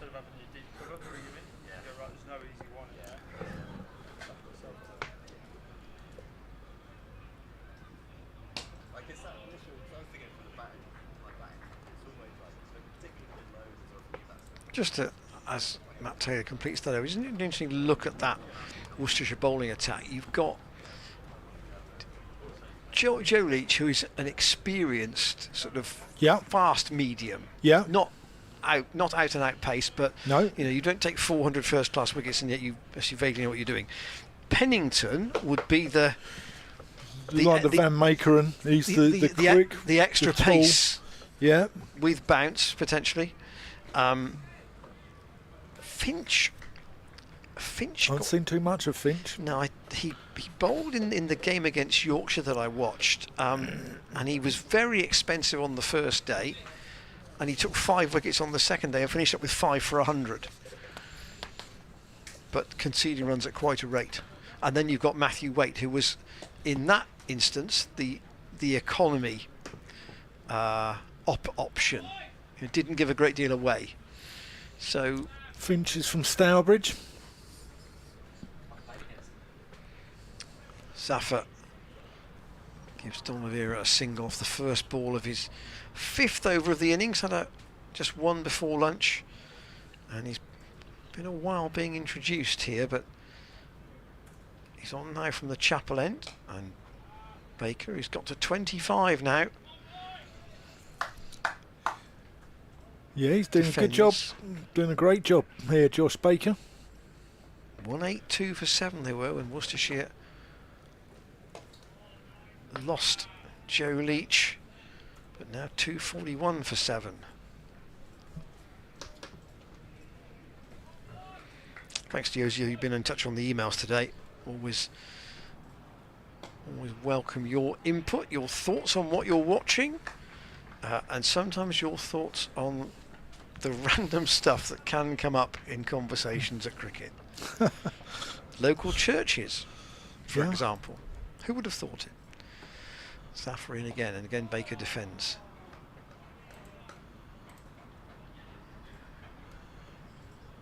But that's local knowledge, you see, isn't it? It is local knowledge, yeah.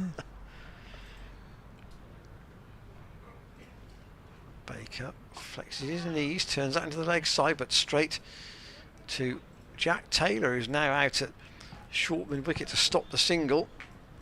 Try and keep Worcestershire from making such rapid progress as they did in the first half an hour after lunch. It was blisteringly quick. Matthew Waite, the centrepiece of that, before he was caught by Ollie Price off Zaman Akhtar for 64. Leach then LBW to Zaman without scoring. And then since then, these two slowly have clawed Worcestershire up to 241. It's going to be 9 overs to tea, isn't it? It is. It's going to be 32 at tea. We've had no interruptions. Day 1 cricket, so it's always when there's 32 left in the last session. I think we'll be in bonus territory for play after that, if that radar is correct. I don't trust the weather forecast here. I don't trust anybody. I don't trust. Right, Zaman Akhtar's coming back then, so Lincoln 1 for 59 from 11. Do you trust them? Apparently, the Western Storm game, they had a shocker, didn't they, on Monday? Yesterday? Akhtar in, cut. Zaffer's in pursuit. Picks it up one-handed. So Paul Van Lakeren since lunch has bowled 6 overs for 40 in 2 spells. 2 overs for 27 and 4 overs for 13. So come back a bit better since that. You would describe it as a pummeling, would you, from Matthew Waite? Pseudo pummeling. Yes. Yeah, pseudo pummeling. I think if it's been Gloucestershire's morning session, this has been Worcestershire's afternoon session, and I think this game's pretty much even Stevens at the moment. Akhtar in. Oh, that's a nice shot there. He's played that shot 3 times now, Josh Baker. A great bit of work from Dent. Superb from Chris Dent. Saves his side a run. And what a hurl in as well, too. Knew exactly what he had to do there because the ball was favourite. Knew he couldn't basically stop it cleanly, so just had to flip it back. Yeah. And then ensure that he wasn't touching the rope at the time. He's a wonderful athlete, wonderful batter, wonderful fielder, wonderful beard. Yes. Absolute shambles of a haircut last year. It was, yeah, but he's put that right. He's managed to have a word with himself. And short ball from Akhtar. D'Oliveira rides the bounce, guides it back with a square on the offside. He's played that shot twice, and you thought he's going to get his 50 from this shot, and at both occasions it's only gone for a single.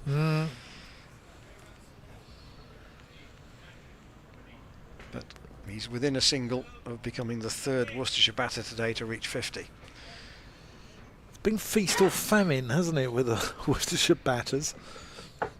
So they've got 5 scores in double figures and 4 ducks. What can Zuma do about this? Here he comes. Bouncer. Baker. They've got Taylor in at leg slip now too. For that. Wasp alert. Wasp alert. We've got another wasp. It's probably the same one, isn't it? Well, I don't know. They all look the same to me. Yeah.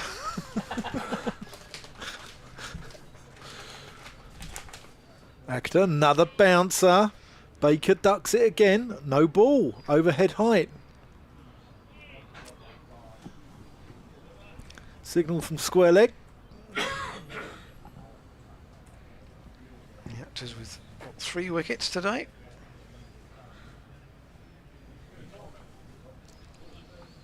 Hose and Weight, both important ones. In particular. Yeah, Baker's played that shot through a very straight extra cover about 3 times now. He's got 4 for 2 of them, and the Dent one was within about 3 inches of going for 4. So he looks a decent bat.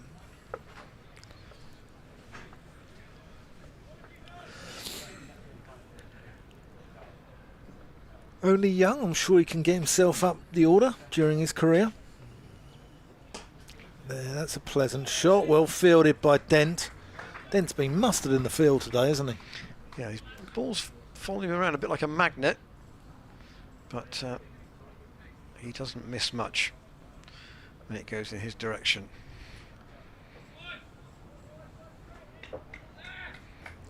Just to say that if Sarah Blowen doesn't get to us by tea, the Gloucestershire Exiles, you can find out details about the Exiles from the Gloucestershire Cricket website, so glosscricket.co.uk/Gloucestershire-Exiles, all lowercase, that on the web.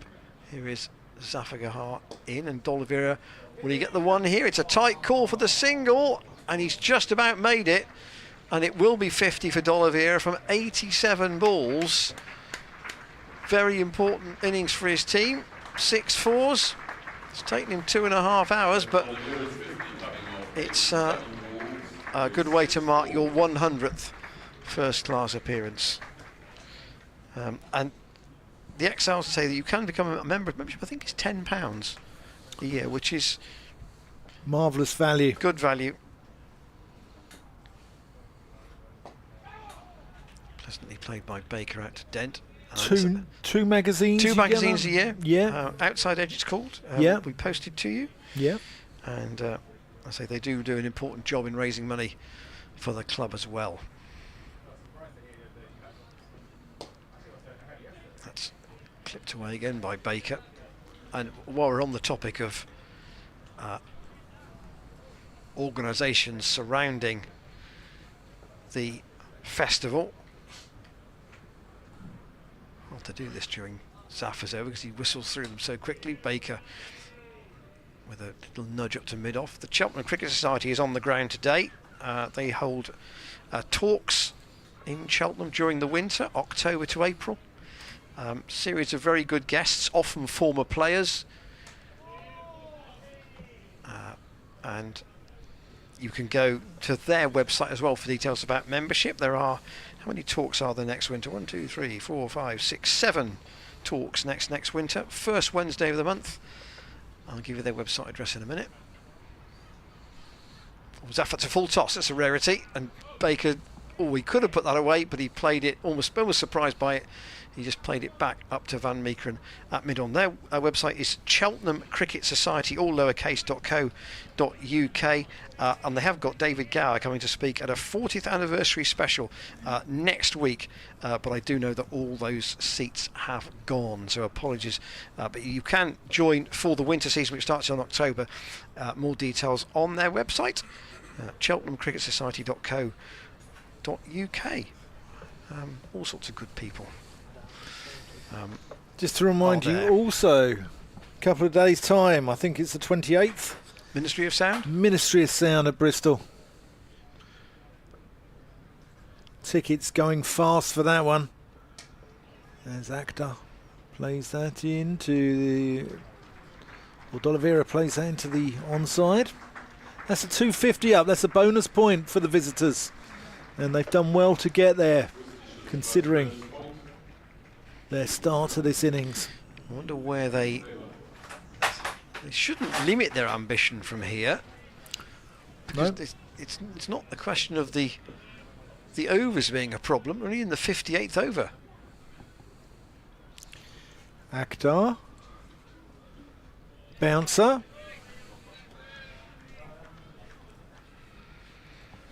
Yep, so Ministry of Sound tickets are available on glossccc.co.uk, and it's going to be a cracking event. DJ Dan, MC Randall won't be in attendance, you'll be pleased to know.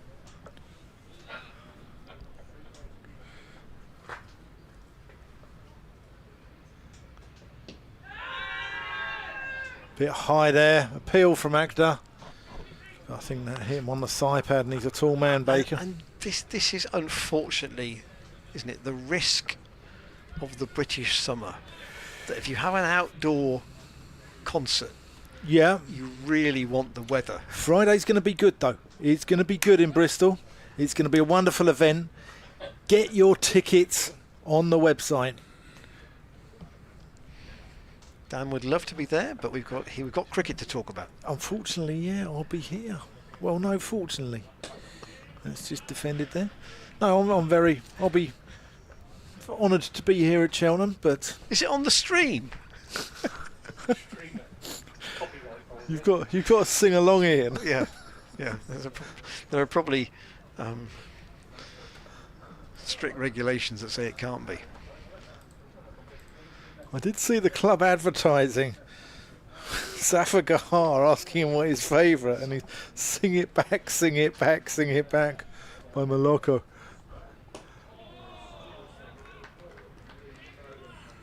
Defended. 251 for 7. That's D'Oliveira it. 51. Sing it back. That's the one. Sing it- That's yeah. the one, Ian. That's the one.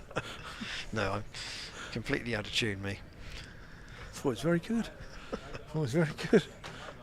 Ian Randall will be That's probably why I learnt to play the drums when I was younger. Sing along with it. I didn't know you were a drummer. Are you a drummer? I wasn't for very long.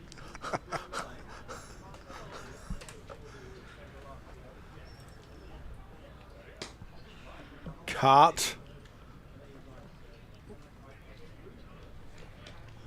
Tom Price doing the fielding down there. How long did you play the drums for, Ian? I learnt for 1 winter. Okay. Were you a singer as well, like a bit of No, Phil Collins, no, Genesis? no, I know no, you're a no. Genesis fan. No. No? Couldn't sing. I've always been fascinated though by people with the sticks, as they say. Yeah. The guy at the back who just drives the whole thing, but never gets any credit. There's no way to talk about James Healy here.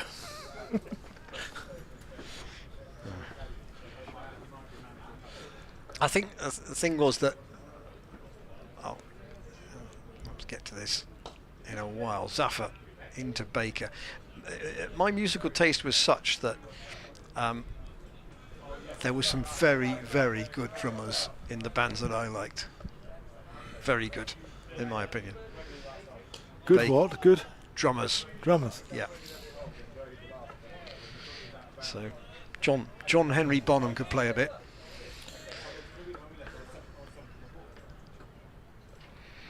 Who's John Henry Bonham? Am I showing my age here? No, not necessarily.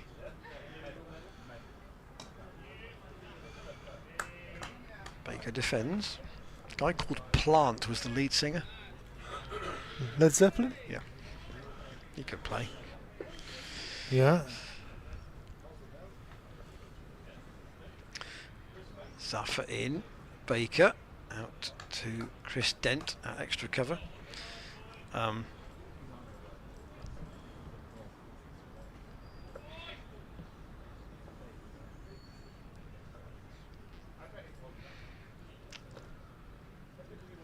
again. Baker with half stop from Joe Phillips at silly mid off, and gosh, it's gone off Phillips all the way up to Paul Van Meekeren in front of the scoreboard, and they've scrambled 2. Heard of Neil Peart? No. Probably not. Canadian, sadly now past, but absolutely brilliant with the sticks.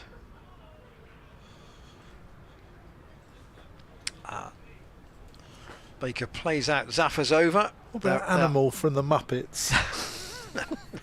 He was on the drums. I'll try and find you. I'll try and find you a Neil Peart video at tea time, and you can have a look at the legend in action. That's a bit of me, Animal from the Muppets, mate. that's a bit of me. There's no answer. There he is. No answer to that. There's Animal on drums. Can you actually, James? Can you see if you can find a picture of John Bonham? And then we might do Neil Peart as well, just as a comparison. 5 overs until the tea interval. Zaman Akhtar.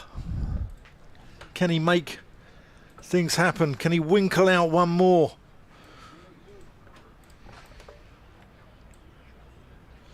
Bouncer. D'Oliveira weaves it.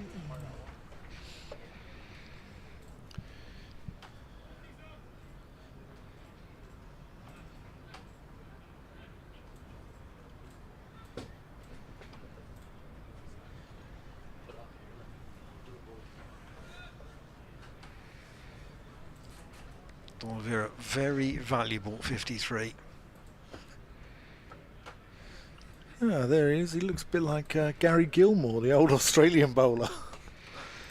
Zaman Akhtar just worked backwards, but Ollie Price And, doing the fielding there.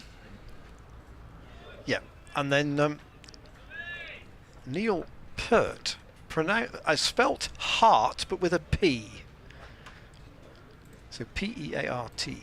See if you can find a picture of him in particular. I'll pick a good one. There we are. That one on the left will do. That one there. Down the leg side. Another short one at D'Oliveira. Legendary Canadian. Played with the biggest kit I've ever seen. Imagine you dressed like that. Yeah. And what he also used to do, which was very clever, was that he would throw the sticks up in the air in the middle of a tune, and bring it down straight on the beat. Boom, boom, boom. Wow. He played with two kits, played on a circular stage, and he'd spin the stage round halfway through a tune and switch from one kit to the other, depending on what the blocks were that he wanted. Acta into D'Oliveira. Any other good suggestions for good drummers we'll have in the 4 overs until tea? I don't know what the commentators at glossccc.co.uk.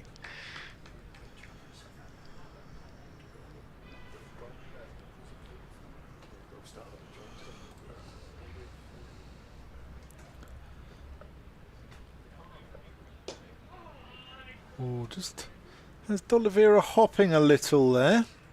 255 for 7. Worcestershire want to get through to the tea break with no more damage done. 136 they've scored in the session here.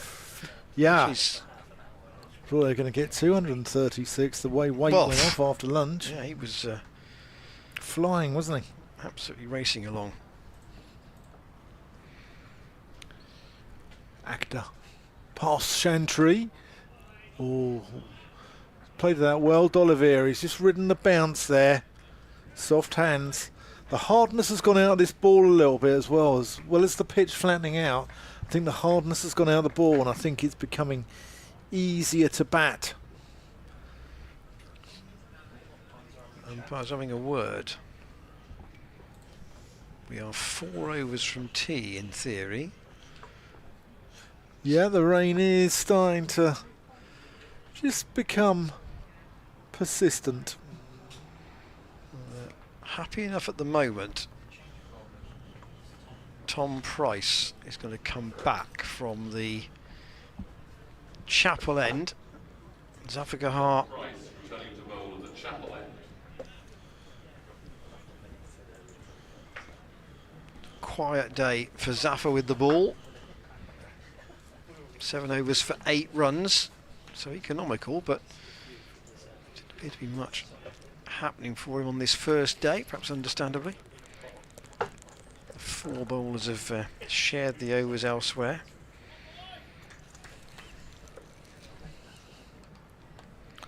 What can Tom Price do? Can he make some magic? Well, wickets have been shared. Zaman's got 3 at the moment. As he so often Matt can, Taylor, Tom Price. 2 this morning, 2 early this morning. Tom Price at 1 and Paul van Meekeren with 1. Price then, so probably only with 2 overs here until the interval. Down the leg side, and it's flicked very, very fine by Baker, and he'll get 4 more. Worcestershire squeezing every run they can out of this situation. Yeah. Alan Richardson, their head coach, was talking about sort of competitiveness in the preview to this game, and saying that's the one thing that he's felt they've, whilst they may not have won as many games as they've wanted, he always feels that they've got sort of the right approach to try to stay in games, and Baker has certainly developed that here. So he's only 20 years old, and he playing his 19th first-class game, most of which were in 2021. He didn't play an awful lot last year.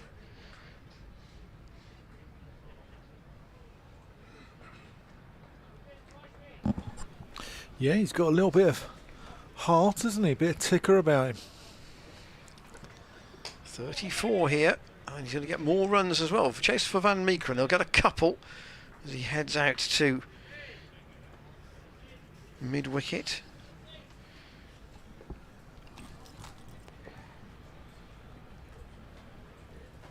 One previous 50 for Josh Baker. But given where Worcestershire were, this is probably almost worth one even at this point. 36 he's got.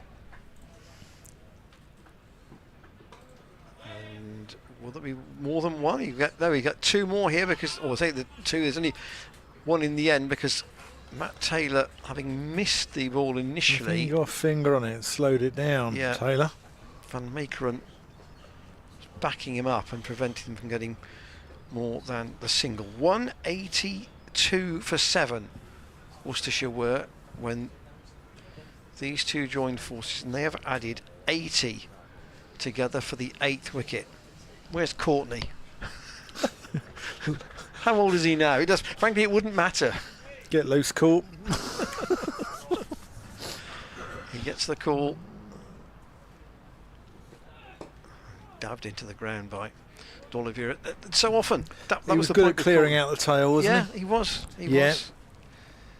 I'm going to try and find that that card where Courtney got the 66 with the bat.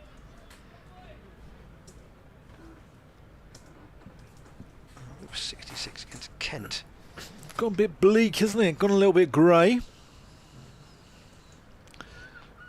Bit like my hair, really. Ian.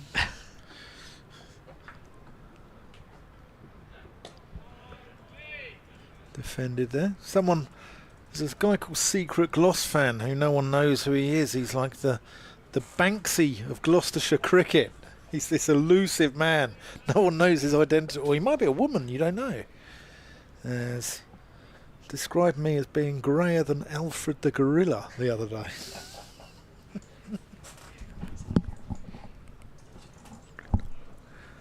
No, I'm not Secret Gloss Fan. Well, no, I'm not.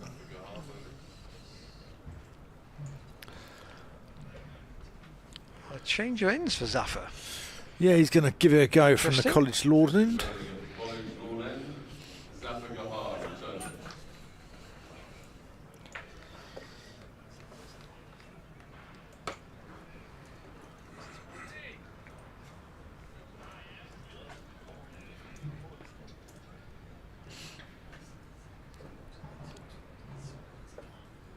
Here he comes, Zafar to Baker, who drives nicely up to mid-off, only to find Matt Taylor in the way.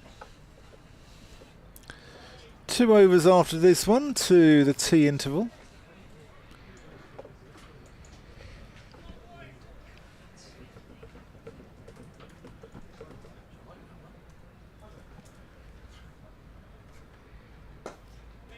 Nicely driven. Tom Price is in pursuit. Oh, that's great work by Price. Fantastic. And hurls it in as well. What a throw. Brilliant work.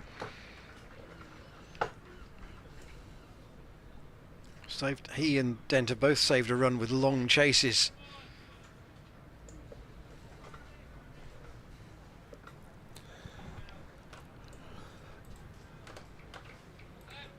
Phillips just coming into the covers now.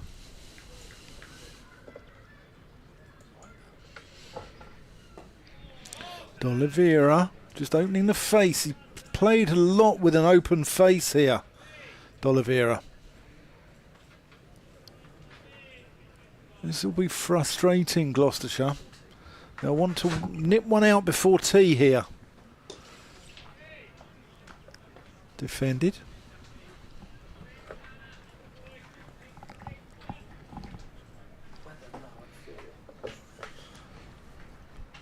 Well, the forecast is changing. We might be okay. Defended again. Oh, no. Maybe not. Well, I don't know, actually. It's 4 o'clock. No. Oh, that's well bowled by Zafar.